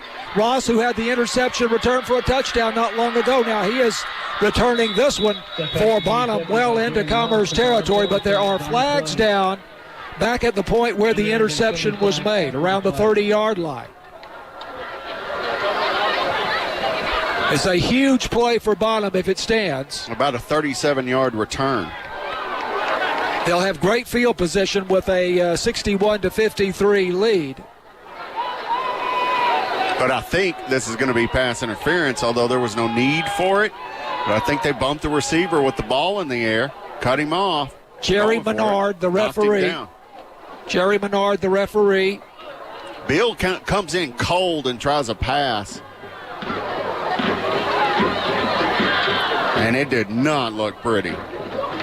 Pass interference, Bonham. That is a very lucky break for the Commerce Tigers. That's a big call there. What? Personal foul on Commerce on the tackle, I guess. So they're walking the penalty off against Bonham, and that should give Commerce a 1st down. Would be an automatic 1st down. Yeah, 15 yards, and then it goes back right to where it was. They bring it to the 38-yard line. They walk off 15 the other way. 15 in the other direction. And so it is still at the 47-yard line where it was, but it is 1st down. But technically not offsetting penalties. So here we go. Ball between the hash marks. And Ballman back in the game now. He swings it out to Deshaun Jackson in the flat on the near side. Jackson makes the catch, but is hit almost immediately at the line of scrimmage by Jacob Gordon for Bonham. And it'll be 2nd down. Go ahead, say that he lost half a yard, so we'll say 2nd down 11 from the 46-yard line in Commerce territory. Tigers moving left to right on the artificial turf at Ernest Hawkins Field. Snap now to Beal, who's back in the game at quarterback, passing downfield. And knocked away. It was Miles Boyd, the intended receiver. And Mason Rodriguez out there at the safety position making a huge play once again. That's 2 big plays he's made in the secondary. Well, at this level of high school football, it's remarkable to see these kids going both ways, offense and defense, and making big plays on both sides of the ball. So this is 3rd and 11 for Commerce at the 46-yard line. Tigers down 61-53. Ashton Seal getting the ball on a jet sweep, and he is dumped for a loss back around the 40-yard line. They say the 41-yard line. Loss of 5 yards. I just grabbed hold of his jersey and was able to keep hold, slung him down, but it was underneath the shoulder pad, so no horse collar or anything like that. Commerce brings out the punt team. 4th and 16 for Commerce. 9:16 to go in the ball game. Commerce trailing 61-53. Tigers have come from 24 points behind in this ballgame. At one point, in fact, I think at two different points, they've had the lead here in the second half. Jaron Ross and Jacob Gordon. High snap over the head of Emmanuel Castillo, and he is going to have to fall on the football back at the 17-yard line. That should be a late Tigers. hit. He fell down, was on the ground, got hit, and got his helmet knocked off. At the high school level, you're down as soon as you give up. The ball, 1st and 10 at the 17-yard line. That's a fair point, but that should be a penalty. He clearly had given up. Emmanuel Castillo's taking a beating. Yeah. Tonight, the freshman who maybe weighs 120 pounds for the Tigers. But, wow. I mean, it would still be Bonham ball. But yes. They just would go back 15. Be back around the 30-yard line thereabouts. So now it's first down, Bonham at the Commerce 17-yard line. Bonham leading 61-53, an 8-point lead. And the give here is to Jacob Gordon, picking his way over the right side. He gets down to the 11-yard line of the Tigers for a gain of about 6 yards. They could come in with Jacob Gordon and not lose much at running back. With Jaron Ross taking a breather again. Gordon between the tackles, crosses the 10 down to about the 8 or thereabouts before he is shoved back. Maybe they'll only give him the, they do say the 8. Lewis Brown on the tackle, 3rd down, 1. So 3rd and 1. From the 8-yard line, Rodriguez takes the snap. A couple of steps to his left, now cutting back, using his blockers, and works it down to about the 5-yard line. That should be good for a first down, and it'll be 1st and goal for Bonham. That's his 19th carry for 94 yards. He's got 4 touchdowns. Mason Rodriguez. 1st and goal, Bonham Purple Warriors at the Commerce 5-yard line. A chance to make this a 2-score game again. Has a back to his left. That's Jaron Ross. Fake to Ross. Rodriguez up the middle. And scores again for Bonham. 67-53. And I've lost track of how many touchdowns he scored tonight. 5. 99 yards and 5 touchdowns. 5 TDs for Mason Rodriguez, the younger brother of Tyler Rodriguez, who put on a similar show here 3 years ago. So Bonham back up by 14 points here, 7:45. And they're going to go for 2. And Mason Rodriguez gets the snap and works his way across the goal line behind his blockers over there on the right side. 69. Go ahead. To 53. 16-point lead once again for Bonham. They led by as many as 24 in the first half, but the Tigers came charging back and took the lead at 46-42. Rodriguez then had a 17-yard run. They went up 48-46. Commerce came back with a 35-yard run by Deshaun Jackson, led at 53-48. But Bonham has regained the lead now. We'll take a break and come back with more fourth quarter action. This is Tigers football on 88.9. On the next On Being, after a year and a half of learning the hard way, we explore the difficulty and virtues of solitude. Solitude is really just another way of talking about what it's like to be the person you are. I'm Krista Tippett. Join us.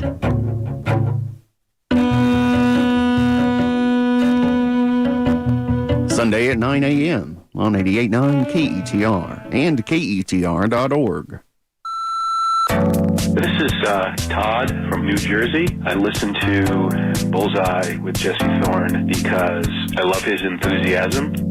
I'm Jesse Thorne. This week, I'll talk with comedian Jessica St. Clair and her husband Dan O'Brien about how they fought cancer together. Plus, blues legend Buddy Guy. That's on the next Bullseye from MaximumFun.org and NPR. Tomorrow at 2 p.m. on 88.9 KETR. Kickoff by Shalim Rios for Bonham. I'd like to see it's the taken replay. by Miles Boyd. Miles Boyd for Commerce. Who has made a fair catch several times tonight. I don't think he made one that time, but they whistled it dead as soon as he caught it. That's what I thought too. But that ain't right.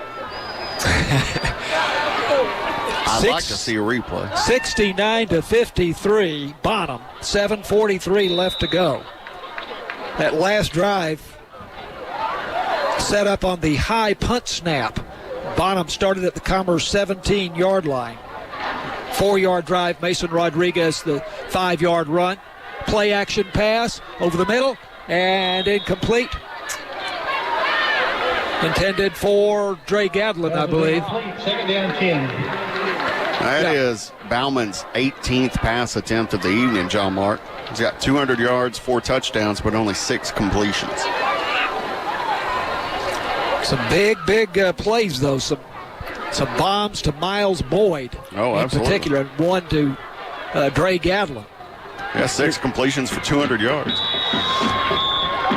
Fake the handoff to Deshaun Jackson, and Bauman keeps it himself up to about the 39-yard line. It's a gain of only 2 yards, and the Tigers with a very big 3rd down and 8 here. Need to keep the football and climb back in this game. It's like the wind, that pick 6 just took all the wind out of Commerce's That's a huge play. Here's 3rd down and 8. Bauman rolling out to his right.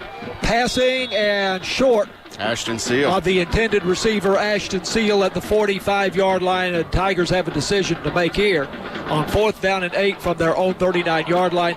They want to punt it away, and of course, even the punt is a little bit risky. They've had a punt blocked tonight. They've had the high snap.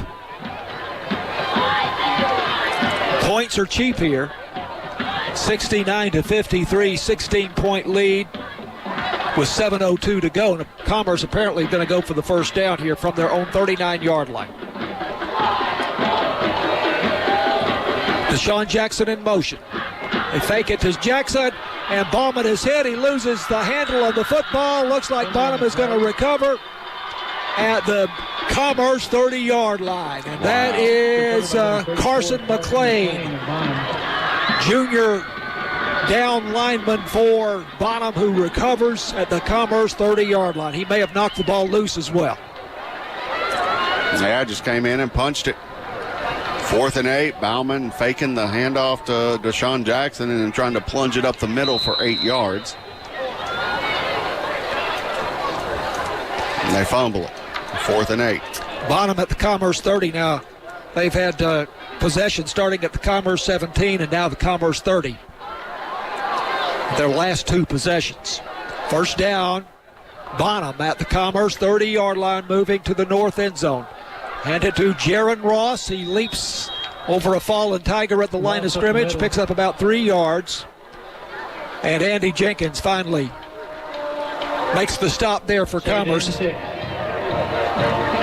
Gain of 3 yards, 2nd down and 7. 69-53 Bonham. Snap to Mason Rodriguez, the quarterback. Takes a step to his right, cuts it back, crosses the 25-yard line, down to about the 23-yard line for a gain of 4 yards or thereabouts. And it'll be 3rd down and 2 for Bonham. Ball on the near hash mark. Hand it to Ross, going wide to the right side. Ross into the secondary, and Ross going to score standing up for the Bonham Purple Warriors. 23 yards and a touchdown. 289 yards, 5 touchdowns for Ross tonight. 5 touchdowns rushing? Yes. And then he had the interception return. Yep, 6 total touchdowns. Man, I should have put him on my fantasy squad. Well, you're right. I'll tell you about that interception return for the TD. Here's the extra point by Shalim Rios. I just noticed he's a left-footed kicker, and it is good.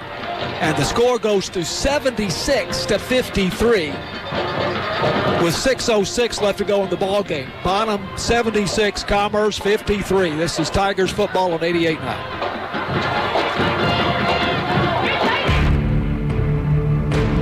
The BBC World Service is there to provide you with a clear, balanced perspective on an ever-changing world. With reporters around the globe We provide the latest stories and analysis that you need. Let us be your guide through the news near and far. That's the BBC World Service. Overnights on 88.9 KETR. When you like or follow 88.9 KETR on Facebook, your newsfeed is enhanced with top stories from NPR, local stories from KETR, occasional breaking news or weather information, and programming and technical updates. Plus, Facebook is a place where you can participate to move the conversation forward on the news that matters. Next time you're on Facebook, search for KETR 88.9 FM. Here's the kickoff for Bonham. End over end. Diagonal kick going to the 30-yard line, taken by Miles Boyd. And again, he did do the fair catch that time. It was his arm was just very low. Yeah. And if he did that the same thing last time. Again, he's playing football for the first time this year. This all kind of new to him. He may have played in middle school or what have you. I don't know. But as a matter of fact, the refs probably should call a penalty on what he just did, because it's like faking. Right. Because you need to make it true and clear, and if you try to fake it, you get a delay of game penalty, I think is what it is. I don't think it's unsportsmanlike, but you get some sort of penalty for, pretending but not actually doing it. Yeah. So, Tigers here. Again, the way this thing has gone tonight, I would not rule them completely out of this ball game yet, but not looking good at the moment. Here's a handoff on first down to Isaiah Simon. And Simon hit in the backfield and dropped for a loss back to the 26-yard line. That's a loss of 6 yards for Isaiah Simon here, who's been fairly quiet tonight, although he did score 1 touchdown. That's his 3rd carry of the night. He has minus 4 yards and a touchdown. 2nd down and 16 for Commerce. Tigers moving from left to right. Here's a toss to Simon going wide. That's the first time I think we've seen that pitch this year. And Simon lowers his shoulder, gets out to the 27-yard line. So pickup of only a yard or so there. Now 3rd and long for the Tigers. In danger here of giving the ball back once again to Bonham.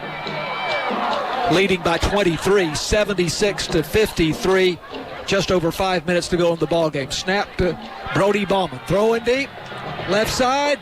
Almost picked off at the 45-yard line. Intended for Dre Gadlin. And I don't know if that was Mason Rodriguez who almost came up with the interception there. The quarterback playing also on defense. But incomplete. Trying to give Boyd a chance to make a play out there. Was that Boyd or was that Dre Gadlin? I thought it was Boyd. Was that Boyd? And he definitely is capable of making the play. Again, Brody Bauman and Miles Boyd have connected 3 times for big touchdowns tonight. And here's a double reverse and flea flicker, and Brody Bauman throwing deep, and there's nobody out there. I think Boyd was supposed to come across the middle. Dre Gadlin was in single coverage coming down the sideline, but designed to go towards the middle of the field. Bonham was the closest. Yeah. Well, we might break 80. We've never seen this many points, John Mark. We've been calling games for a while. There's a whole bunch of points on the board. You were, I think during the break you were talking about a similar game. I think you're thinking about a game at Pittsburgh. Maybe. That would have been around, Kevin, 2006 or 7. Yeah, it was a long time ago. Long time ago. And one of the Pittsburgh quarterback I can't remember his name, but he went on to have a great career as a receiver at Baylor. And that was it's been a long time since he was at Baylor, so that was a while back. So Bonham, the football at the Commerce 27-yard line. Ross gets the handoff and goes outside. Ross ran the right side. Play designed to go off tackle, and then he bounces it outside. And Dre Gadlin finally ran him out of bounds over there. 2nd down. And he got to the 22-yard line. So that's a gain of 5 yards, or make it 4, and it's 2nd down and 6.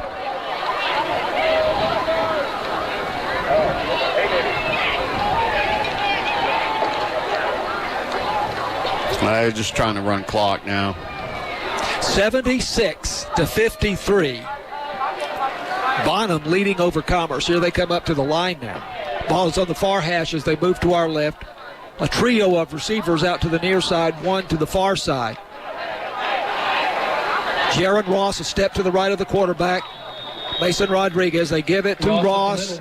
Going between the tackles, finally brought down by Andy Jenkins, but not until he picks up a nice gain down to the 14-yard line, about 8 yards on that gain. Holding against Bonham is the call. Okay, penalty on the play, and it will go against Bonham. So that is to the Tigers' advantage here.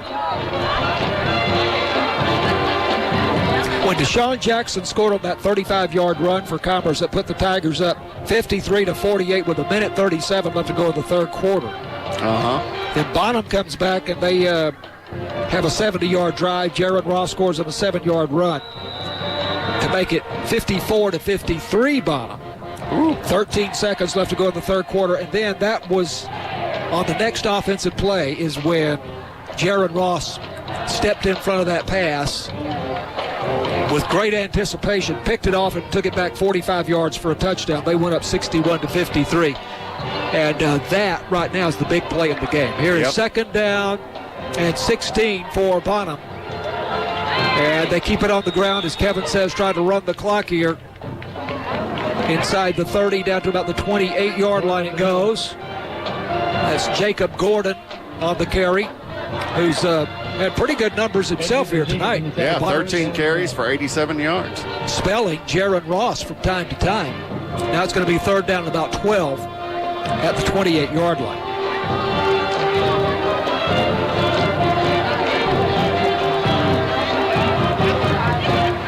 This game's taking a while to play, too. Almost 11 o'clock now, 10:40. Wow, right. Yeah, it's a long, long night, but what an entertaining night of football it has been. Third down and 12 from the Commerce 28-yard line. 3 to the near side and 1 to the far side. And again, this is Jacob Gordon, who takes the handoff, lowers his shoulder, plows ahead down to about the 22 for a gain of 6 yards or thereabouts. Now it's going to be fourth down and about 6 for Bonham. And the sand is running out of the hourglass here for the Tigers. 2:22 and the clock is rolling. Fourth and 6, but Bonham up by 23 points here. That is their biggest lead of the game, isn't it? No, 76-53. No, they had a 24-point lead. 24-point lead. In the first half. But it has been a little bit of that thing that I talked about where a basketball team comes from way, way behind and then they just kind of run out of gas. There is a form tackle on fourth down and 6. Tackle by Lewis Brown. Outstanding. Jamari and Lewis Brown. Outstanding tackle there. I guess that was on Jacob Gordon after all. And brought him down for a loss back at the 25-yard line. Tackle for loss there. We've really seen a lot from Jamari and Lewis Brown here the past couple of games. Tigers sophomore down lineman. So with 1:54 left to go. John Mark, I have Bonham with nearly 900 total yards of offense. I should have asked you about that.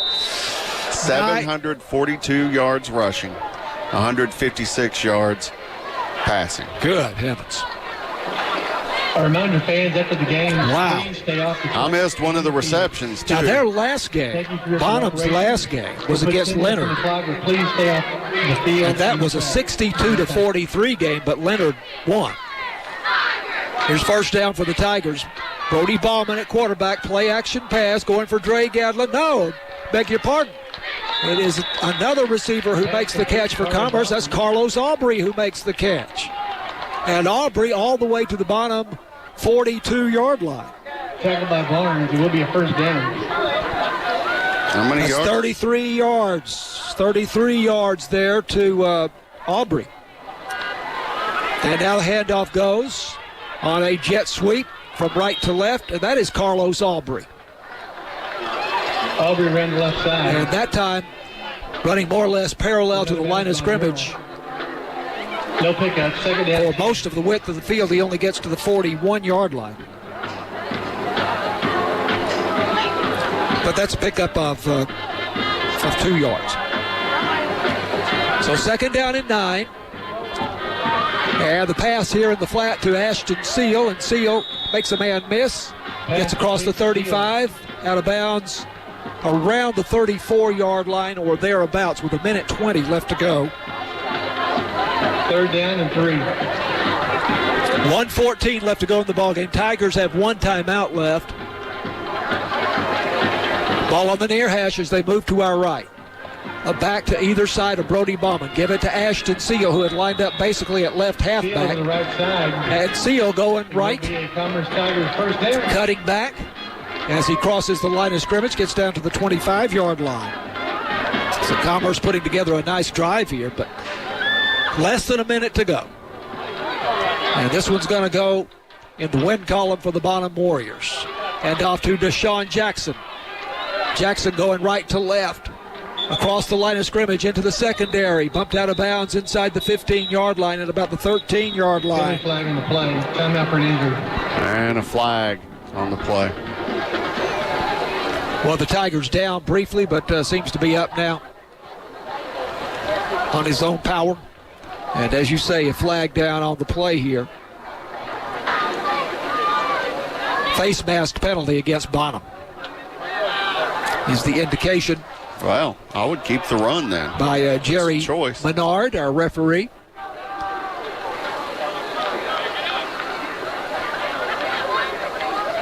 The gain was what, to the 13, I think, I said? Yeah. I mean, they'd get a couple more yards. I think they get also the half distance to the goal. I think it was after the play, I guess, because that's what they're getting. Or perhaps near the end of the play. It's first down and goal now at the 7-yard line. This is Deshaun Jackson again for Commerce. Try to go wide to the far side.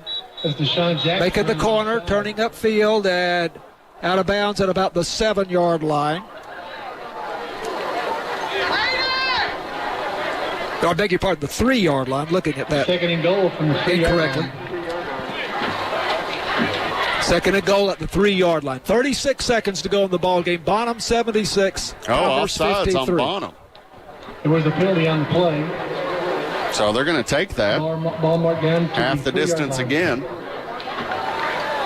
Redo it. Back to first down. Okay.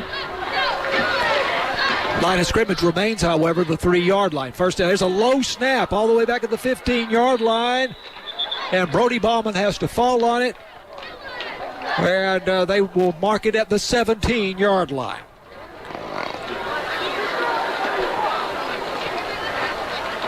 So that's a 14-yard loss. It'll be second down.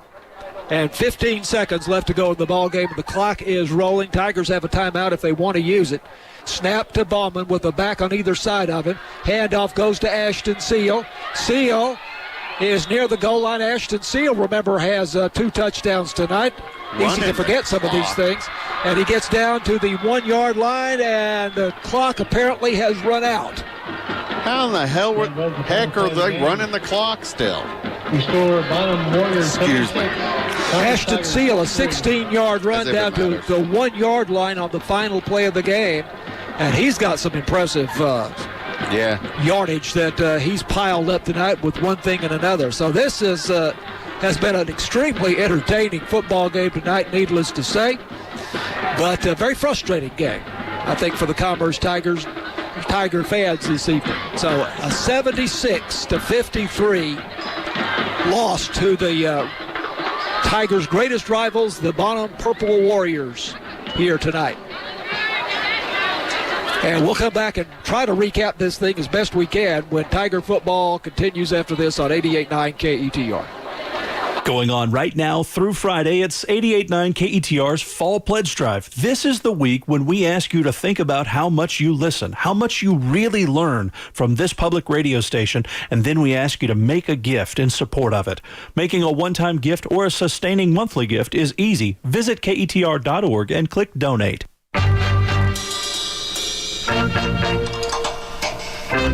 I'm Stephen Dubner, host of Freakonomics Radio.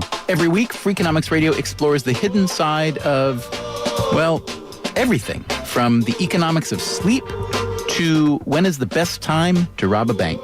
So tune in next time on Freakonomics Radio.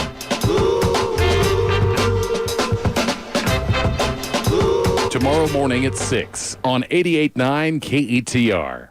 Support for KETR comes from its members and from Cypress Bank, offering both deposit and loan products, including checking, online banking, ATMs, and the Cypress Check Card. Family financial centers located in Commerce, Mount Pleasant, Pittsburgh, and Lone Star. Equal housing lender and member FDIC. Find more information at cypressbanktx.com. This is KETR's Fall Pledge Drive, and we're getting the question, how much is an appropriate amount to give? So this is going to depend on what you're willing and able to do, obviously, but a typical first-time gift ranges from $10 to $100, or from $10 a month up to $50 a month. It's about chipping in. Visit KETR.org and click Donate to get started.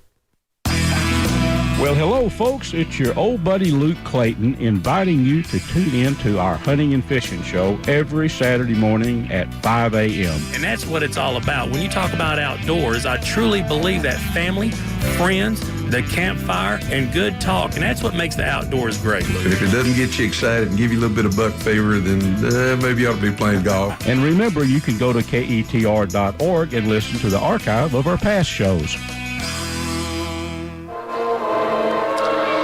Okay, once again from A&M Commerce Memorial Stadium in Ernest Hawkins Fields, John Mark Dempsey and Kevin Jeffries, a 76-53 Bonham win. I'm just trying to kind of condense some of this information here so that I don't have to go through it all line by line with you. I'm afraid it would just be too much.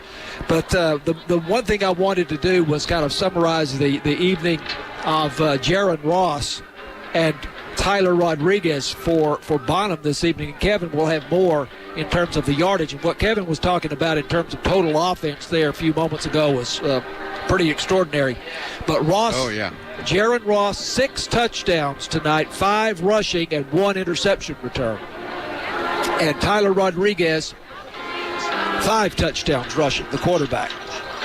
So, incredible performance. And again, we saw Tyler Rodriguez, who was Mason Rodriguez's older brother, with a very similar performance here 3 years ago.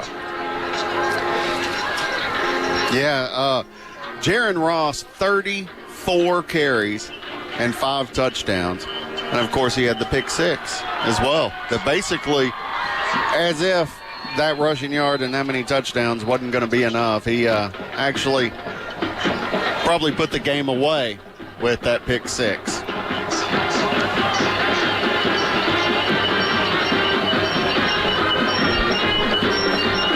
So from the Commerce side, we will just tell you that really we saw quite an extraordinary performance here tonight from the Tigers' senior quarterback, Brody Bauman, and Miles Boyd, who is their senior receiver. And Miles Boyd really has only come out for football here as a senior. But they had a 25-yard touchdown pass in the first quarter between themselves. And I'm scrolling down my play sheet here. They had a 56-yard touchdown pass. That came in the second quarter. And then I guess the other one was in the third quarter, right, 53-yard touchdown pass from Brody Bauman to Miles Boyd. And then Bauman had a pass of 41 yards for a touchdown to Dre Gadlin, and that was in the second quarter. Ashton Seal had a big night for the Tigers. Ashton Seal, the Tigers' senior slot receiver and safety.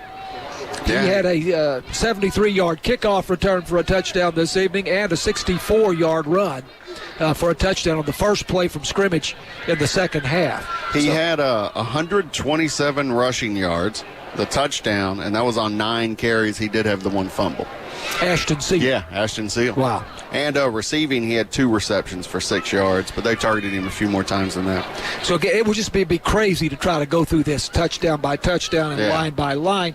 It was at the half, it was 42-26. Bonham led, but the Tigers came out just loaded for bear there in the third quarter. They scored 3 consecutive touchdowns to take a 46-42 lead. It was the 64-yard run by Seal with the first play from scrimmage in the second half. Then they scored on the 53-yard TD pass from Brody Bauman to Miles Boyd. And then they got the Kendrick Greer interception that set them up at the Bonham 4-yard line. And Isaiah Simon scored on the 4-yard run on the first play after the interception. And at that point, Commerce led it 46-42 midway through the third quarter. Woo. All of this happened in 6 minutes time, or less than 6 minutes time, Kevin. And I really thought at that point that they might be ready for the knockout blow to give to Bonham. But Bonham came right back as, Mason Rodriguez scored on a 17-yard run. That was at the end of a 65-yard drive. Then Deshaun Jackson had that 35-yard touchdown run to put the Tigers back up 53-48. Bonham comes back. They take the lead again, 54-53 on a 7-yard run by Jaron Ross. And then, as Kevin has pointed out a couple of times, that interception by Jaron Ross. They were leading 54-53. With 13 seconds left to go in the third quarter. And then Ross, anticipating a little swing pass out in the flat, stepped in front of the Tiger receiver and strolled. Intended for Ashton Seal. And Ross then just strolled into the end zone, a 45-yard interception return. That put him up 61-53 at the end of the third quarter. And They dominated really in the fourth quarter. I'd like to go over just some of the more impressive things about the stats tonight. The Commerce Tigers had 502 total yards on offense. These, of course, are unofficial stats. But Boyd had 3 catches, 3 touchdowns, 134 yards. Wow. Bauman had 241 yards and 4 touchdowns. He only had 9 completions on 23 attempts, though. So the percentage is low, but the effectiveness, the yards and the touchdowns, you got to be pretty happy with. And Rodriguez had 156 yards passing. He was 9 of 18, so 50%. But Bonham had 898 yards of total offense.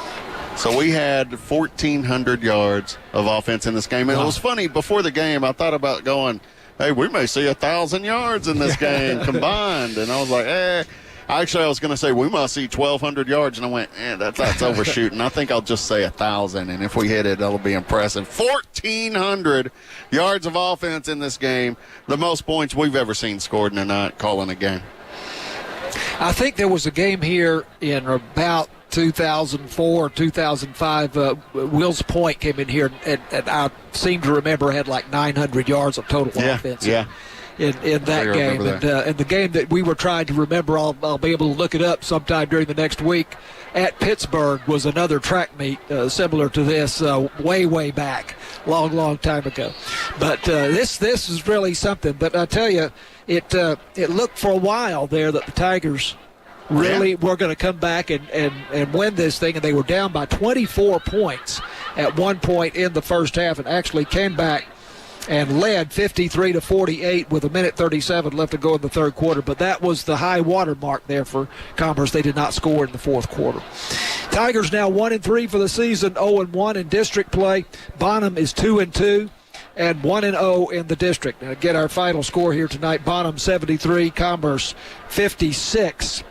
Next week, the Tigers draw a tough challenge as they travel east to Mount Vernon for a game at Don Meredith Stadium.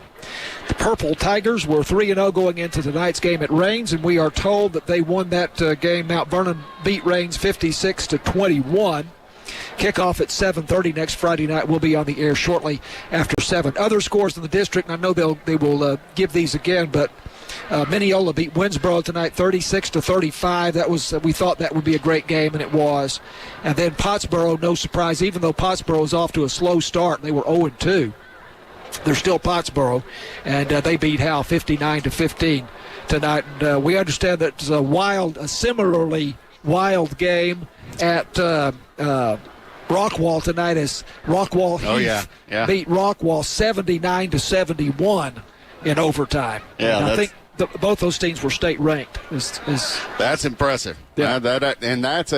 You talk about rivalries. This is a rivalry game we had out here, but that's a heavy-duty rivalry there, Rockwall and Rockwall Heath. By the way, now Commerce and Bonham all-time are 33-1 in their series. There you go. Now 500 going back to 1917. So that series is all even again. Tomorrow night, the A&M Commerce football Lions face their oldest rivals, the A&M Kingsville Javelinas at Kingsville. Kickoff at 7, and the game will be broadcast on KETR starting at 6:30. So thanks to our producer, Jared Knight. The big Friday night scoreboard with Jared, Ryans Fulkerson, and the crew continues now on KETR at 10:59 p.m. So for Kevin Jeffries, I'm John Mark Dempsey. Thanks for listening to Commerce Tigers football. Dr. Indira Govender thought it would be her dream job. How much more amazing could you be to be called Doctors Without Borders? But once she got inside, we were just like the black faces at the front of the shop, but we were not actually the owners of the shop. A racial reckoning at Doctors Without Borders on the next Reveal. Tomorrow morning at 11 on KETR. On Wait, Don't Tell Me, we are not afraid to ask the big questions, even to the guy who owns the Chicago Cubs. There's a few people that just misunderstand something about, like, why beer costs $9 or something like that. Why does beer cost $9? Why does a starting pitcher cost $25 million?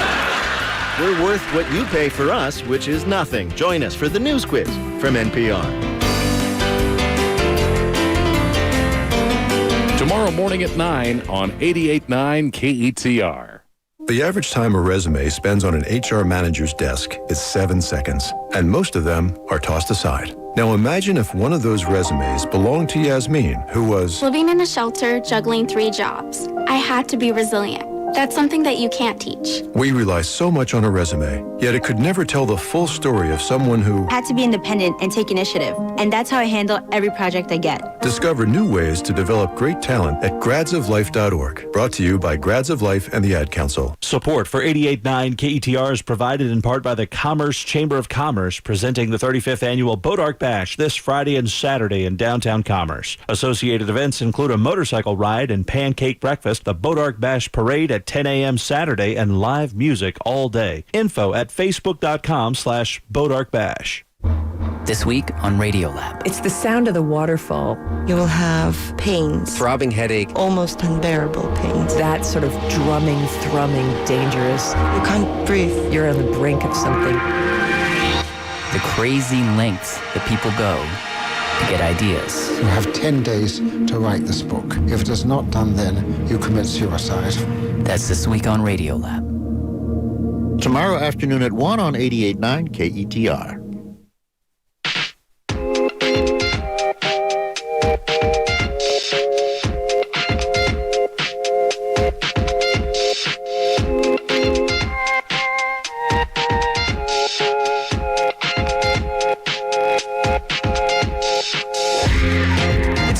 Friday night scoreboard program right here on your station, 88.9 KETR.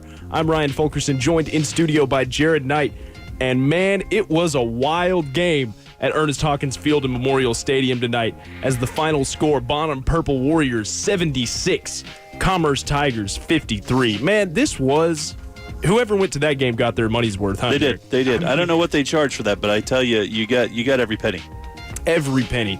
So we had several crazy games tonight, several upset victories, and just so happens that the entire scoreboard is final. So I guess we can. It just so happens at 2 minutes past 11 o'clock on a football Friday night that all the football has been played except for our game, which finally went final there at the end. And I don't know how you blame it. There were some penalties, but it was really a matter of both teams using the clock to their advantage and then really doing what? Scoring. Just score after score after score. Because the clock you don't chew a lot of clock in between the touchdown and the PAT attempt. And you know what I mean? Mm-hmm. Like, so really, when you spend all your time in the end zone, the clock doesn't have, it doesn't have a lot to do. It's just sitting there waiting. Like, guys, it's waiting. We want to. Especially with those drives where it was, Commerce had several one-play drives, right? Where they just ran right down the field and scored. Took about 15 seconds, right? And then clock was stopped again, and there were penalties galore. I guess that's a way that you could pin it right there. Is that there were a lot of penalties, and penalties stopped the clock. But for whatever reason, we somehow ended up with the late game tonight here in Commerce. So goes. We've done this before, and we'll do it again, and that's fine. But we do have final scores that did come into the Scoreboard Center, and this being the big Friday night scoreboard program, I thought it might be fun if I shared some of these scores with the listening faithful, as there are still 2 people hanging on to the stream here. We appreciate both of you. Thank you both. Hi, Mom. All right, so let's see. Rockwall Heath beats Rockwall tonight. This is a barn burner in overtime, 79-71, the final score out of Rockwall Heath, a rivalry matchup. We've been talking about it all night long. Fannondale, the Falcons, they beat Savoy in 6-man ball, I believe, 62-0, the final score. That one ended early. That has the record on our board of being the earliest game to go final. Excuse me. Carter beat Sunnyvale 35-27. That's 35-27. The Cowboys over the Raiders. Trenton beats Company tonight 42-0. Liberty Ilo beats Waxahachie Life 54-17 was the final score. Royce City's homecoming, they took it to the Greenville Lions there. Royce City defends home against Greenville. 35-14 was the final score at the homecoming festivities for Royce City this evening. Ennis Lions beat the Sulphur Springs Wildcats 47-14 the final score. Melissa beats number 8 Paris. Melissa was not ranked according to my paperwork heading into tonight's Scoreboard Center program. I didn't see anything about Melissa, and yet here they are, an upset victory over Paris, 47-10 the final score. North Lamar, up there north of Paris, on the way to Oklahoma if you. All right, North Lamar beats Wills Point tonight 32-9. That game played at North Lamar this evening.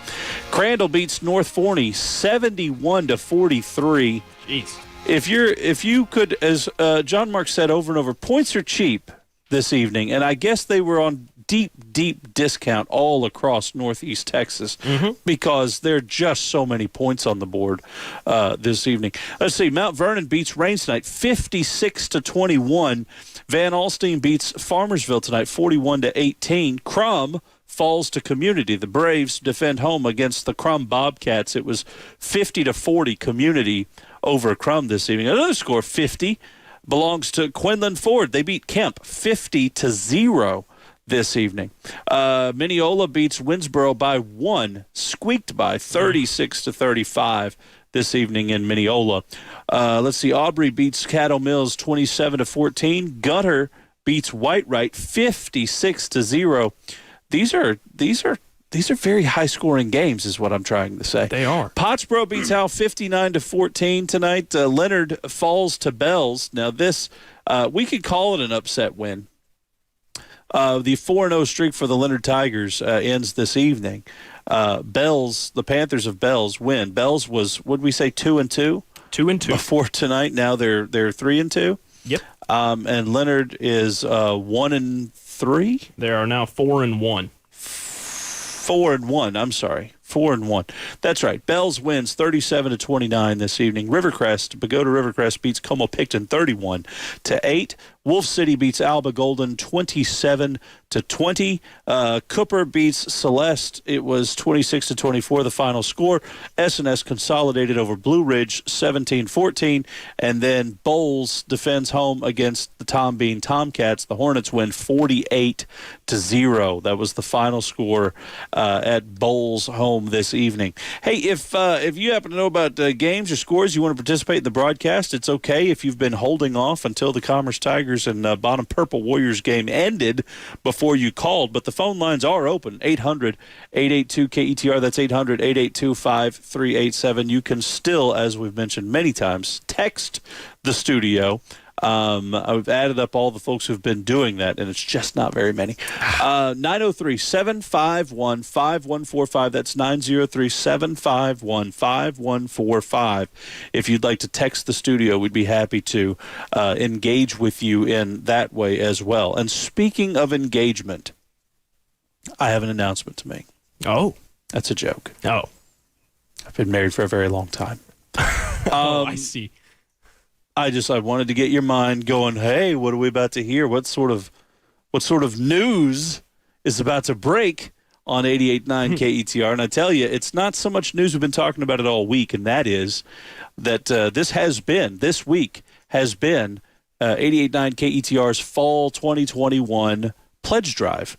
And we are now in the final hour of the pledge drive. We didn't talk about it a whole lot in this game. That's because there was something of a barn burner going on here in Commerce America. But there is, in fact, a pledge drive going on. It continues for the next 50 minutes. This is the time for you to swoop in and make a contribution in support of public radio here in Northeast Texas.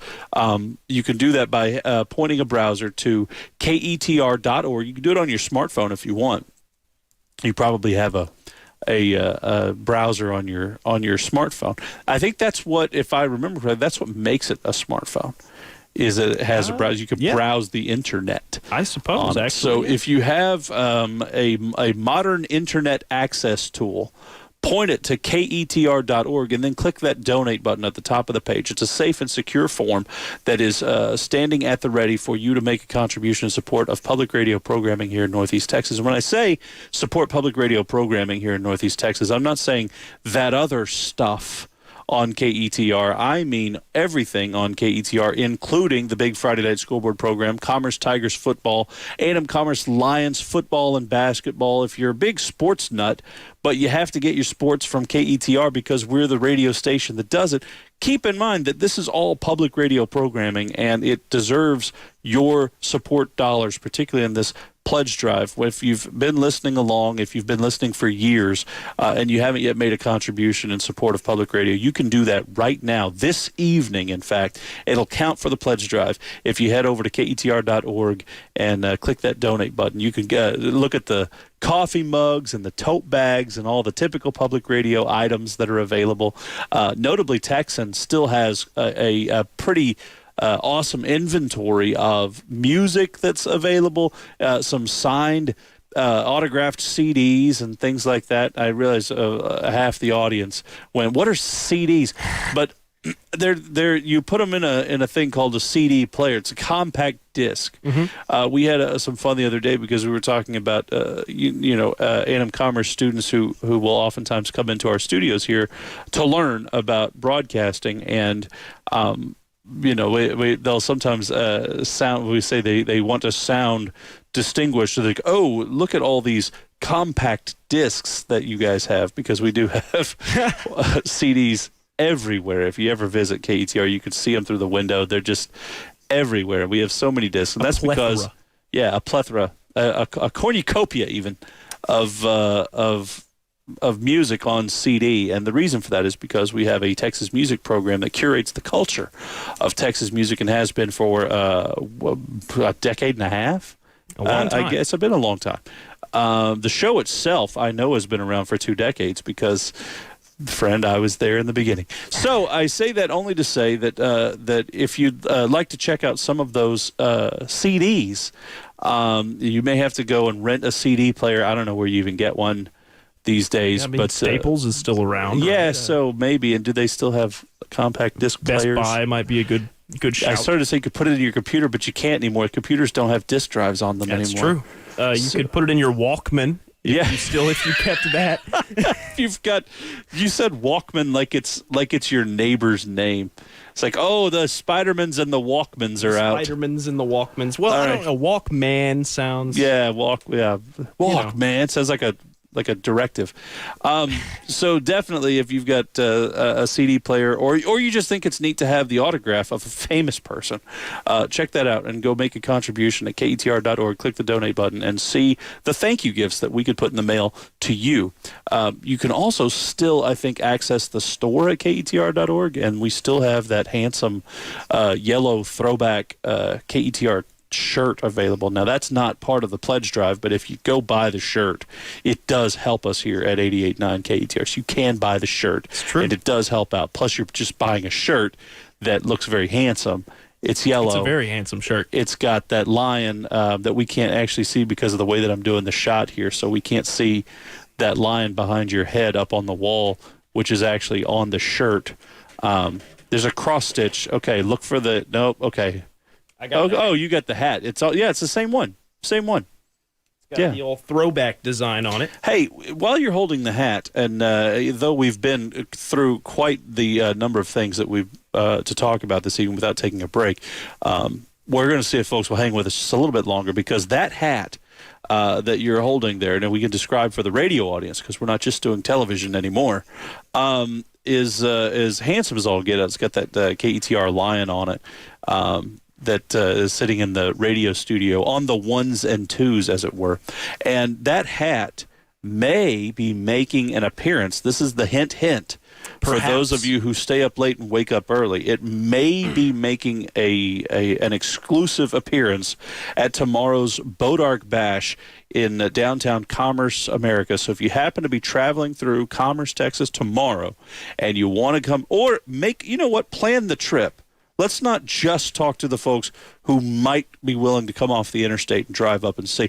I'm saying it's worth scheduling the trip to Commerce to come visit the Bodark Bash tomorrow, and visit with KETR. There may be the hat that Ryan has been modeling on the Facebook and YouTube feed, the stream that we've been offering this evening. We have a caller. Well, I'll let you handle that because I'm all the way down the hall. But this is the Big Friday Night Scoreboard program on 88.9 KETR. 88.9 KETR. Caller, you're on the air. Please dial star 64.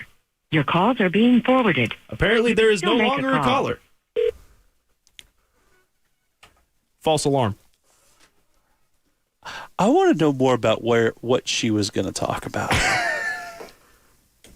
She seemed like she had it together.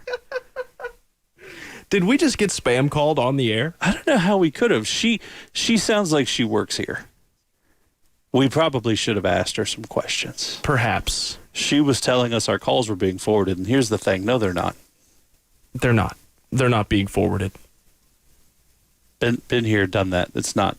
Well, that was an unfortunate happenstance. If you actually were a real caller, genuinely calling the station, if please something call happens, us back. make sure you come back. 800-882-KETR. That's 800-882-5387. 800 Tubjets. I was gonna say it. I'm sorry. It's okay. It's okay. Jumped in front of you. Stole my thunder, but it's all right. No thunder tonight, though. Huh? Actually, it's a pretty good segue to weather. Yeah, right now. It's late. It's late on this football Friday night. That's an award-winning segue. Well, I'm glad. It's only professional radio around here, folks. All right. So right now on the campus of Texas A&M University Commerce, the KETR Sports Center at 67 degrees and clear. Lows tonight down in the mid-50s, actually. So that's something to look forward to. Maybe a crisp, cool breeze on the air in the early hours of tonight and Saturday morning. Tomorrow, highs around 91, lows in the upper 50s, so it should be a nice, comfortable... I'm sorry. Sunshiny day for anybody who decides to make an appearance at the Bodark Bash. On Sunday, we'll get a little bit of cloud cover. Partly cloudy, highs around 92. Speaking of covers, they play covers on notably Texan sometimes. You'll have famous artists and they'll make songs. Certainly true. It's certainly true. Speaking of anything else that we need to talk about before we take probably a much-needed break here, Jerry? No, I don't think so. We have final scores. We can run down them one more time before we get out of here this evening. But we thank you so much, too, for all the folks who have been joined. And stick around. We can maybe take a break, maybe play a song, come back and do some scores and give one last chance for folks to call in and participate if this is even something that anybody wants to be a part of, which I certainly would not blame you if you did not want to call in. But if you did, 800-882-KETR. That's 800-882-5387. And you can still text if you like, 903-751-5145. We're still on Twitter at KETR Sports. This is the Big Friday Night Scoreboard program, and you're listening to your station, 88.9 KETR, online at KETR.org.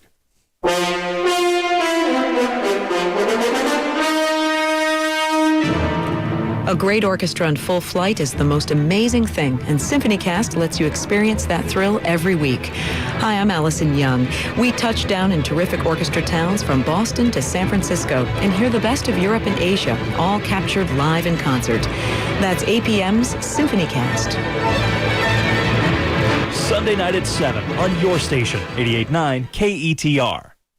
I'm Maria Hinojosa. Next time on Latino USA, women and children are requesting asylum in Mexico in higher rates than men, but you rarely hear about what it's like to migrate undocumented when you're a woman and how your body takes a central role when you're in transit. Women tend to try to get false documentation that will help them get on buses, but in different routes than men would traditionally take. That's next time on Latino USA. Sunday at 5 on KETR. Snap judgment means your mother, your kids, the dog, and your boss are just gonna have to wait until the story is over. Join me, Glenn Washington, for Snap Judgment. Snap Judgment. Storytelling with the beat. Do not miss it.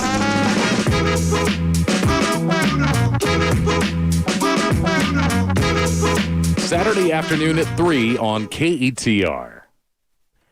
It's the big Friday night scoreboard program right here on your station, 88.9 KETR, and we have a caller on the line right now. What did you have to say, sir?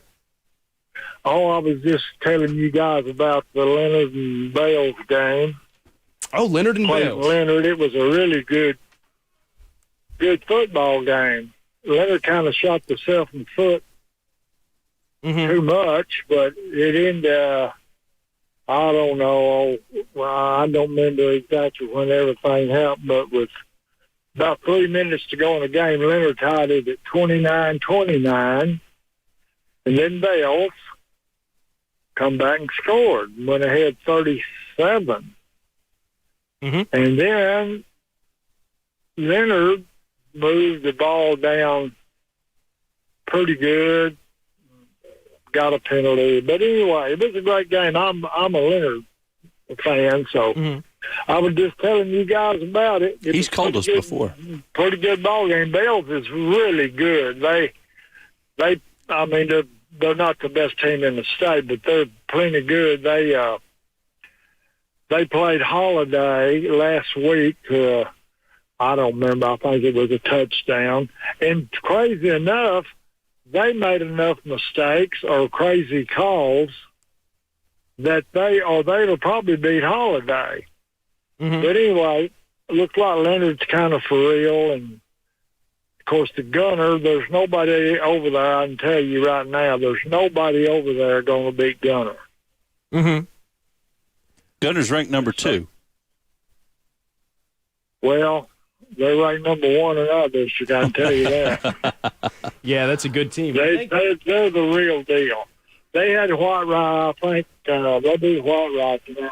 White Rye's not real strong, but I don't know how, when it all ends up, I don't know if they're going to say they're kind of average or not good or whatever, but my brother went to that game. He has a stepson. No, he has it's his daughter's, no, it's his daughter's son. That's what he did. Grandson playing. And I think Gunner could beat them whatever they wanted to beat them. They had them 51 something like that at the half. They just was nice to them, actually. Awesome. So, sounds like it was a great game out there. We've been trying to keep an eye on Leonard, so we'd appreciate you calling us back next week. Yeah, I think, now Leonard's got a bad problem next week. They got to go to Gunner, and if they survive, Gunner probably won't beat them like they did White Rye, but I don't think anybody's going to beat Gunner around here. So anyway, but once that happens, Leonard, I think, finished about 5 years ago. They finished 4th in that district and went to the semifinals. So they got the kind of ball club, depending on who they draw. You don't ever know. I think they're going west to play, which would be better than going back east. There's always somebody comes out of East Texas in the first or second round that's pretty good. But I'll give you guys a call. I sure will. Hey, we sure appreciate you calling this evening. You bet. You bet, man. My pleasure. Thank you. You have a great night, sir. Thank you. Bye. 800-882-KETR. That's 800-882-5387. That's We've got another one coming through right now. 88.9 KETR, you're on the air, caller. Well, I actually used to do the games on KETR, Commerce High School football from 1990 to 1992. So it's nice to listen to you guys. Oh, wow. We're still doing it. I was the voice of the Tigers in the halftime and post-game of the Lions there at KETR. Well, welcome back to the airwaves. I do have a question, though. Okay. Is it possible that KETR can do the same kind of thing for college football? Because we are one of the top programs in college football, and it would be nice to kind of have the same kind of a show talking about all the different Division II college football teams across the country, since we're one of the top programs. And we are one of the top programs. I think we're going to continue to be. So we have actually talked about this. I'm glad you asked the question, actually. So we've talked about this over the years. We've had a couple of folks who were even interested in becoming a part of that program, what would be a radio program that sort of discusses college sports, college football particularly, whenever we could do things like a game, like a talk show that would go around the actual football game. We could actually do it at the tailgates whenever they're home games and have folks coming in. We've talked about lining up guests. In fact, if we rewind about 6 or 7 years ago, we made a couple of really solid attempts leading up to the seasons that became the ones that led to a national championship. Right. But it just ended up being, I think it was an awful lot of effort for what continues to be. If you were around in 90, 91, 92, then you know that KETR is a very mighty station that operates on a very small staff. And so we have been kind of just pushing the limits as we go.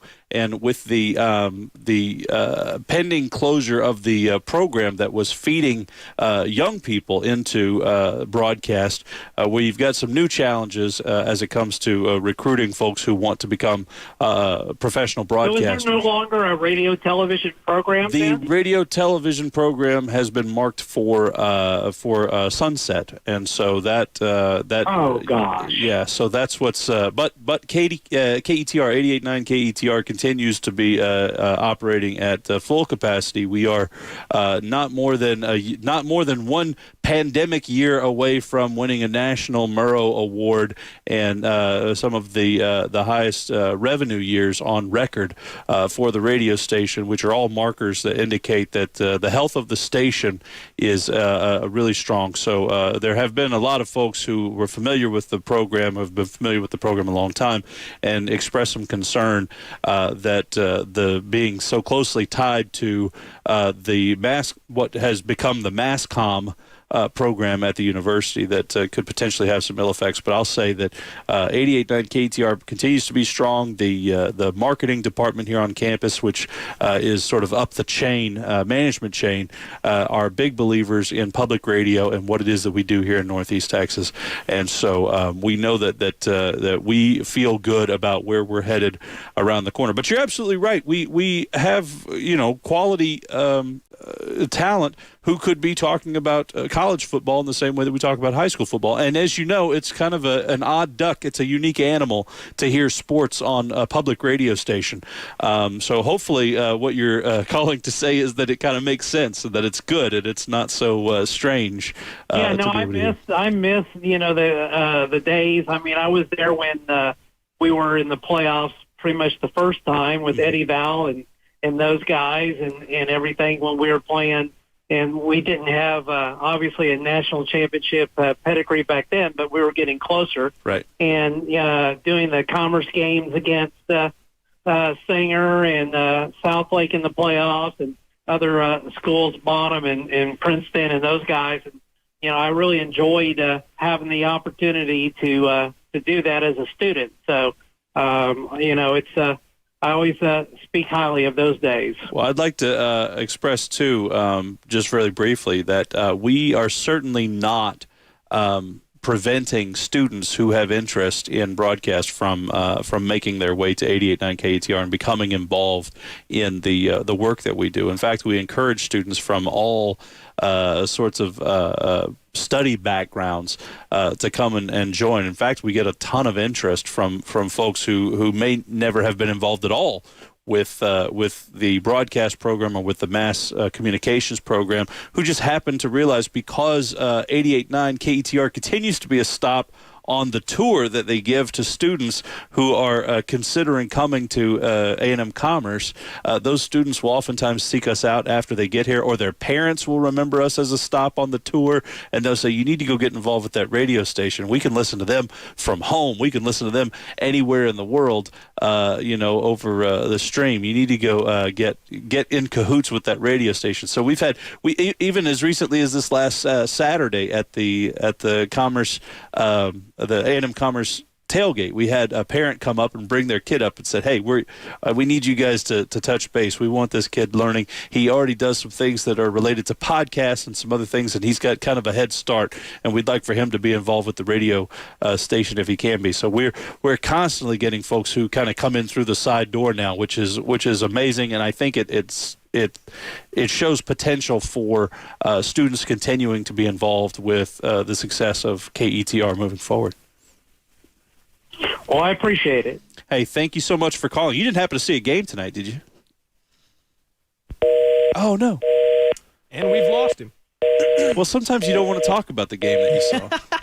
Well, and those were callers. We did have a third one ringing up while we were on the line with the Leonard caller. If you feel so inclined, you can feel free to call us back now. The phones are blowing up. Apparently. At close to midnight, the one time that we dragged the show into the middle of the 11 o'clock hour, and then the phones light up. That's fine. You know what? It's fine.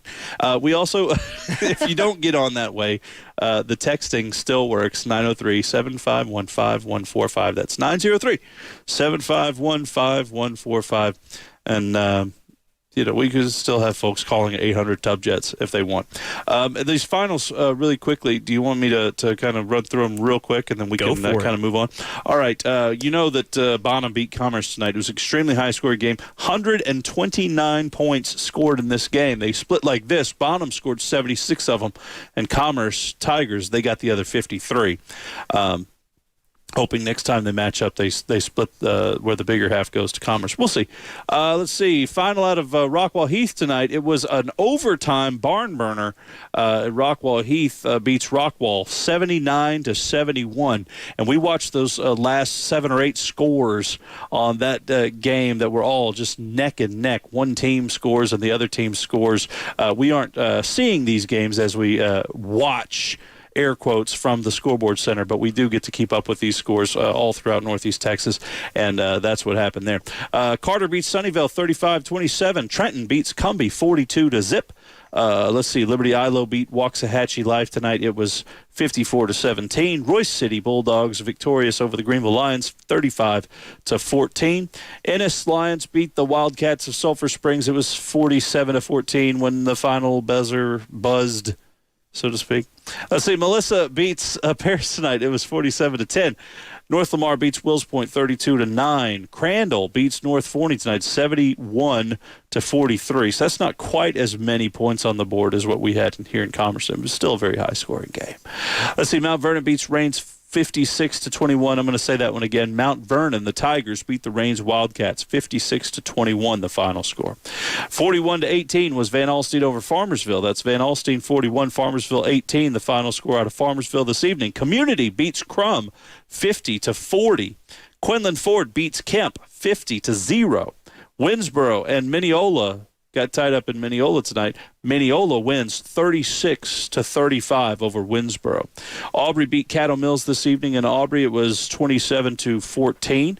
Gunter played Whitewright tonight, as we just heard our caller call and share with us that Gunter may be unstoppable this year. Gunter, the number 2 Gunter Tigers, beats Whitewright Tigers 56-0. Pottsboro beats Howe 59-14. Final Bells beat Leonard tonight 37-29. You're calling it an upset. I think you were your prediction was actually that was very well informed, thinking that Leonard would eke this one out.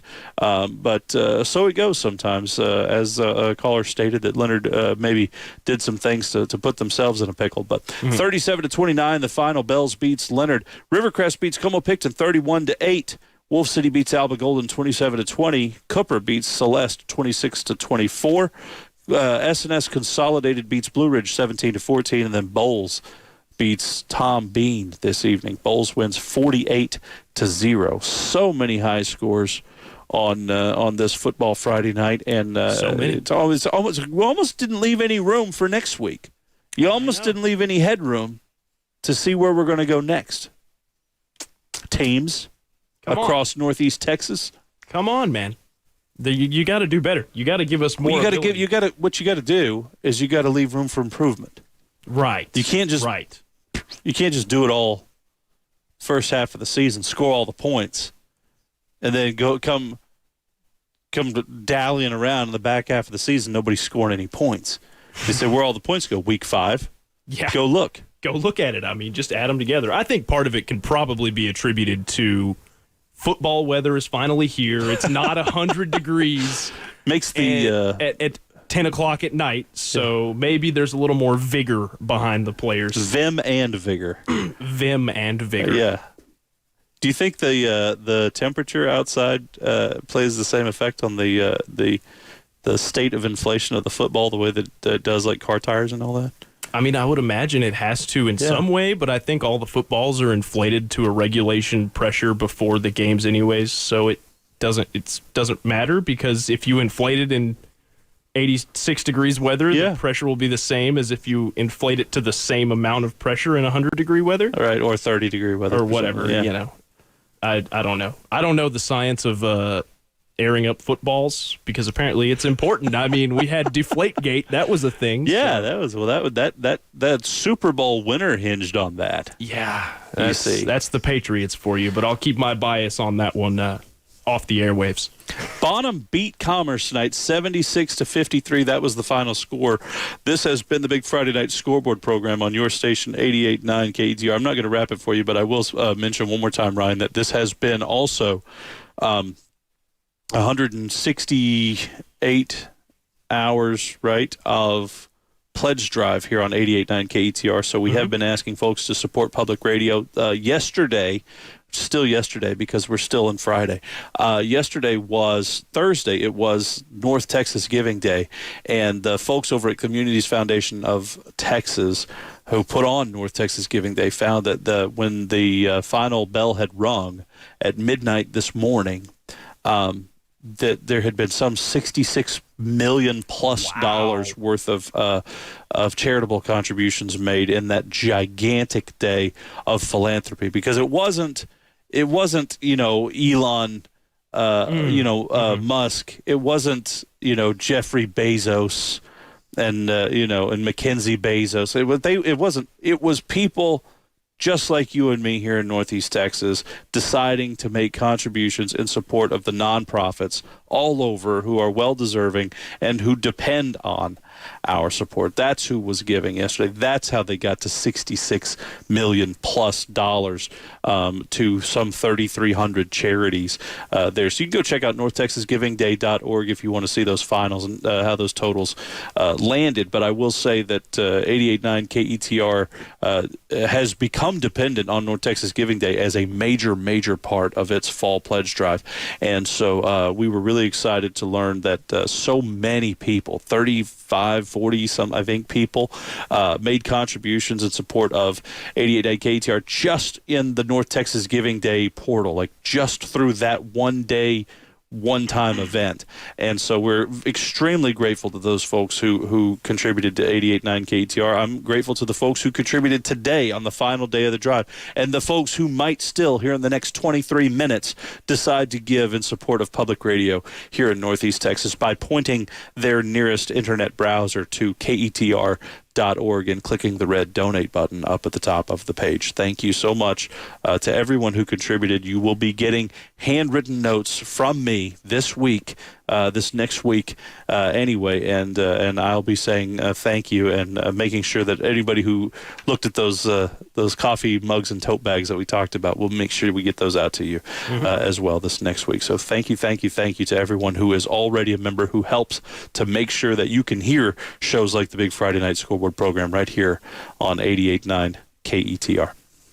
That's right. And for Kevin Jeffries, John Mark Dempsey, Jared Knight, and of course myself, Ryan Fulkerson, this has been the Big Friday Night Scoreboard program right here on your station, 88.9 KETR. We've got some music to hopefully get you through the rest of your drive home.